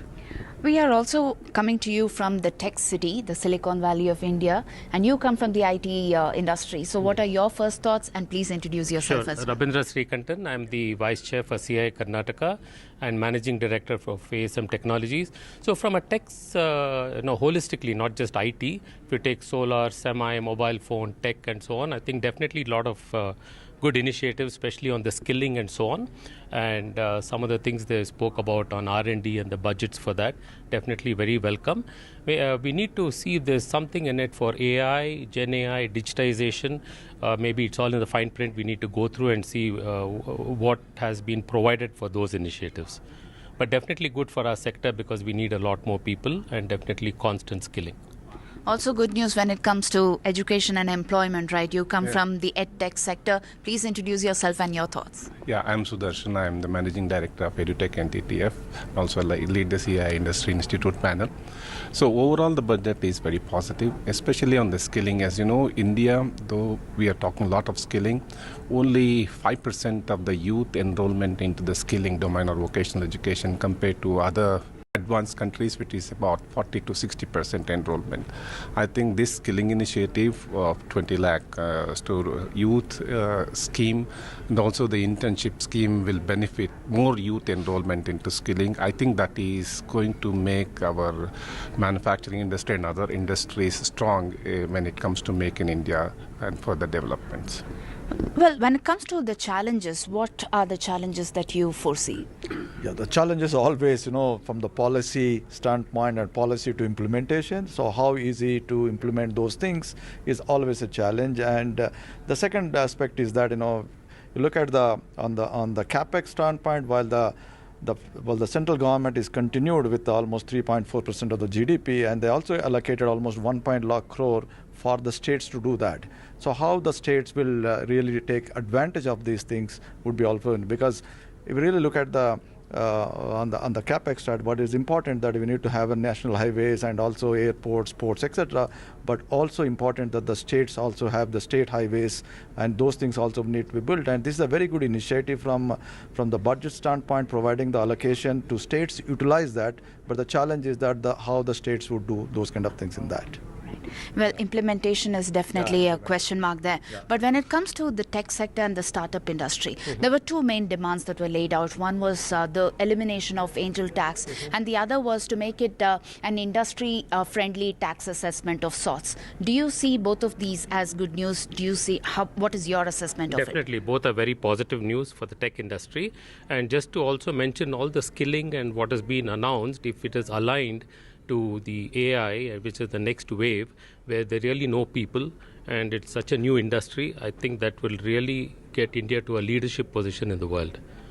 The absence of anything for the health sector, do you see that as something that was missing, disappointing? Not really. The finance minister has given some thrust on the cancer care related thing. That's a good beginning, actually. There is nothing which is... You can't do everything all of a sudden. The beginning is very good. When it comes to filling the employability gap, do you think that these initiatives would definitely address that of sorts? Yeah, I think what this time they have done, they have made industry inclusiveness. They want more industry participation than pushing the people. So I think the industry involvement has been increased, I think, which will address the skill gap in the coming years, I guess so. There you have it, the pluses and minuses that have been laid down by the Karnataka's chapter of CII there. Back to you. Thank you, Pratibha, for getting us that reaction from Bengaluru. Let's listen in to all the political reactions that have come in from the Parliament. Soon after Finance Minister presented the budget, a lot of MPs came out and gave the reactions. Let's listen in. Bharat को आपको बधाई है। अखिलेश जी सारा focus Bihar और आंध्र प्रदेश को ही दे देंगे। ये इसलिए है कि अगली सरकार बनाने के लिए वित्त मंत्री जी का ये बजट इंटर्म बजट है, लेकिन हर एक क्षेत्र में, चाहे अधोसंरचना हो, चाहे शिक्षा हो, चाहे सिंचाई हो, एक नई सोच विचारधारा के साथ भारत को अग्रसर करना। There was very little addressing of the inequality in our situation in our country today. Very little done to give reassurances to all of us who have been worried about the failures and limitations in this government's economic approach. You know that as far as development is concerned, there was no mention of public health expenditure, no mention of education expenditure, all of which should have been increased significantly. आपको बधाई है। अखिलेश जी सारा focus Bihar और आंध्र प्रदेश को ही दे देंगे। ये इसलिए है कि अगली सरकार बनाने के लिए इससे बड़ा पैकेज उन प्रदेशों को दे। और उत्तर प्रदेश के लिए उत्तर प्रदेश ने प्रधानमंत्री दिया है, और क्या चाहिए उत्तर प्रदेश को? That is quintessential Akhilesh Yadav these days. Vishnu, interestingly, they have been doing a lot of jugalbandi. We have seen a lot of coordination play out between Akhilesh and Rahul Gandhi inside Parliament. But yes, let's come back to the CII panel. I think Nasir Salim had a point to make. Firstly, fiscal deficit at under 5% is welcome news. But you had a second key point as well. Yeah, no, so 2 points there actually. One is that, the fiscal deficit is 4.9%, which is looking good. And that will bode really well with the overall rating upgrade that India may see now over the next few quarters from the international markets, which will also attract a lot of foreign flow in. Yeah. So one is that. The second thing, quick one, is from the sectoral perspective, I think post the budget, I would like to touch upon one sector which now looks a little more stronger, which is the entire consumption piece. With deductions increasing, Maria, we spoke about this in the morning, from 50 to 75,000 rupees, it's gone up. So the middle income group will tend to benefit on some more disposable income available to them. Also, the extension limit of long-term capital gain from up to 1 lakh to now 1,25,000 will leave them with more disposable income. So some, numbers. So those in lower income brackets would tend to have more disposable income, is what you're saying. Yeah, because we're seeing a lot of participation now in, listed. And that could be up to 75,000 rupees more annually. Absolutely, absolutely. So that will bode well with consumption, and also, they've given some tax rebates on mobiles and certain other consumer discretionary products, which may also bode really well. So that hopefully should play out. Would you like to come in? Has enough been done to drive private consumption? That's really not my subject, but if you allow me, I'd like to speak on infrastructure. Go right ahead, sir.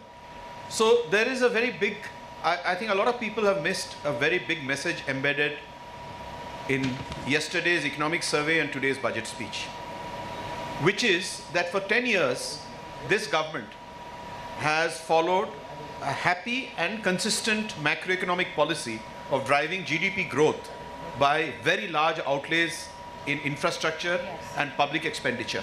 And that was, in fact, touted as pump priming economic growth. So in the last few years, we have seen infrastructure outlays increase by 25 and 30%, 5.5 to 7.5, 7.5 to 10. And the expectation this year was that in the first year of a new government full of energy to again embark on new things, that we would get a 30% increase in the infrastructure outlay, taking it up to 13 lakh crores. But what we've got is 11.1, which is a 11% increase.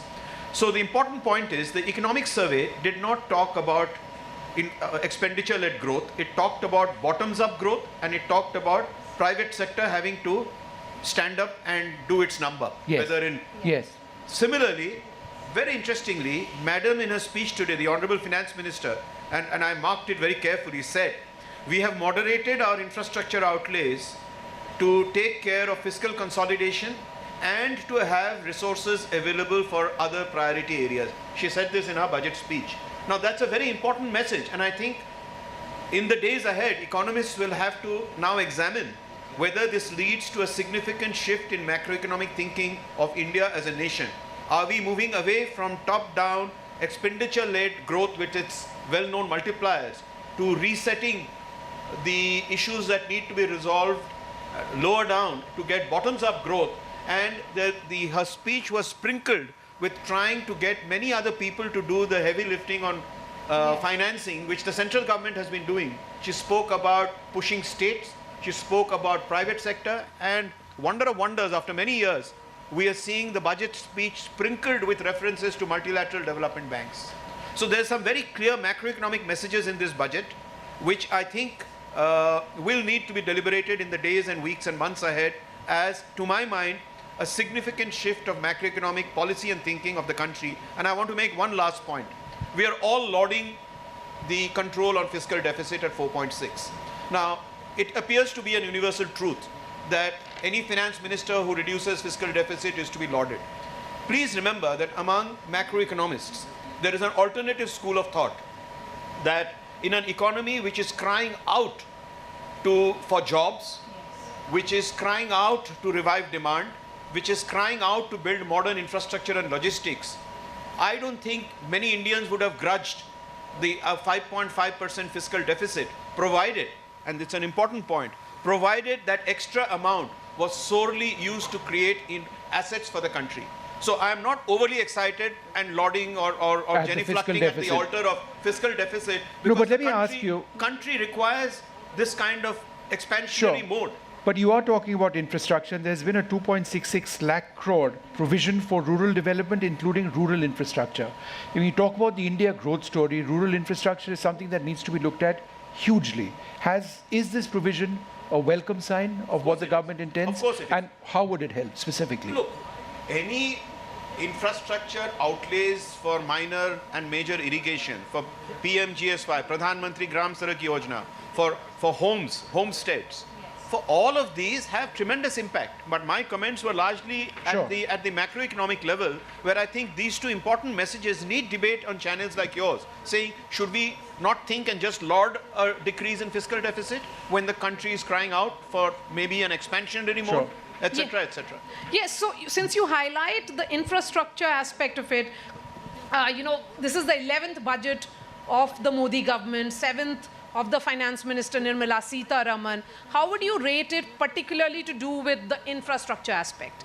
Look, I would be apprehensive, and I'm being very candid with you on the channel. For years now, we've been told by the honchos in the finance ministry that 1 rupee spent on infrastructure results in 3 rupees of GDP, and 1 rupee spent on direct benefit transfer results in 90 paisa. The multiples in construction sector of 6 and 7 have been used for the last 10 years to build the narrative of how large infrastructure spends are pump priming the economy.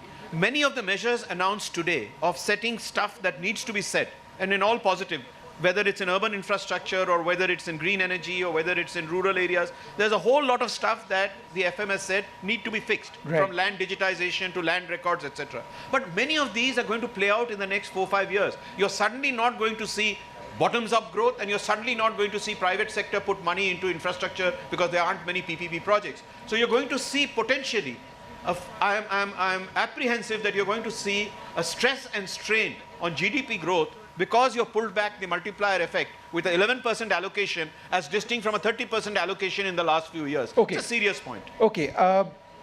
Vivek had to leave, so let me put you on the spot. Now that we've seen the budget, discussed various aspects, how would you rate this budget 1 to 10? In some ways, at least on the tax front, it's a brave budget. And I say brave budget with great degree of caution. It's a brave budget because the government is taking the call that India is an economy which has tailwinds behind it, and therefore, even if slight adjustments are done so as to keep fiscal deficit, etc., in check, that will still not stop the virtuous investment cycle. Let me give you 2 examples. The increase of long-term capital gains tax from 10% to 12.5% clearly is a signal that the government believes there is enough returns coming out of the public markets. Clearly is also a signal to foreign investors to say, we will treat you at par with the residents, and therefore your rate of tax from 10%, we will take up to 12.5%. So there is a slight element of bravery involved. Sure. The point that he was making on the fact that the government wants private sector to step up, and the economic survey also indicated it. Yes. The government wants private sector to step up and take its onus burden of the investment cycle is also a very interesting one. I would have expected that if the government were doing this, in the interim budget, they had extended the extension available to sovereign and pension funds to invest in India up till March 31, 2025. There was a widespread expectation, and these guys invest in infrastructure and the like, that would be extended in a full budget. After all, if you could make that change in an interim budget when you make no changes, the expectation is that the government thinking is that you will expand on it. Sure. The government chose not to do it. So the signal or the thinking in the North Bloc seems to be there will be investment because we have tailwinds. There will be investment because of the geopolitical situation, and we can take a little bit of chance with some of these things. Or is it because they realize that the narrative of not enough jobs is actually hurting them?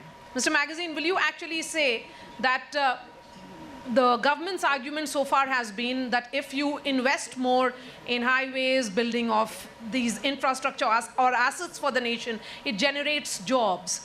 But then the emphasis which has been put on skilling, the internship program, that's an acknowledgement that, yes, it may be creating jobs, but when it comes to the real issue, that is not being addressed. Yeah, mostly true. No doubt infrastructure investments creates jobs. But, there wasn't enough talked about other service industries which are going to provide jobs. No doubt construction is one of the, after agriculture, one of the largest areas of jobs. So what about retail?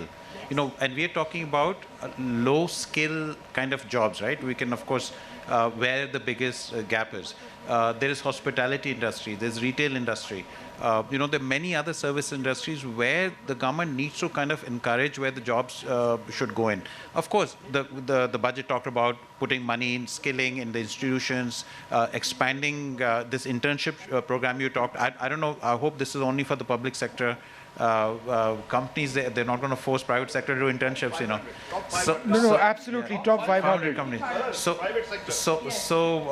I'm not a big fan of that, forcing for anything like this. But you don't have to give a job. It's just a 1-year internship, right. And I think there is a government subsidy on the salary for the first year. Yes. The CSR.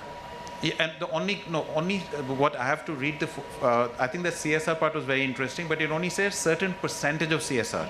So I wish there was no percentage of CSR, because that helps. Then you can use the CSR for that. So it's not. I've got that detail. I'll just read it out. It's like a small percentage of CSR. Internship in 500 top companies to be encouraged. 1 crore youth to benefit from the government scheme. Internship allowance of 5,000 rupees and one-time assistance of 6,000 to be provided under the internship scheme. Now, I assume that 6,000 rupees comes from the government to the company, though I'm not sure if it comes from the government to the young employee or the young intern. Companies to bear training costs from their CSR funds under the government's internship scheme. Then they've got accommodation and everything set up, linked to this. So it's heard important. Something there's only a percent. I hope it's if it is full CSR, it definitely helps for the money to go in. But I heard there was a percentage of CSR you can use for it, not the entire thing. But yeah, the fine print you have to think. But certainly, jobs and skilling. There was the good part of this budget. It hit all the headlines which are for the economy, which are great. Be it infrastructure. For me, one other area was very big called digitization of land. That's huge, using satellite and this imagery. is not for real estate only, it's for manufacturing anything if you have to do in our economy. If that is implemented, the challenge is, of course, she talked about rural land also, which is great, urban land, but a lot of this is state-led. It's a state subject. Sure. But if this is implemented, can you imagine our courts will have less litigation because we talk about millions of litigation happening. The knock-on effect will be huge. Real estate. Second is that investment going in, or if you have to take loan also. Yeah. And this is also happening in microfinance already. The states where the land is digitized, a lot of the microfinance companies are able to lend Okay, more. Mr. Magazine, I'm asking you to hold your thought because I'll come back to this, and it's fascinating the use of satellite imagery to plot land holdings across the country. Imagine the benefits in hilly states as well, where it's been so difficult for tehsildars to actually map out land. We need to take a short break, but we'll come back to this specific theme in the next few minutes.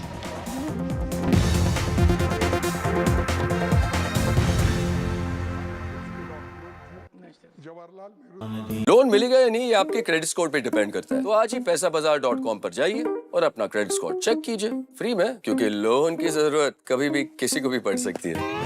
बस acting करा लो इनसे। पैसाबाजार.com, credit score check, आदत अच्छी है। Hello and welcome to India Sense, where I speak with global opinion makers. The United States has made a strategic decision over the last 20 years to move closer to India. So a $7 trillion economy seems a perfectly conceivable number. If you want to be a national party, it's that you sort of accept the way the world is rather than want to endlessly hark back to how it was. Modi is promoting the digitization of the economy, which is accelerating growth in the country. Get ready for the ride of your life. NDTV brings you the NDTV Auto Show with me, Mugdha Mishra. From the fastest supercars to the sleekest new energy vehicles to your trusted daily ride, we cover it all. Every Saturday at 10:30 a.m. and Sunday at 8:30 p.m. only on NDTV 24/7. Your next great escape starts here. The biggest democratic exercise in the world. Team NDTV covers it from ground zero. BJP really had to fight a tough election this time. Unprecedented exercise. Unmatched coverage. There is no dispute. जनता को decide करना है. From polling to counting, NDTV brought you the most trustworthy news and updates.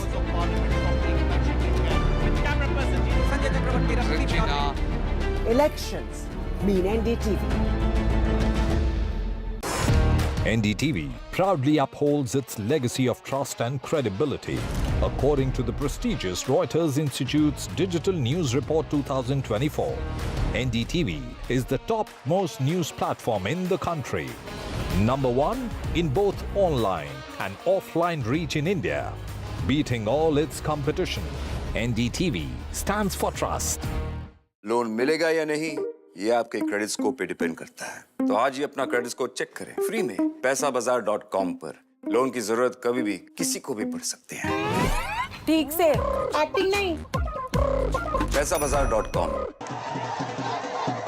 After great victory by Indian team, and today we are reporting from Mohali International Airport where we are showing these visuals. Arshdeep हमारे साथ हैं। बहुत ही performance सही सारे दी थे बढ़िया results मिले। We are in the city of Kanpur today because they have their champion back home, Kuldeep Yadav. Desperation for each and everyone to go there and win the World Cup, and we did it.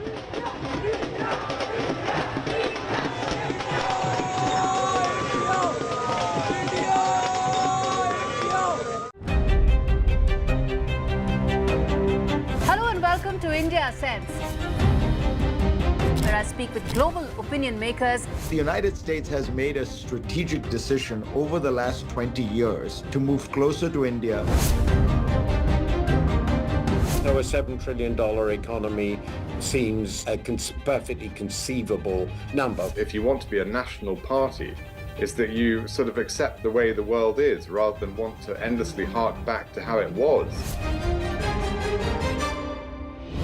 Modi is promoting the digitization of the economy, which is accelerating growth in the country. Get ready for the ride of your life. NDTV brings you the NDTV Auto Show with me, Mugdha Mishra. From the fastest supercars to the sleekest new energy vehicles to your trusted daily ride, we cover it all. Every Saturday at 10:30 a.m. and Sunday at 8:30 p.m. only on NDTV.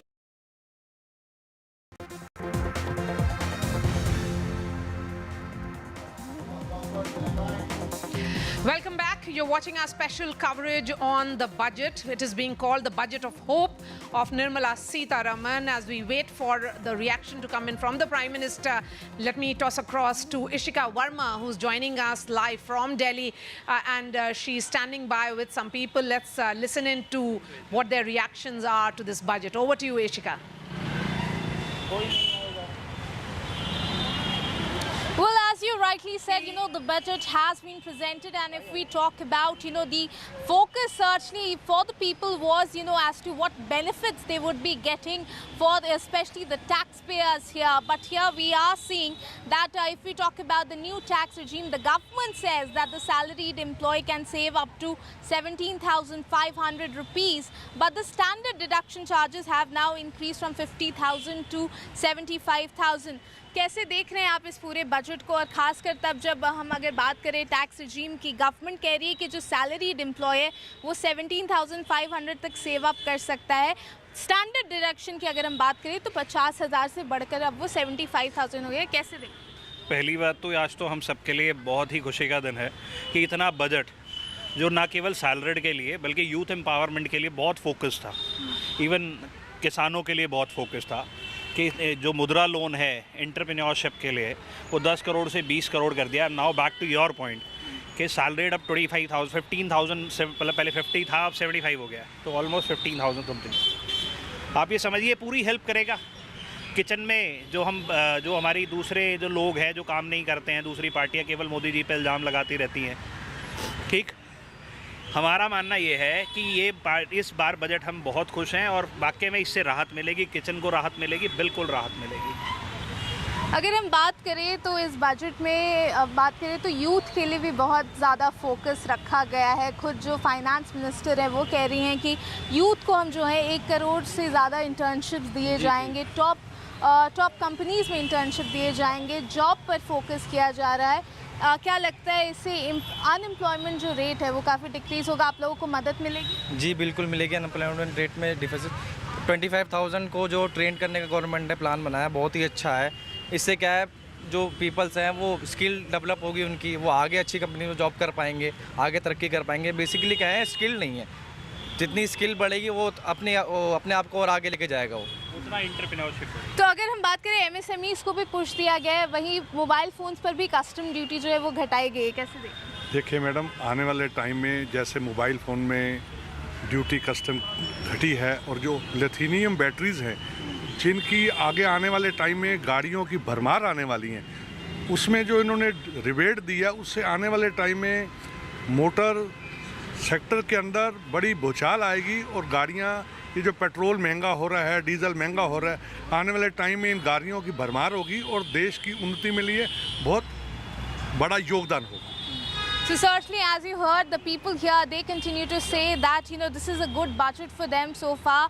And, they are certainly looking at, there are opportunities for youth as well. So people here say that they are certainly considering it as the budget of hope. Over to you. All right, Ishika, thanks very much. Mr. Magazine, one of the interesting parts of the budget you were talking about that is a proposal to use satellite imagery to plot land holdings. If this is to work out, what would the benefits be? It will have a huge impact. I think from all the budget discussion, if something will have a, which will be a needle mover for our country, it will be this, because end of the day, this is, the land is not only required, like I mentioned, for real estate, is for manufacturing, for anything we want to do, build social infrastructure, hospitals, schools, whatever, we need land. And the big problem right now we face is a lot of the investment is also not coming in, because, for example, if a large manufacturer wants to buy land, both foreign or local, or someone wants to build a school, land is the biggest deterrent. Leave aside the cost, just to get clear title land. So if this lot of investment. Also, if you look at it, there are microfinance companies right now. A lot of people have small land holdings. It's already started, but as to scale up, they take loan against that land, right? And the big problem is, and for a lot of the microfinance companies to lend them, imagine if they know this land is digitized, there'll be no dispute on the title, then they can lend money. So the financing will go up. The government will be able to collect more taxes because now they have proper records. And and also the whole development part, I mean, there'll be a big thing. So I think this is the main thing is, of course, implementation. The budget is talking about it. Land is a state subject.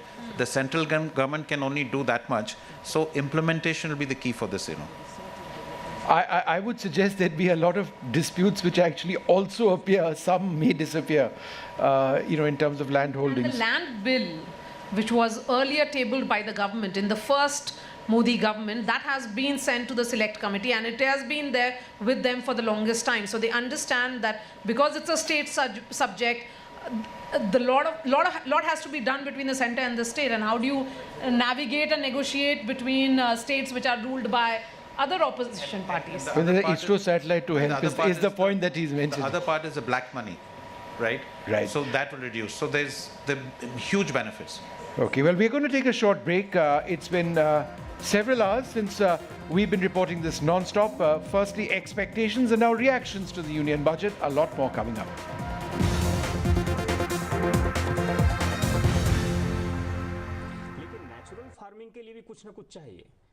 Loan मिलेगा या नहीं, ये आपके credit score पे depend करता है। आज ही जाइए पैसाबाजार.com पर और अपना क्रेडिट स्कोर चेक कीजिए फ्री में, क्योंकि लोन की जरूरत किसी को भी कभी भी पड़ सकती है। चल एक्टिंग थोड़ा भेल बनो। ये आया पैसाबाजार.com। NDTV proudly upholds its legacy of trust and credibility. According to the prestigious Reuters Institute's Digital News Report 2024, NDTV is the top-most news platform in the country. Number one in both online and offline reach in India. Beating all its competition, NDTV stands for trust. After a great victory by Indian team, and today we are reporting from Mohali International Airport where we are showing these visuals. Arshdeep हमारे साथ हैं। बहुत ही performance सही सारे दी थे, बढ़िया results मिले। We are in the city of Kanpur today because they have their champion back home, Kuldeep Yadav. Desperation for each and everyone to go there and win the World Cup, and we did it.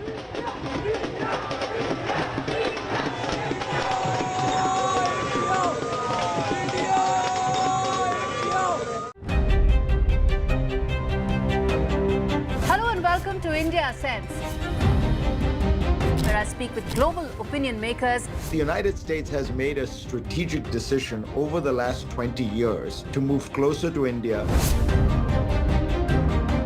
So a $7 trillion economy seems a perfectly conceivable number. If you want to be a national party, it's that you sort of accept the way the world is rather than want to endlessly hark back to how it was. Modi is promoting the digitization of the economy, which is accelerating growth in the country. Get ready for the ride of your life. NDTV brings you the NDTV Auto Show with me, Mugdha Mishra. From the fastest supercars to the sleekest new energy vehicles to your trusted daily ride, we cover it all. Every Saturday at 10:30 a.m. and Sunday at 8:30 p.m. only on NDTV 24/7. Your next great escape starts here. NDTV proudly upholds its legacy of trust and credibility. According to the prestigious Reuters Institute's Digital News Report 2024, NDTV is the top-most news platform in the country. Number one in both online and offline reach in India. Beating all its competition, NDTV stands for trust. After a great victory by Indian team, and today we are reporting from Mohali International Airport where we are showing these visuals. Arshdeep हमारे साथ हैं. बहुत ही performance सही सारे दी थे बढ़िया results मिले. We are in the city of Kanpur today because they have their champion back home, Kuldeep Yadav. Desperation for each and everyone to go there and win the World Cup, and we did it.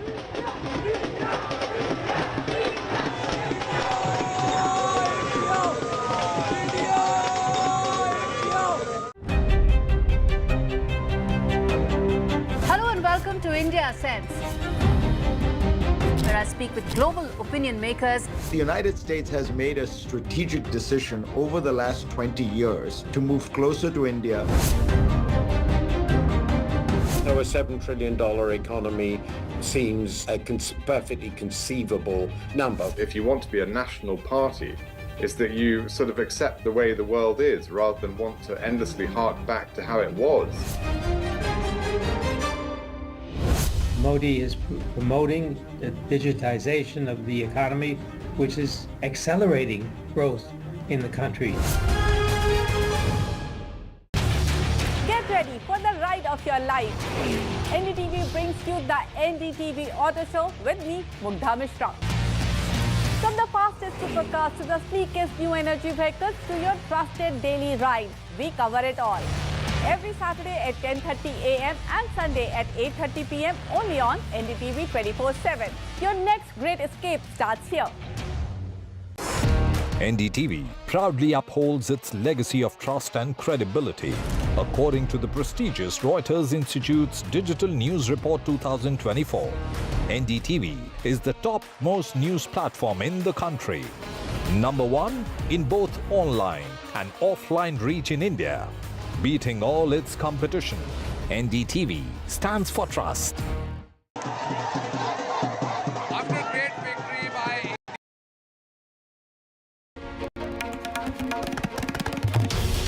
This is NDTV, and you're watching NDTV 24/7. Hello, Moto.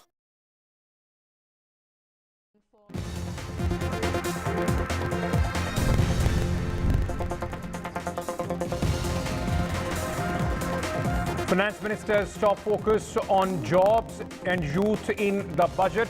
New schemes launched for job creation. FM opens purse strings for allies. Special package for Bihar and new Andhra Pradesh capital.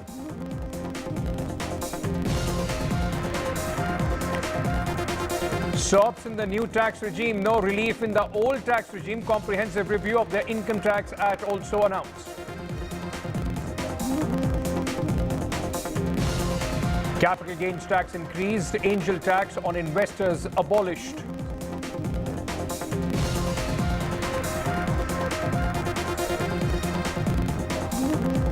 Jittery response from the market. Sensex Nifty trend downwards. Market slips on capital gains tax announcement. 3 cancer drugs to be cheaper. Duty cut on gold, silver, platinum, mobile phones and chargers to be cheaper as well.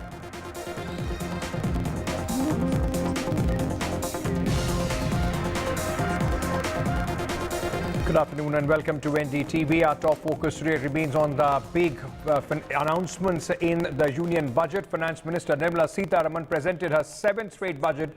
Big announcements were made on employment front. One of the key issues that the opposition has been targeting the Modi government. Jobs, skilling have been given big priority. Rupees 1.48 lakh crore embarked for jobs in education and skilling. In a 7th record union budget, Nirmala Sitharaman also announced key employment schemes, wages for first-time employees, internships to 1 crore youths. Now, for the middle class on the tax front, no changes have been made in the old tax regime. While in the new tax regime, there have been slabs which have been changed. Income tax up to rupees 3 lakh per annum will not be taxed. 3 to 7 lakhs will be 5%. 7 to 10 lakhs will be taxed at 10%.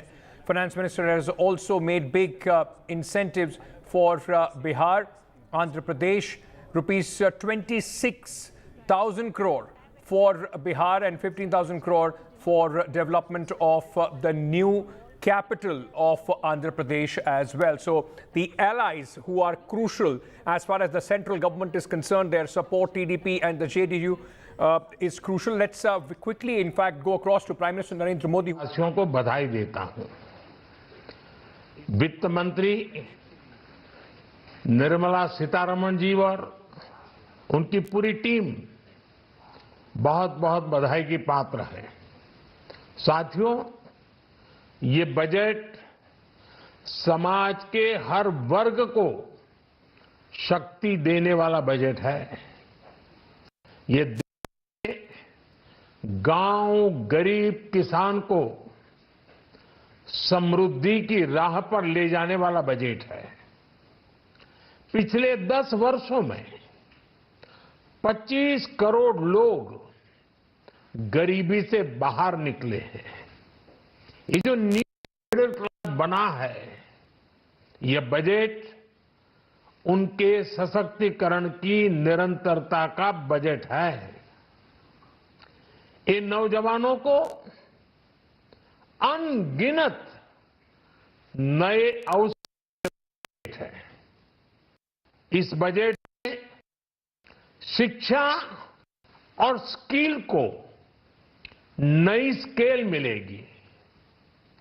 ये middle class को नई ताकत देने वाला budget है। जनजातीय समाज, दलित सशक्त करने की मजबूत योजनाओं के साथ आया है। इस बजट से महिलाओं की आर्थिक भागीदारी सुनिश्चित करने योजनाओं के साथ आया है। इस बजट से महिलाओं की आर्थिक भागीदारी सुनिश्चित करने में मदद मिलेगी। इस बजट से छोटे व्यापारियों, एमएसएमईज को यानी कि लघु उद्योगों का उसकी प्रगति का नया रास्ता मिलेगा। बजट में मैन्युफैक्चरिंग पर भी बल है, इंफ्रास्ट्रक्चर पर भी बल है। इससे आर्थिक विकास को नई गति मिलेगी और गति को भी निरंतरता मिलेगी।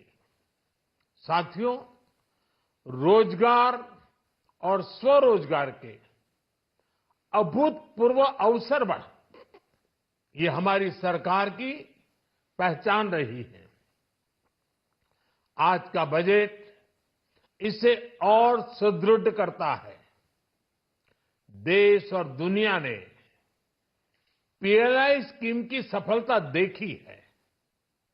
अब इस बजट में सरकार ने एम्प्लॉयमेंट लिंक्ड इंसेंटिव स्कीम की घोषणा की है।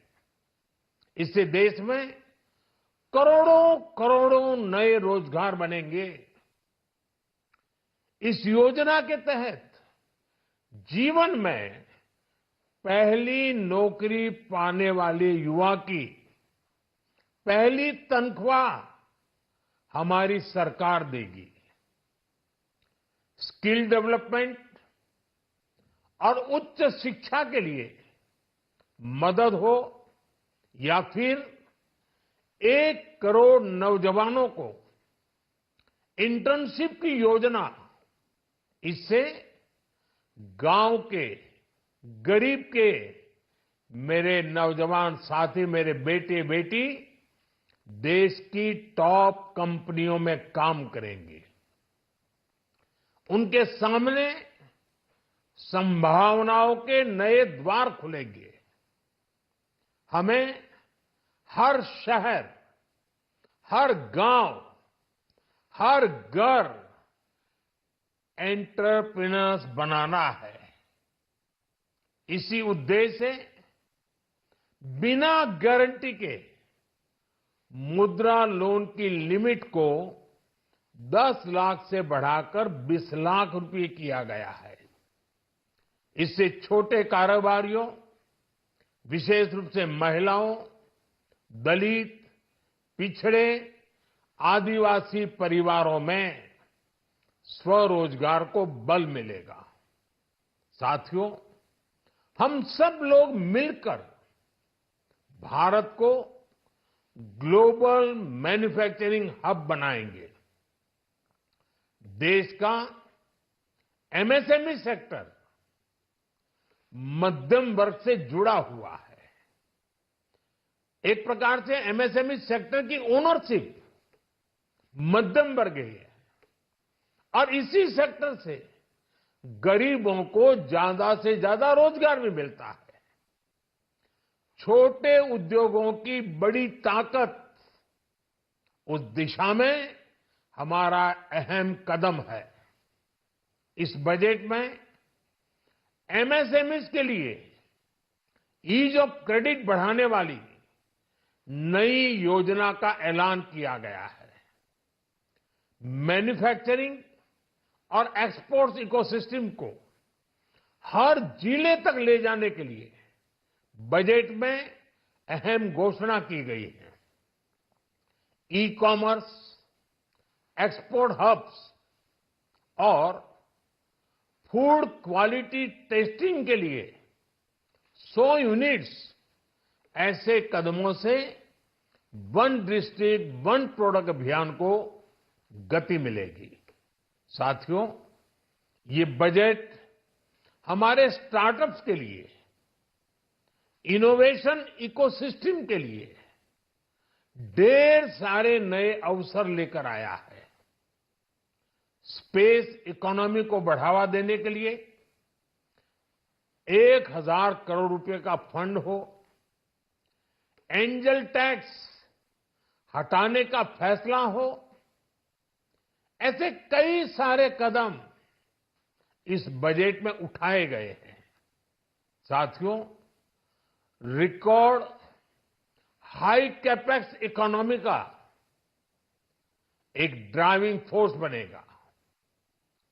12 नए इंडस्ट्रियल नोड्स, देश में नए सैटेलाइट टाउन्स का विकास और 14 बड़े शहरों के लिए ट्रांजिट प्लान्स, इससे देश में नए इकोनॉमिक हब विकसित होंगे और बहुत बड़ी संख्या में नए रोजगार बनेंगे।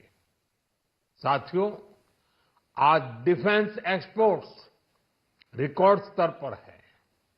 इस बजट में डिफेंस सेक्टर को आत्मनिर्भर बनाने के लिए अनेक प्रावधान किए गए हैं।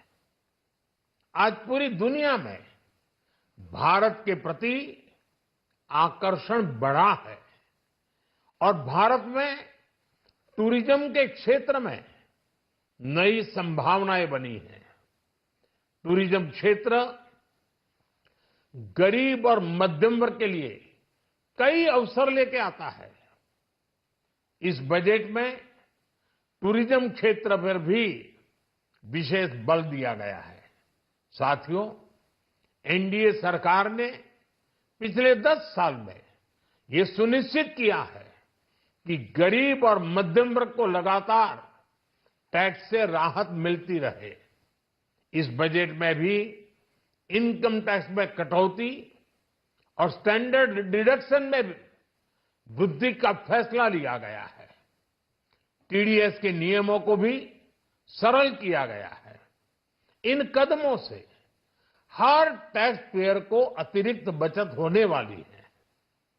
साथियों, देश के विकास के लिए भारत के पूर्वी क्षेत्र का संपूर्ण विकास पूर्वोदय के विजन द्वारा हमारे इस अभियान को नई गति, नई ऊर्जा मिलेगी। हम पूर्वी भारत में कई महत्वपूर्ण इंफ्रास्ट्रक्चर जैसे हाईवेज, वाटर प्रोजेक्ट्स, और पावर प्रोजेक्ट्स का निर्माण कर विकास को नई गति देंगे। साथियों, इस बजट का एक बहुत बड़ा फोकस देश के किसान है। अन्न भंडारण के लिए दुनिया की सबसे बड़ी स्कीम के बाद अब हम वेजिटेबल प्रोडक्शन क्लस्टर्स बनाने जा रहे हैं। इससे एक और छोटे किसानों को फल, सब्जियों, अन्य उपज के लिए नए बाजार मिलेंगे, बेहतर दाम मिलेंगे, तो दूसरी ओर हमारे मध्यम वर्ग के लिए फल, सब्जियों की उपलब्धता बढ़ेगी और परिवार के लिए पोषण भी सुनिश्चित होगा। कृषि क्षेत्र में भारत का आत्मनिर्भर बनना समय की मांग है। इसलिए दलहन, तिलहन की पैदावार बढ़ाने के लिए किसानों को मदद की घोषणा की गई है। साथियों, देश में गरीबी समाप्त हो, गरीब का सशक्तिकरण हो, इस दिशा में भी आज के बजट में प्रमुख घोषणाएं की गई है। गरीबों के लिए 3 करोड़ नए घर बनाना तय हुआ है। जनजातीय उन्नत ग्राम अभियान सैचुरेशन अप्रोच के साथ 5 करोड़ आदिवासी परिवारों को मूलभूत सुविधाओं से जोड़ा जाएगा। इसके अलावा ग्राम सड़क योजना 25,000 नए ग्रामीण क्षेत्रों को ऑल वेदर रोड से जोड़ेगी। इसका लाभ देश के सभी राज्यों के दूर दराज गांवों को मिलेगा। साथियों, आज का बजट नए अवसर, नई ऊर्जा लेकर आया है। ये ढेर सारे नए रोजगार, स्वरोजगार के अवसर लेकर आया है। ये बेटर ग्रोथ और ब्राइट फ्यूचर लेकर आया है। आज का बजट भारत को दुनिया की तीसरी सबसे बड़ी आर्थिक ताकत बनाने के उस पूरी प्रक्रिया में कैटलिस्ट का काम करेगा। विकसित भारत की एक ठोस नींव रखेगा। सभी देशवासियों को बहुत बहुत शुभकामनाएं।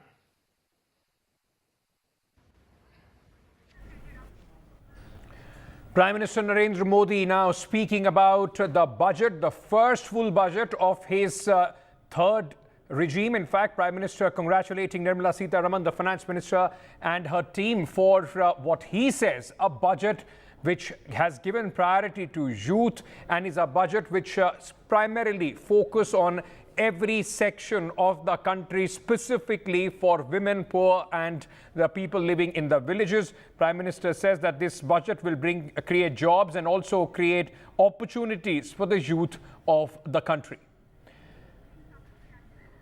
Now, while the BJP has presented, the government of India has presented this budget, the opposition, which was in fact listening very eagerly about the various announcements which have been made. Let's listen in to some reactions of how the opposition thinks and how much marks are they giving to 7th budget of Nirmala Sitharaman. आपको बधाई है। अखिलेश जी, सारा focus Bihar और आंध्र प्रदेश को ही दे देंगे। ये इसलिए है कि अगली सरकार बनाने के लिए इससे बड़ा पैकेज उन प्रदेशों को दे। और उत्तर प्रदेश के लिए उत्तर प्रदेश ने प्रधानमंत्री दिया है, और क्या चाहिए उत्तर प्रदेश को? It's an underwhelming budget. I didn't hear anything about the key issues facing the common people of our country. There was no mention of Manrega. There was no mention or insufficient mention of any steps taken to improve the income of the ordinary person. We have seen far too little from the government when it comes to taking care of the severe income disparities in this country.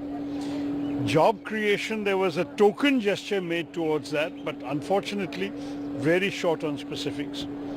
And I personally welcome only one provision, which is this abolition of the tax on angel investors. Union Minister Rammohan Naidu is with me. Rammohan sir, I've been to your state during the elections as well. I've seen Amravati not building for last 5 years. But this time, do you think that now the infrastructure work and the development work will go on. Absolutely, there is a lot of budget provision that has been created in this budget today to the tune of 15,000 crores. And also, when the central government gives an idea that we are supporting the capital, automatically the private industry, automatically the people, they get a lot of confidence that the capital is going to be built here. So that is what we are expecting there. It is going to give a huge push for Andhra Pradesh, and this is what Jagan Reddy did before. Like you have said, you would have seen it. He has made it a ghost town. He has totally destroyed the idea of Amaravati capital. So now it is the responsibility of the NDA government to rebuild it, which was an election promise also. And I am very happy that within 2 months' time of the election result, that central government has reciprocated the confidence, the assurance that people had on the NDA government. They have reciprocated with huge heart. एक तरीके से सबके लिए dream budget है, sub section के लिए और खास करके युवाओं के लिए और महिलाओं के लिए. ऑपोजिशन पार्टी ने क्रिटिसाइज किया, मतलब ये बहुत अच्छा बजट है, इसलिए वो निराश हो गए हैं, क्योंकि अच्छा बजट है, देश के लिए अच्छा बजट आया है, इसी से ऑपोजिशन पार्टी चिंता में है. बजट में आप बताइए, एक सेक्टर बताइए जिसको आपने नजरअंदाज किया, कहीं ऐसा नजर नहीं आता है, हर एक सेक्टर के लिए इस बजट में प्रावधान रखा है. Right, so lots of reactions coming in as far as the budget is concerned. We began the day with our budget expectations. We've got reactions at this stage. Mr. Sanjeev Puri with us, Mr. Mukundan Rajanavane, and Deepak Shetty as well, and also Deepak Thakur. Thank you all very much for being with us. Mr. Puri, let me come to you first. Were you satisfied with what this budget had? Did it give our economy the big bang or a serious impetus which so many look forward to? I think it's indeed a remarkable budget. The mic next to you, yeah. It's indeed a remarkable budget. It has addressed the issue of continued investment for growth. It has addressed the issue of very important issue of the climate emergency. And it has stuck to the, not stuck actually, it has gone way beyond whatever guidance was given on fiscal consolidation. It was 5.1 earlier, it's now, we're talking of 4.9%. So it's much better from a macro stability point of view. And a lot of focus very clearly on livelihoods and a lot of focus on the rural economy, agriculture, a lot of focus on providing impetus to manufacturing, a lot of focus on certain futuristic areas like critical minerals, innovation. And beyond that, I think what is very important also is the budget has very clearly made some very strong statements on the intent for ease of doing business, a lot of reference to certain areas that will be comprehensively reviewed. Very strong statement on GST to make it more inclusive. Strong statement on next generation factor reforms, that they will be a policy paper and you know that will hopefully start narrative. A lot of reference to the next generation of reforms which have to be done by the states on how to align the states with that. So all in all, I think address these issues of growth and economic transformation, and also very clearly articulating the policy direction that's required for the next phase of economic transformation. And if I may add, a new tax code in 6 months. Absolutely. In new 6 months, you know, I mean, that's really impressive. Really impressive. I just, go ahead. Yes, Maria. Question on infrastructure in particular.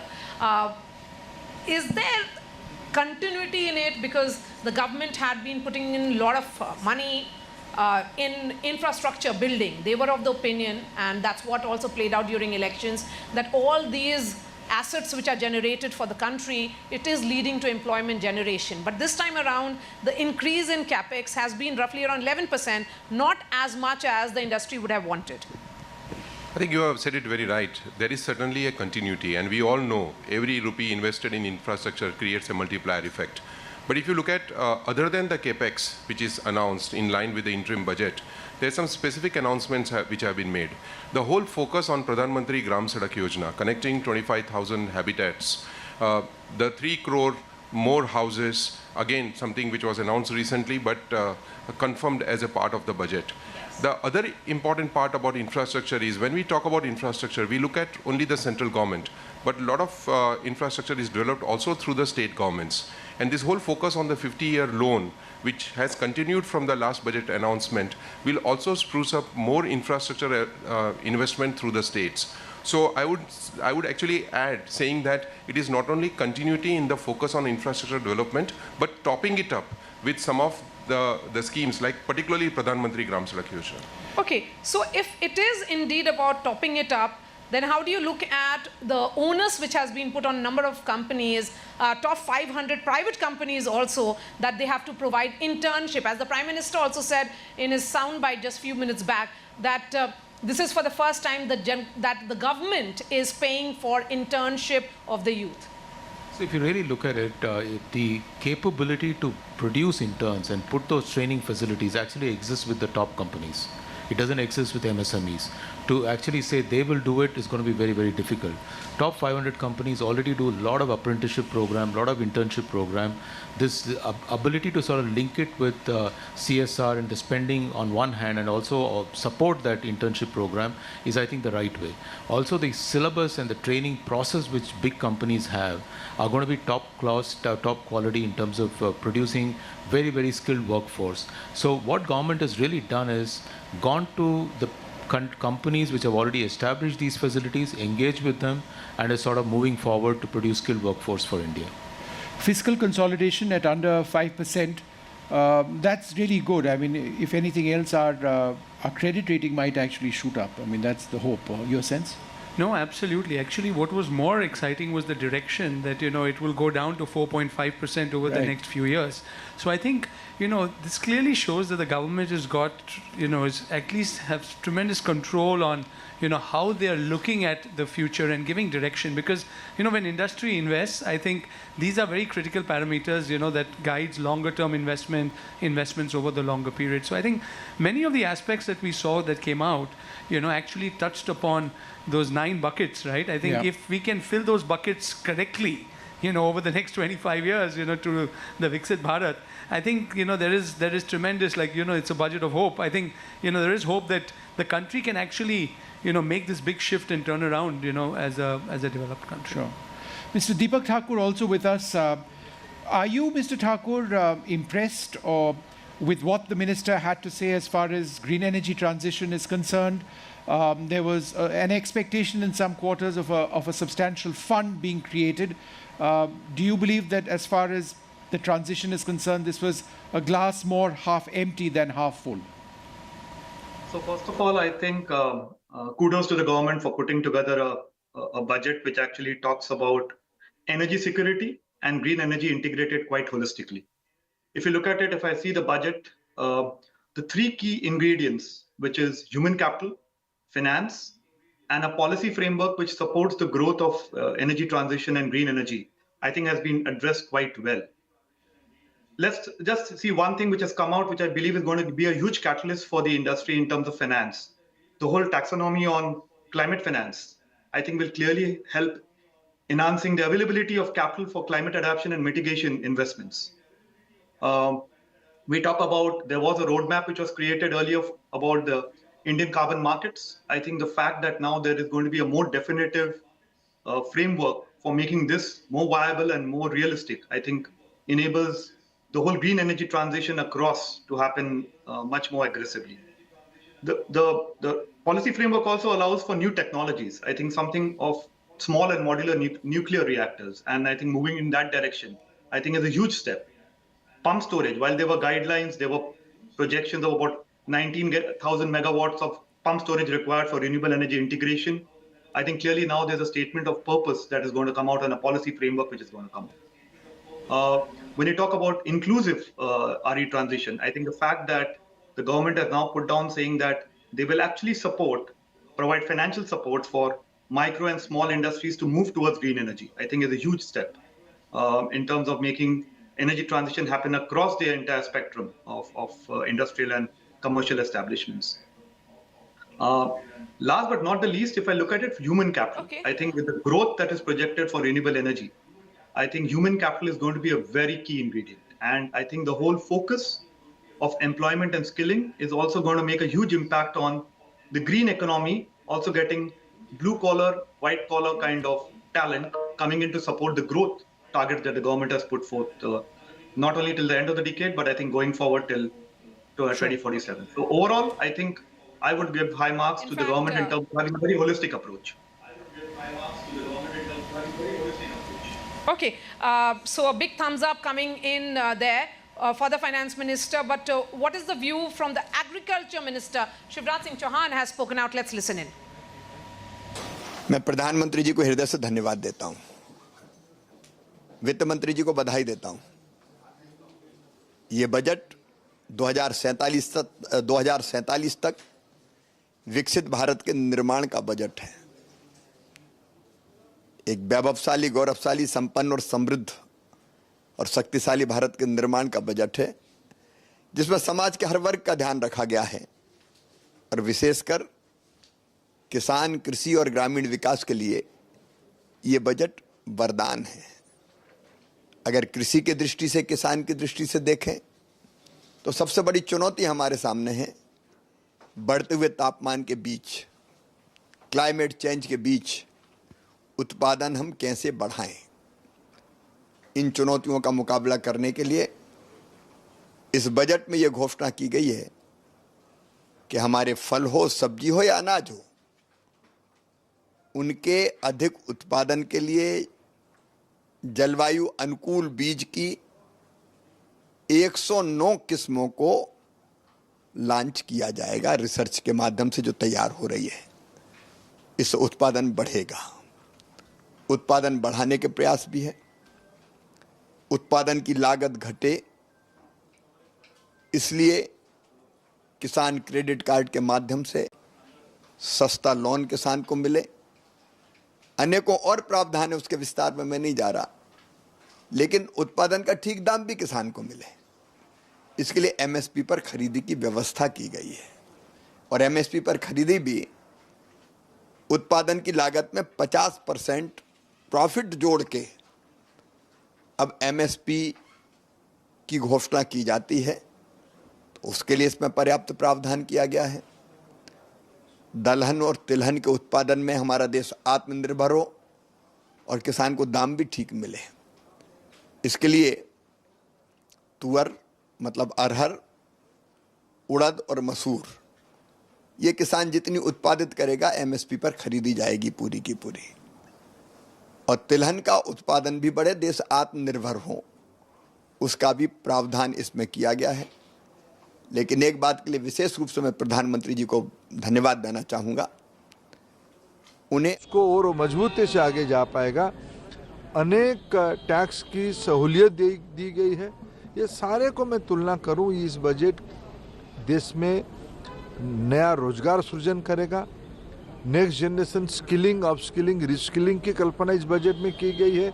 1000 ITI को देश की industry के साथ मिलके 21st century requirement के level पे उसको तैयार किया जाएगा। एजुकेशन लोन, स्किल लोन, अनेक युवा हितैषी कार्यक्रम इस बजट में लाया गया है। लेकिन विपक्ष का कहना है कि ये जो बजट है ये बिहार आंध्रा सेंट्रिक बजट है और नंबर 2 की सरकार बचाने वाला बजट है। ये बजट देश की मध्यवर्गीयों के लिए है। ये बजट देश की, क्या प्रधानमंत्री आवास योजना सिर्फ बिहार और आंध्र में बनने वाला है? देश की सभी राज्यों में बनने वाला है। मुद्रा लोन के लाभार्थी क्या चंद राज्यों में होंगे या देश भर में होंगे? स्वनिधि देश के गरीब स्ट्रीट हॉकर्स के लिए, स्ट्रीट वेंडर्स के लिए उपलब्ध है। क्या सिर्फ कुछ राज्यों में रहेगा या पूरा देश में रहेगा? विपक्ष एक नकारात्मक मानसिकता से गुजर रहा है। विशेष करके कांग्रेस पार्टी लगातार तीसरी बार फेल हुई है। इसकी हताशा उनको सब चीज में दिखता है। इस बजट को मैं स्वागत करता हूं। इंटर्नशिप की एक नई योजना आई है, उसमें 1 करोड़ युवाओं को उसका लाभ मिलेगा, लेकिन कांग्रेस का कहना है कि ये उसका जो मैनिफेस्टो था उसको कॉपी किया है। चिदम्बरम जी ने इस पर ट्वीट भी किया है। देखिए, फाइनली किया तो हमने ना, लोगों ने आपको तो मौका नहीं दिया। आप कई सारा आपने पीढ़ी दर पीढ़ियों तक आपने कई बात को कहते रहे। आपको लोगों ने पिछले में कह रहा हूँ ना, कांग्रेस पार्टी तीसरी बार फेल हुई है, इसीलिए तो नाम अभी कटा लेना चाहिए। चिदम्बरम साहब नाम कटा के और कहीं स्कूल में दाखिला करनी चाहिए। लोगों ने उनको रिजेक्ट किया है, हम लोगों के लिए काम किए हैं। 10 साल में पहली बार फ्लड को भी एड्रेस किया गया है। बिहार के फ्लड से बहुत परेशानी लोगों को होती थी और इस सरकार ने 11,500 करोड़ रुपए देने का ऐलान किया है। मैंने वही कहा ना कि देश में पूर्वी भारत को महत्व मिला है। पूर्वी भारत की मेहनत का लोग देश की अर्थनीति में गति लाते हैं। उनके मन में रहता था कि हमारी इलाका कब पश्चिम जैसे, दक्षिण जैसे, उत्तर जैसे विकसित होगा। इस बार बजट की जो आउटलाइन है, जो एक टेम्पलेट बनाई गई है पूर्वोदय, और इस विषय को मैं तो सौभाग्यशाली हूँ, उस पहला मीटिंग का मैं साक्षी हूँ। उड़ीसा की एक जनसभा में 2015 में माननीय प्रधानमंत्री पूर्वोदय के बारे में पारादीप रिफाइनरी को लोकार्पित करते हुए कहा था। वो उसमें निरंतर कहे, पूर्वोत्तर भारत के बारे में कहें, पूर्वोदय के बारे में कहें। अरे सारे, सिर्फ बिहार में फ्लड कंट्रोल की बात नहीं कही, उन्होंने आसाम को भी कही। ये सारे लंबे समय की मांग होती थी उस इलाके की, भारत सरकार ने इस बार उसको प्राथमिकता दी है। आखिरी सवाल सर आपके राज्य का है, बीजेडी ने बाइकॉट किया है राज्यसभा में और कहा कि उड़ीसा के लिए कुछ नहीं है, और सिर्फ टूरिज्म की बात की गई है, वो भी क्लियर नहीं है कि उसमें क्या है। देखिए, पूर्वोदय की उनको इंतजार करनी चाहिए, राज्यसभा में वो पार्टिसिपेट करनी चाहिए, उनको भी समझ में आ जाएगी। डबल इंजन की सरकार उड़ीसा में विकास की ट्रेन को और गति से चलाएगी। महाराष्ट्र और पश्चिम बंगाल के विपक्षी दलों ने भी इसका विरोध किया है कि उन दोनों राज्यों की अनदेखी की गई। देखिए, पूर्वोदय में तो बंगाल है ही। अभी देखो ये All right, so several reactions coming in on the union budget. We are at the Confederation of Indian Industry bringing in expert voices. I'm now joined by Mr. Vinod Sharma. Thanks very much for being with us, Mr. Khambata, and Vishesh Chandyok join us as well. He, of course, is with Grant Thornton. Mr. Sharma, let me come to you first. You know, electronics is a sector which obviously you're very close to. In terms of your expectations, did you see anything favorable in the budget? Yes. So if you look at 4, maybe even 4.5 points out of the 9 priorities that the FM laid out are to do with manufacturing, MSMEs, skilling, employment-linked incentives, something that we at CI had recommended for the first time. So that augurs very well for all manufacturing. Coming specifically to electronics, of course, we are now on a glide path where the mobile phones from 20%, we have asked for a reduction to 15% and hopefully lower later. And the idea is that we become a globally competitive manufacturer, not just an assembler of mobile phones or electronics, but deep down manufacturing, value-added manufacturing. What has been missed out, but we are waiting patiently, is a policy for components, which I'm told will soon follow in the next few days. Sure. Mr. Khambata, we've been a bit conservative, the government deliberately, even in the economic survey, on the GDP growth rate. You know, and in terms of the targets, do you believe that we are being too cautious, or is it sort of couched in a sense that we shouldn't try and overachieve? See, let me put the context. We have a government in its 3rd term. We have our post-COVID, the whole world looks at India for everything. And I think our youth have aspirations beyond. Now, when all this concept, if you say we are going to grow at the same number we used to grow, I don't think it's the correct thing. We should be now saying, come what may, we want to grow at 10%. Now, what it takes, let's do it. And that should be the approach. Now, I'm not saying it is bad to be cautious, but I think we I think time has come that we could have taken a higher growth target and put more money behind that. When I say more money behind, if you tell somebody, an industry, for example, we talk of the employee link, whatever, skip. Now, instead of saying, I will give you your PF back, you say, I will give you X money, you invest and you create that much employment. So a PLI type scheme for MSMEs linked not to capital but to employment. So I somehow believe that we should be putting more money in actual in investment in manufacturing where the jobs are created, toys, textiles, food processing, leather, and then export to the world. Sure. That is, I think, the model which I was expecting. But having said that, there are a lot of positive things in the budget. For the youth, for skill development, using CSR money, for interns. In fact, we'll just come to those points in a bit. I'm also joined by Nirmala Kidwai at this stage. Thanks, Ms. Kidwai, very much for being with us. You know, skill development and job creation, particularly given the fact that we need, 80 lakh jobs for the next 20 years to sustain the growth that we're looking at, is absolutely essential. Do you believe that was addressed satisfactorily, or do you believe that this internship for a year in top companies is just a very small step? Well, it's one of many steps and something we have to continue to push on. We can never do enough in this space. Companies themselves are, I think, somewhat reluctant to play this out. So as with many things, big announcements, we also need to look at the absorptive capacity of the economy, the absorptive capacity of those that need to implement on it. So I think it's an excellent start, and it's something that can continue to be pushed. We do need this partnership with industry to ensure that the skilling happens in designs and ways that help our communities and our unemployed, but equally that help industry in the long run, because industry itself is not just looking at the internship, but looking at growing its skilled base, which it can draw on. And therefore, that partnership becomes important. I think very important steps. I think the incentives being given also for MSMEs are very important, particularly to do with the financing. And I raise this in the context of the question on employment, because when an MSME grows, it employs more and more people.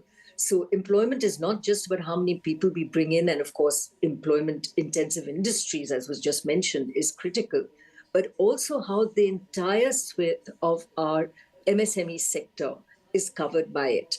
And in that, we have seen now announcements on the credit guarantee scheme, which I think is a very important aspect, increase of the Mudra loans from 10 to 20 lakhs for those that have repaid their loans.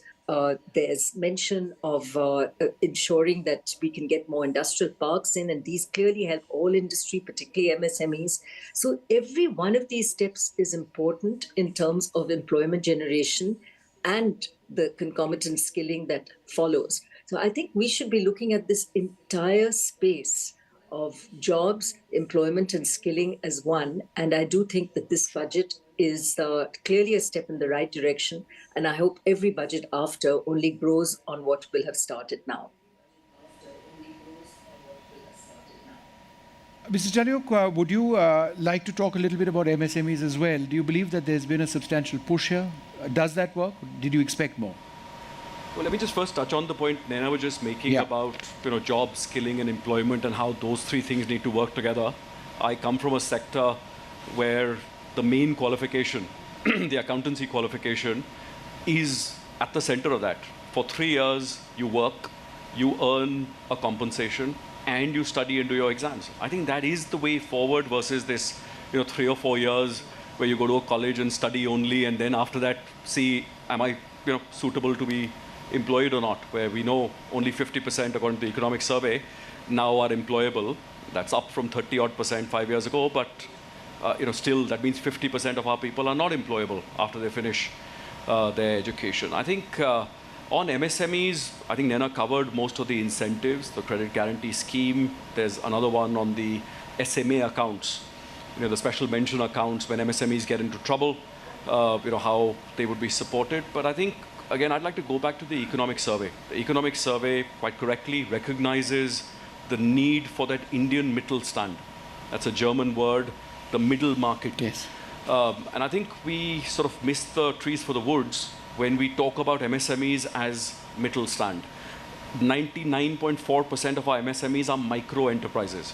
Definitely we need to do things there, but we need to work on creating the missing middle in India. There are very large companies, there are the micro companies, but where is that missing middle? And how do we incentivize that? And I think there we need a new nomenclature to start with. Sure. I call it aspirational companies, Atmanirbhar companies. Something like that is what we need, and then incentivize that. That will really, unleash the animal spirits of our economy that Piruz was just talking about. 6.5% can then be 9.5% very quickly. We haven't used the word animal spirit so far in this budget. My apologies. If you used it now, let's see where that GDP growth ultimately ends up going. It needs to be holistic growth. However, I'd like to thank you all very much for being with us. Naina Lal Kidwai, always a pleasure to speak with you. We continue to bring you several more reactions. For the moment, it's across to the studio. Right, so that was our panel, in fact, getting you experts and their opinion, industry leaders talking about the budget 2024. Many, in fact, important focus on the the capex expenditure which the government continues, and apart from that, of course, the job generation has been one of the focus as far as this government is concerned. It has been on the back foot when it comes to unemployment, data and the issues which the opposition has raised, and this time it seems that there is a quite focus there by the union government as far as the job creation is concerned, because there have been some jobs related incentives for companies as well, the apprenticeship scheme, all those in fact coming in as far as this budget is concerned, though the markets, because of the tax which has been increased on the long-term capital gain, doesn't seem to be in fact reflecting those sentiments. The market's down a bit, not very happy with a few taxes which have been put in. But let's quickly go across to my colleagues, those who are spread all across, trying to get us how the people on the street, we've heard the politicians, we've heard the industrialists, but how the people on the streets, the Aam Aadmi, you and I, how do we in fact feel about this budget? My colleagues Radhika and Pratibha are joining us from two of the most important cities in the country, Mumbai and Bengaluru. Radhika, coming to you first, how is the financial capital of Mumbai, of our country, reacting to in fact this budget? What are the people saying on the streets? Budget 2024 has been announced and government has called it an all-inclusive budget covering multiple sectors.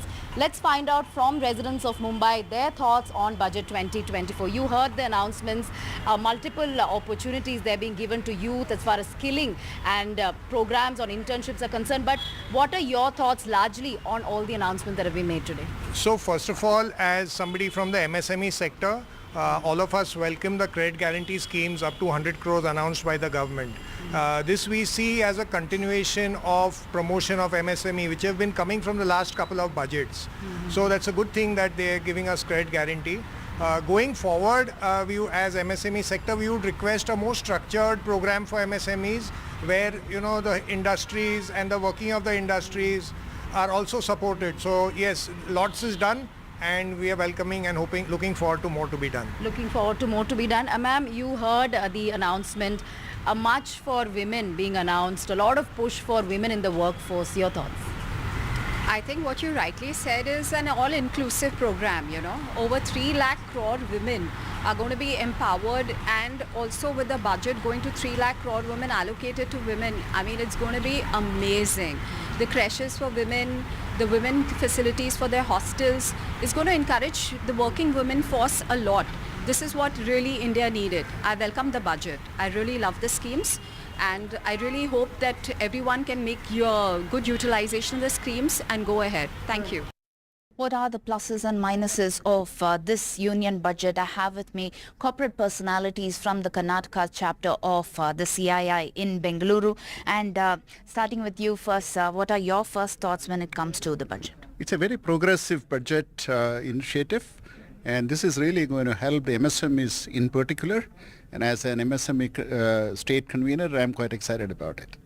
When it comes to the challenges, what are the challenges you foresee? Yeah, the challenge is always, from a policy to implementation. So how do you convert the policy intent, whatever the intent of this policy, put into the real actions? There's always a challenge, and I see quite a lot of challenges. And there are many things which announced by the Honorable Finance Minister has a collaborative effect with the states. There are a lot of policies, a lot of things are also required that, the states need to collaborate. So that's a big challenge, right? The states need to understand those things and implement. If I give you one example, in this budget, the capex, while the central government has kept the capex of 3.4% of the GDP, at the same time, almost 1.5 lakh crores, they have kept it for the states to implement these infrastructure-related things in that. So how do the states take it forward and utilize this in a right way is always a challenge. Well, when it comes to women, employment, all of these given a lot of impetus, how do you see that? Yeah, this budget clearly talks about growth with jobs. Okay, we were always debating the growth without a job. So I think there is a clear-cut thrust this time across the sector on job creation. And there are a lot of policy supporting initiatives, including internships and other details what are been stated in the budget by the FM. So I personally believe this budget, even though the growth what they are targeting is I think conservative. They're talking about 6.5 to 7%, but we believe it should be 7.5 or 8%. But having said that, I think this is clearly a budget focused on employment generation.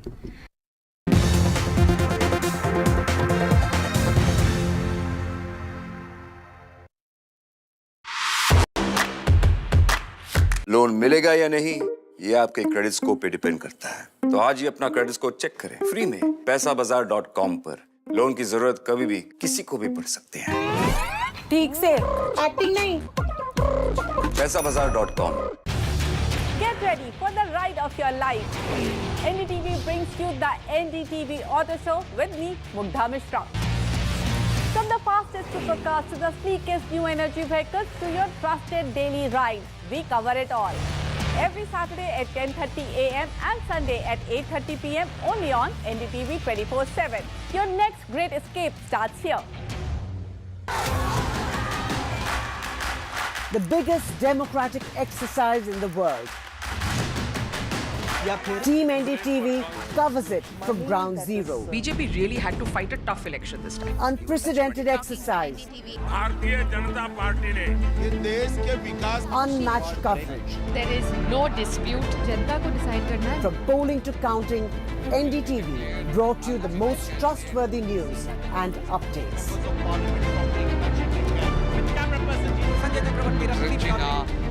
Elections mean NDTV. NDTV proudly upholds its legacy of trust and credibility. According to the prestigious Reuters Institute's Digital News Report 2024, NDTV is the top-most news platform in the country. Number one in both online and offline reach in India. Beating all its competition, NDTV stands for trust. After a great victory by Indian team, and today we are reporting from Mohali International Airport where we are showing these visuals. Arshdeep हमारे साथ हैं. बहुत ही performance सही सारे दी थे बढ़िया results मिले. We are in the city of Kanpur today because they have their champion back home, Kuldeep Yadav. Desperation for each and everyone to go there and win the World Cup, and we did it.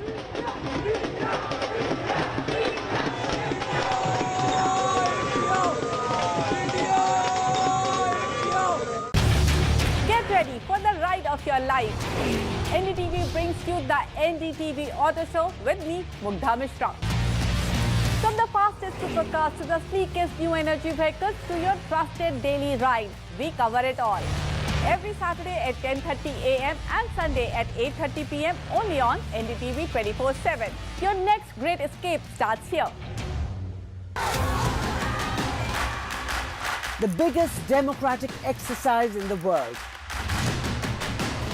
Team NDTV covers it from ground zero. BJP really had to fight a tough election this time. Unprecedented exercise.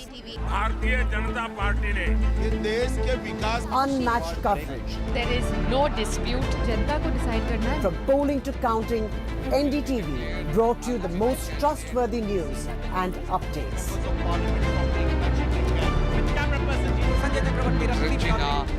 Elections mean NDTV. NDTV proudly upholds its legacy of trust and credibility. According to the prestigious Reuters Institute's Digital News Report 2024, NDTV is the top-most news platform in the country. Number one in both online and offline reach in India. Beating all its competition, NDTV stands for trust. After a great victory by Indian team, and today. Welcome back. We've been tracking all the reactions from all over India and industry with regard to the union budget. It's now been presented. Lots of positives in the budget, a sense of the government being upbeat and confident about where they are. It's not a big bang budget in that sense. It's an incremental budget which follows up on what the government has been doing for the last couple of terms. I'm joined now by a very special guest, Amitabh Kant, with us, and Mr. Ashok Sehgal also with us in the studio. But Mr. Kant, let me come to you first.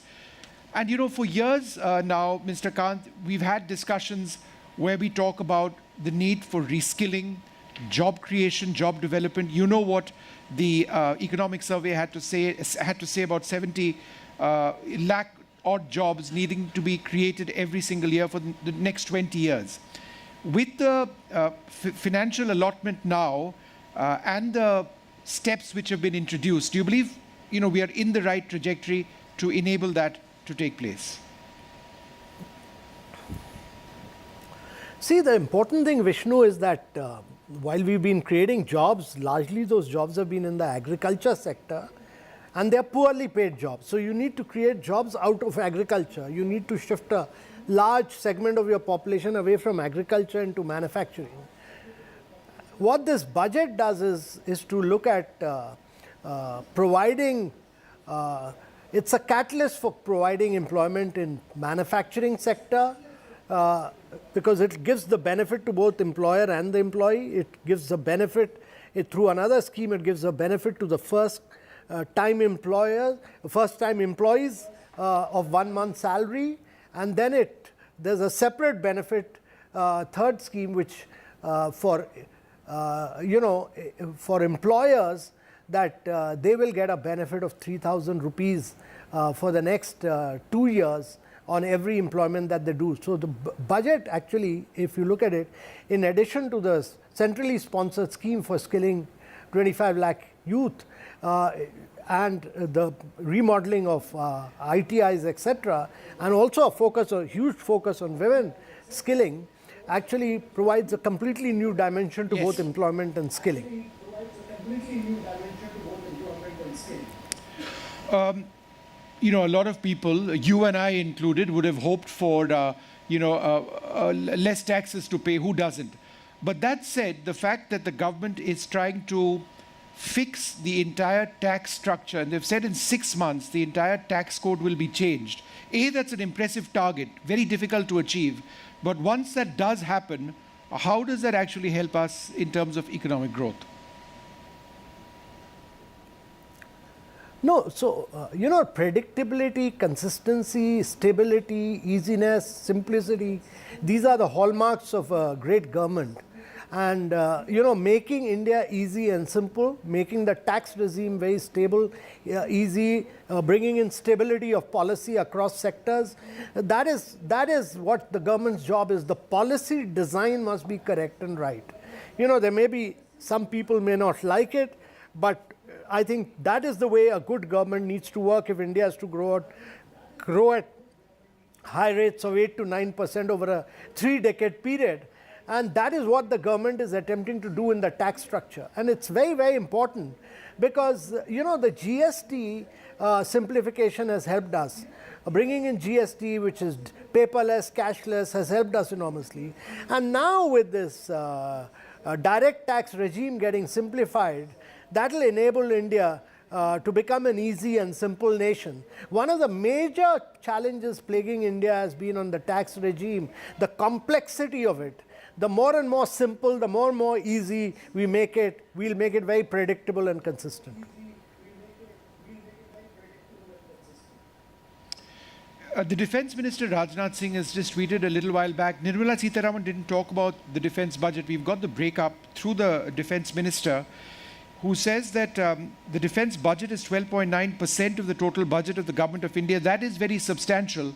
But as a percentage of GDP, India's defence allocation is still quite low. And I say this because look at China. It is a constant concern for us. But what is impressive is the capital outlay to indigenous acquisitions, indigenous capital acquisitions, and the push towards Atmanirbharta. So 2 aspects of that question: a high financial allocation, but as a percentage of GDP low, and secondly, the push towards Atmanirbharta continues. So firstly, Vishnu, it's very important that India spends money on education, health, nutrition. Now the finance minister obviously cannot go around giving outlays of every sector. It's written in the budget. So rightly, the defense sector budget has gone up. But more important is that the huge focus on Atmanirbharta and Make in India. One of the remarkable stories of India in the last few years has been that from a hugely importing nation, we used to import all our defense needs. We've now become a nation which has pushed startups in defense, which has indigenized on defense. We are now exporting our defense in a very big way. Our defense exports are one of the fastest growing sectors, and they have enormously benefited the economy. So I think that's what we need to do, push for manufacturing in the defense sector. And if once defense manufacturing takes over, it has a huge spin-off on several other sectors of the economy. All right, Amitabh Kant, wonderful speaking to you. Thanks very much for being with us. One final question, Mr. Kant. Rate the budget 1 to 10. Where would you place it? And don't say 10 now. That's a bit unrealistic. Where would you place the budget? Well, I'd rate it very high. I'm not in a numbers game, but I'd rate it really an excellent budget, because it's not a budget for today, but it's a budget for long-term growth of India. It's also a budget which focuses on growth with employment. It's also a very progressive, pragmatic budget. So I'd really like to compliment Finance Minister for a truly outstanding budget. All right, thanks very much for being with us. We're going to take a short break, come back with a lot more. Stay tuned to NDTV.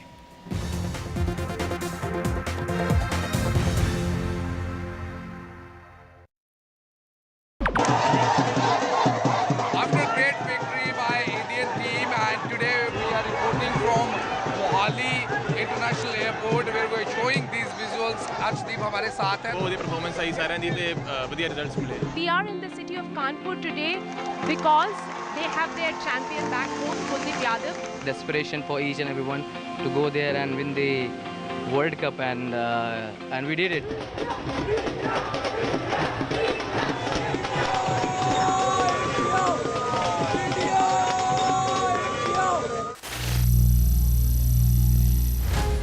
Some people say the metaverse will only be virtual.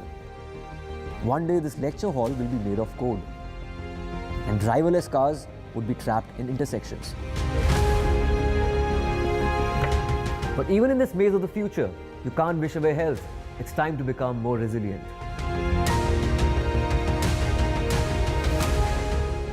10 years of Banega Swasth India, we have grown and achieved so many milestones.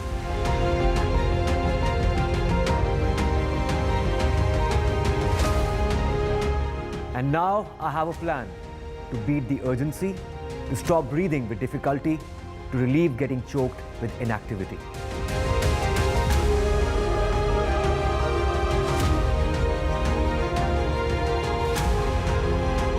Energize our government, our environment, our society, and ourselves.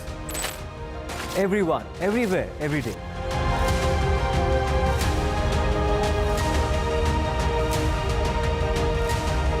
बनेगा स्वस्थ India, one world hygiene. Loan मिलेगा या नहीं, ये आपके credit score पर depend करता है। आज ही जाइए पैसाबाजार.com पर और अपना क्रेडिट स्कोर चेक कीजिए फ्री में, क्योंकि लोन की जरूरत किसी को भी कभी भी पड़ सकती है। चल एक्टिंग थोड़ा भेल बनो। ये आयो भाई पैसाबाजार.com।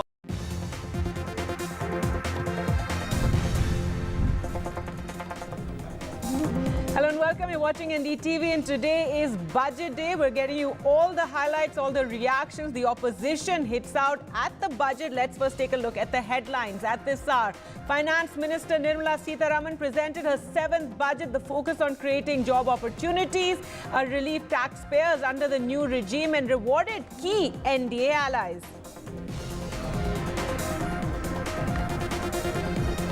Prime Minister Modi praises the budget, says it empowers the middle class and gives a push to jobs, and that it will serve as a catalyst to help India become the 3rd largest economy globally in the next few years. A comprehensive review of the income tax is promised in the budget. Capital gains tax and STT is increased. Angel tax is abolished. So an increase in the rate of securities transaction tax and angel tax abolished.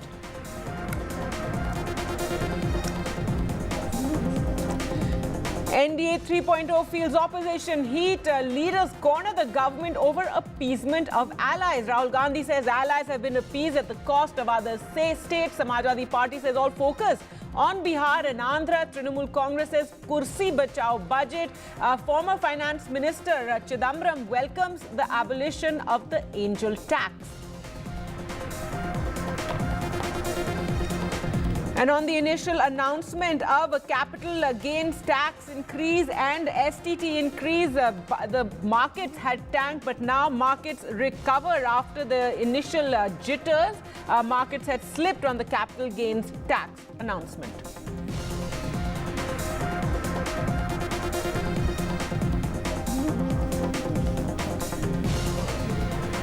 The first budget of Modi 3.0 has rewarded key NDA allies, relieved taxpayers under the new regime and focused on creating job opportunities for youngsters. Finance Minister Nirmala Sitharaman's speech had good news for taxpayers opting for the new regime. So let's just take you through the highlights of the budget. Now, first and foremost, standard deduction in income tax has been raised to 75,000 from 50,000. New tax regime slabs have been announced, and so those slabs have been changed. Some good news for the middle class. Salaried employees can now save up to 17,500. A comprehensive review of the Income Tax Act 1961 that has been promised over the next few months, 6 months in fact. A long-term and short-term capital gains tax STT hiked. That's a move that left markets jittery. Markets, in fact, went down significantly, and both Sensex, Nifty trending down. But now there has been some amount of recovery there. Other good news has been angel tax abolished, a move that's been welcomed by the former Finance Minister P. Chidambaram, who in fact posted on social media platform X saying that this is something that he welcomes. Customs duty for mobile phones, gold, cancer medicines, medical equipment has been slashed. A fiscal deficit cut to 4.9% from 5.1%, so for better fiscal discipline. Also, as we mentioned, the finance minister really opening up those purse strings for allies. Remember, TDP and JDU, the two big alliance partners of the NDA, of the BJP, who've helped them come to power. So, announcing special finance schemes for Andhra Pradesh and Bihar. There's a special focus on states in the east, including Odisha. Now, multiple job schemes were also announced by Nirmala Sitharaman with incentives for employers and special schemes for MSMEs focused on easy access to credit. So that is that's one of the positive developments that's got a big thumbs up. And as we said, Prime Minister Modi praised the budget, says it's a budget that empowers the middle class. He said there's an unprecedented push for jobs in the budget, given that has been the issue over which the opposition has been targeting the government over the lack of jobs.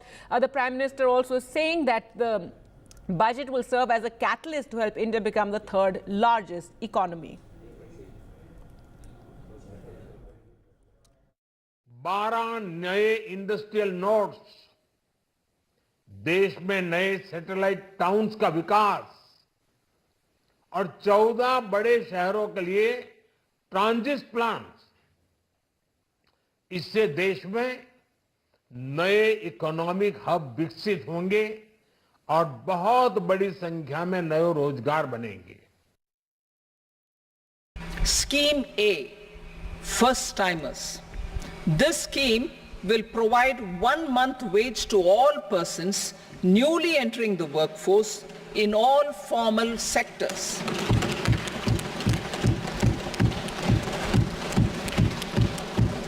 Direct benefit transfer of 1 month's salary in 3 installments to first-time employees. The scheme is expected to benefit 210 lakh youths. 1 crore नौजवानों को internship की योजना, इससे गांव के, गरीब के, मेरे नौजवान साथी, मेरे बेटे बेटी देश की टॉप कंपनियों में काम करेंगे। उनके सामने संभावनाओं के नए द्वार खुलेंगे। हमें हर शहर, हर गांव, हर घर एंटरप्रेन्योर्स बनाना है। All right, let's just listen into what Congress President Mallikarjun Kharge is saying on the budget. दूसरा, जो किसानों के लिए हम अपेक्षा कर रहे थे एमएसपी गारंटी का, और कानूनन उसको कुछ एमएसपी को मजबूती मिलेगी और फर्टिलाइज़र और दूसरे पेस्टिसाइड इसके लिए कुछ सब्सिडी भी मिलेगा। ये सारी चीज़ें हमने एक्सपेक्ट किया था, वो भी इसमें नहीं है। और इतने हादसे रेलवे में हो रहे हैं, वो रेलवे का तो ऐसा हो गया ना इधर का ना उधर का। वो फाइनेंस डिपार्टमेंट जब भी गया, रेल डिपार्टमेंट, तब से या तो उसको ठीक ढंग से पैसे मिल रहे या भर्तियां नहीं हो रही, उसके बारे में कुछ जिक्र नहीं किया। उन्होंने कर सकते थे कि हम इतने नौकरियां खाली है, उसको ठीक करके सिग्नल वाला हो दो, अटेंड करने वाले हो दो, और जितने भी पुलिस सिक्योरिटी होना वो हो दो। ये जो आवश्यक चीज़ें रेलवे में करनी थी वो भी उन्होंने नहीं किया। और पटरी सुधारना, रेल पटरी सुधारना और बाकी के जो पैसेंजर की सेफ्टी के लिए कुछ करना था, वो भी इन्होंने ज़्यादा पैसे रख के कुछ नहीं किया। और बहुत दिन से मैं खुद ही कोशिश कर रहा हूँ, जो पहले के स्कीम्स थे, खास करके जो बोगी फैक्ट्री हम कर्नाटक में बनाए थे, उसको एक्सपांड करने का था, तो अब 10 साल से वो एक्सपांड करने के लिए कुछ पैसे नहीं दे रहे। और बहुत से जो नए स्कीम पहले गवर्नमेंट दी थी और जो रेलवे लाइन नए दिए थे, वो भी इसमें नहीं है। तो रेलवे बजट भी इतना कमज़ोर बनाया है, शायद उसी लिए तो वो फाइनेंस डिपार्टमेंट में मर्ज करके उसको ऑर्फन कर।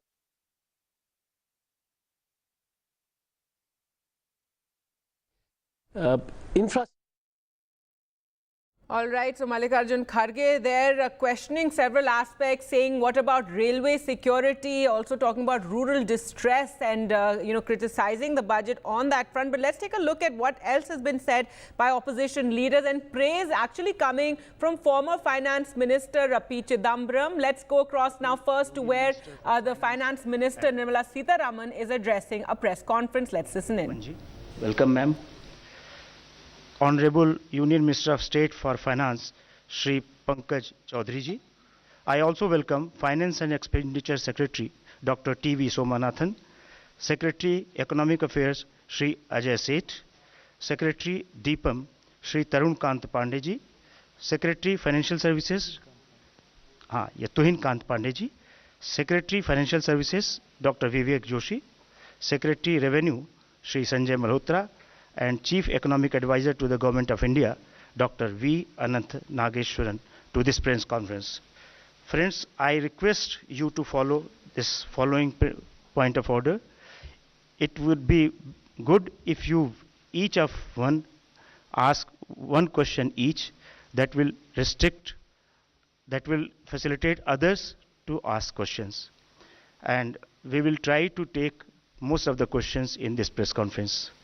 Ma'am will directly answer your question without any preliminary statement. Over to ma'am. Over to question. Anybody? Also question 71, please.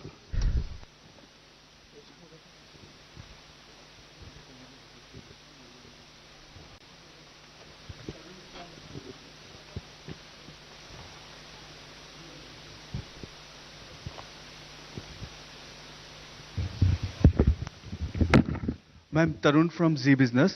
Ma'am आपने आज के बजट में शॉर्ट टर्म कैपिटल गेन और लॉन्ग टर्म कैपिटल गेन दोनों के rates को बढ़ाया है और रियल एस्टेट में आपने इंडेक्सेशन के बेनिफिट को ख़त्म किया है। तो मैम क्या हम माने कि जो इक्विटी है अब आप उसको बाकी एसेट्स क्लास के बराबर लाना चाह रहे हैं, इस वजह से आपने लॉन्ग टर्म कैपिटल गेन के टैक्स रेट को 10% से 12.5% किया? First of all, thank you very much for coming here. After having heard the budget, I chose not to make an opening statement because you've heard me almost for 1.5 hours, and I'm sure you have you're eager to know what is in the budget and also seek clarification. For your just for a matter of drawing your attention, we've put up a single slide which has used the word employment as an acronym to capture that is everything in the budget. So each letter actually highlights the important points of the budget, and we can elaborate more on that a bit later, but employment captures everything to do with this budget, and I would like you to, for a moment, spend a time on it. And deriving from that, everything which has been said in the budget falls in place. But with that said, yes, your question is on the point there is we wanted to simplify the approach to taxation, also for the capital gains. One. Second, if anything, the average taxation actually has come down when we say it is 12.5%. Because we've worked out for each of the different asset classes, each varied with the indexation. I'll ask secretaries to elaborate on it. But the point that we brought it down from below the average to 12.5, which is the lowest if you can look at the last several years, encourages investment in the markets. With that said, I'll ask Somanathan or who is going to elaborate, Sanjay, on the specifics. So you had, there were I think two or more parts to your question. One was on real estate and gold and other assets. So earlier the rate was 20% with indexation. It has now been reduced to 12.5% without indexation. If you assume that the rate of return on real estate is typically above 10% per annum, and if you take inflation at about 4% per annum, the real rate of return was earlier, let's say, somewhere between 6 and 16% per annum in real estate. If it was 16%, 20% of 16% was being taxed. The effective rate was 16%. It has gone down to 12.5%. If the rate of return was 10% per annum nominal, it has also remained approximately the same at 12.5%. So actually there is either a reduction or no change in respect of the effective rate of tax on property and gold. Now, as regards the equity, yes, it has gone up from 10 to 12.5, but you'll also find that unlisted equity has gone down from 20 with indexation to 12.5 without indexation. Basically, we have a very, very simple, easy regime. All listed, all unlisted are at 12.5% long term. And all are at 20%, I mean, equities are at 20% and everything else is at applicable rate for short term. So yes, short term has gone up, and yes, long term has been rationalized. It has not necessarily gone up. And Sanjay, would you like to add anything? One point I would like to add over here is that we also need to keep in mind as to the kind of people who are actually paying these taxes, the capital gains on the securities, the listed securities especially. And so over there, when we did this analysis for the year 22-23, we found that about 88% of the tax is actually coming from people who have an income of more than 15 lakh. 61% of that income is actually coming from people who have an income of more than 1 crore. That is income on capital gains on this. And we are all aware that otherwise, the standard rate is, about 30%. And for some, it can go up to 39%. So this marginal, very small marginal increase is actually impacting only those, primarily those who have an income of more than 15 lakh rupees per year. Okay, number 3. On capital gains. Ma'am, Timsi Jaipuria from CNBC TV 18. You announced a very lucrative new tax regime with changes in tax slabs. A lot of new changes are there in the income tax side, on the revenue side. And in the speech, you mentioned that revenue foregone will be around 29,000 crore rupees, whereas government will now try to mobilize around 30,000 crore rupees.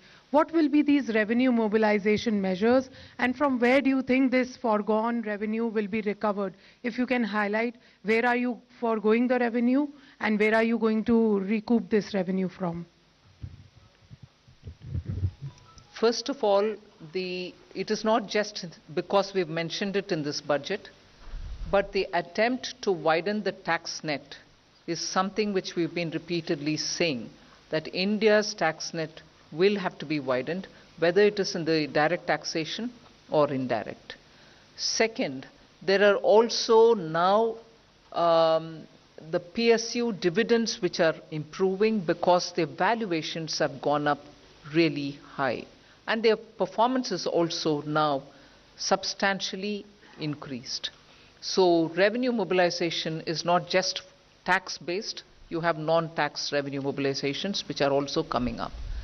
Then we had, for almost now 3 years, been talking about asset monetization, which is not selling of assets, but optimum utilization of those assets which are lying in the form of unutilized stadiums or land which is available with PSUs which can be utilized for better purposes.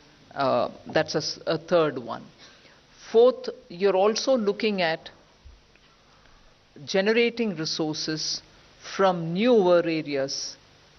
So in all those, the revenue is going to be mobilized better, and as a result of which the revenue foregone will be now made up for, is our expectation. We've said that in the budget. In my speech itself, I mentioned it, and I'm sure there are secretaries who will want to add to it. Sanjay? Ma'am, I'll give the details. 37,000 crore, 29,000 crore in direct taxes, and 8,000 crore in indirect taxes. So 29,000 crore direct taxes primarily comprises of 3 taxes, which is the increase in the STT only on derivatives, which is only on futures and options. And secondly, the buyback tax, which is to be now done in the hands of the recipient. While on the one hand, it will rationalize the tax and be more equitous and fair, because those who should be paying the taxes, higher taxes, in the higher income groups, they will pay higher tax, and those who are in nil tax category or in lower tax category, they don't have to pay a tax or a lower tax. While it does that, at the same time, it does bring in some revenue also, about 4,000 crore, and remaining, about 15,000 crore should come, from the capital gains taxes. On the indirect taxes, we are losing, as I said, about 8,000 crore primarily on the reduction in duties, especially in gold. There is a huge reduction from 15% to 6%. And then there is revenue foregone because of the personal income tax rates and the standard deduction being allowed in the new tax regime. 280, please. Backside, please. Give the mic. Good afternoon, ma'am. This is Surbhi from Business Today. Ma'am, the angel tax has been abolished, which is a very welcome move. But just wanted to understand that one of the things the angel tax was also doing was checking money laundering concerns. So could you explain how these will be taken care of now? Thank you. Thank you very much, and I'm glad to hear it is welcome. You've been raising this issue, as with many others outside of media, also saying are you considering it? Although it was introduced during the UPA government and it was introduced in 2012. 2 years had passed, and since after that when we came in, we tried keeping as a good governance principle, government being a continuum, the tax continued. Although we tried giving carve-outs for startups and also making it simpler, bringing parity for the non-resident Indians, the way in which they've been treated as opposed to the Indian investments and so on. Today we've announced that we will indeed remove it. Exactly the details, Sanjay, would you want to elaborate on it? Yes, sure, ma'am. So we should be aware that this is actually a tax measure. It's not really a money laundering issue, but money laundering issue was being tackled through a tax measure. So first of all, I want to clarify that this tax, there are other provisions in the income tax itself, first of all, to find out the source of these funds. Number two, there is already, the Prevention of Money Laundering Act, which continues to be in existence. So if there is money which is being laundered, money, being paid as a bribe or for use in, other purposes for terrorism, etc., there are enough laws, including the Nyaya Sahita, Bharatiya Nyaya Sahita, and the Prevention of Money Laundering Act to take care of those issues. While on the other hand, now some genuine money for investment, actually, there is this deterrent provision no longer exists, while provisions for money laundering remain, and they should be sufficient to cater to it. I would add that there are also certain provisions of the Companies Act which can be invoked if there is deliberate undervaluation of shares. So there are other legal remedies. The balance here is between preventing money laundering but accidentally also preventing investment. So that balance is what we are seeking to get it right. 211 backside. Yeah.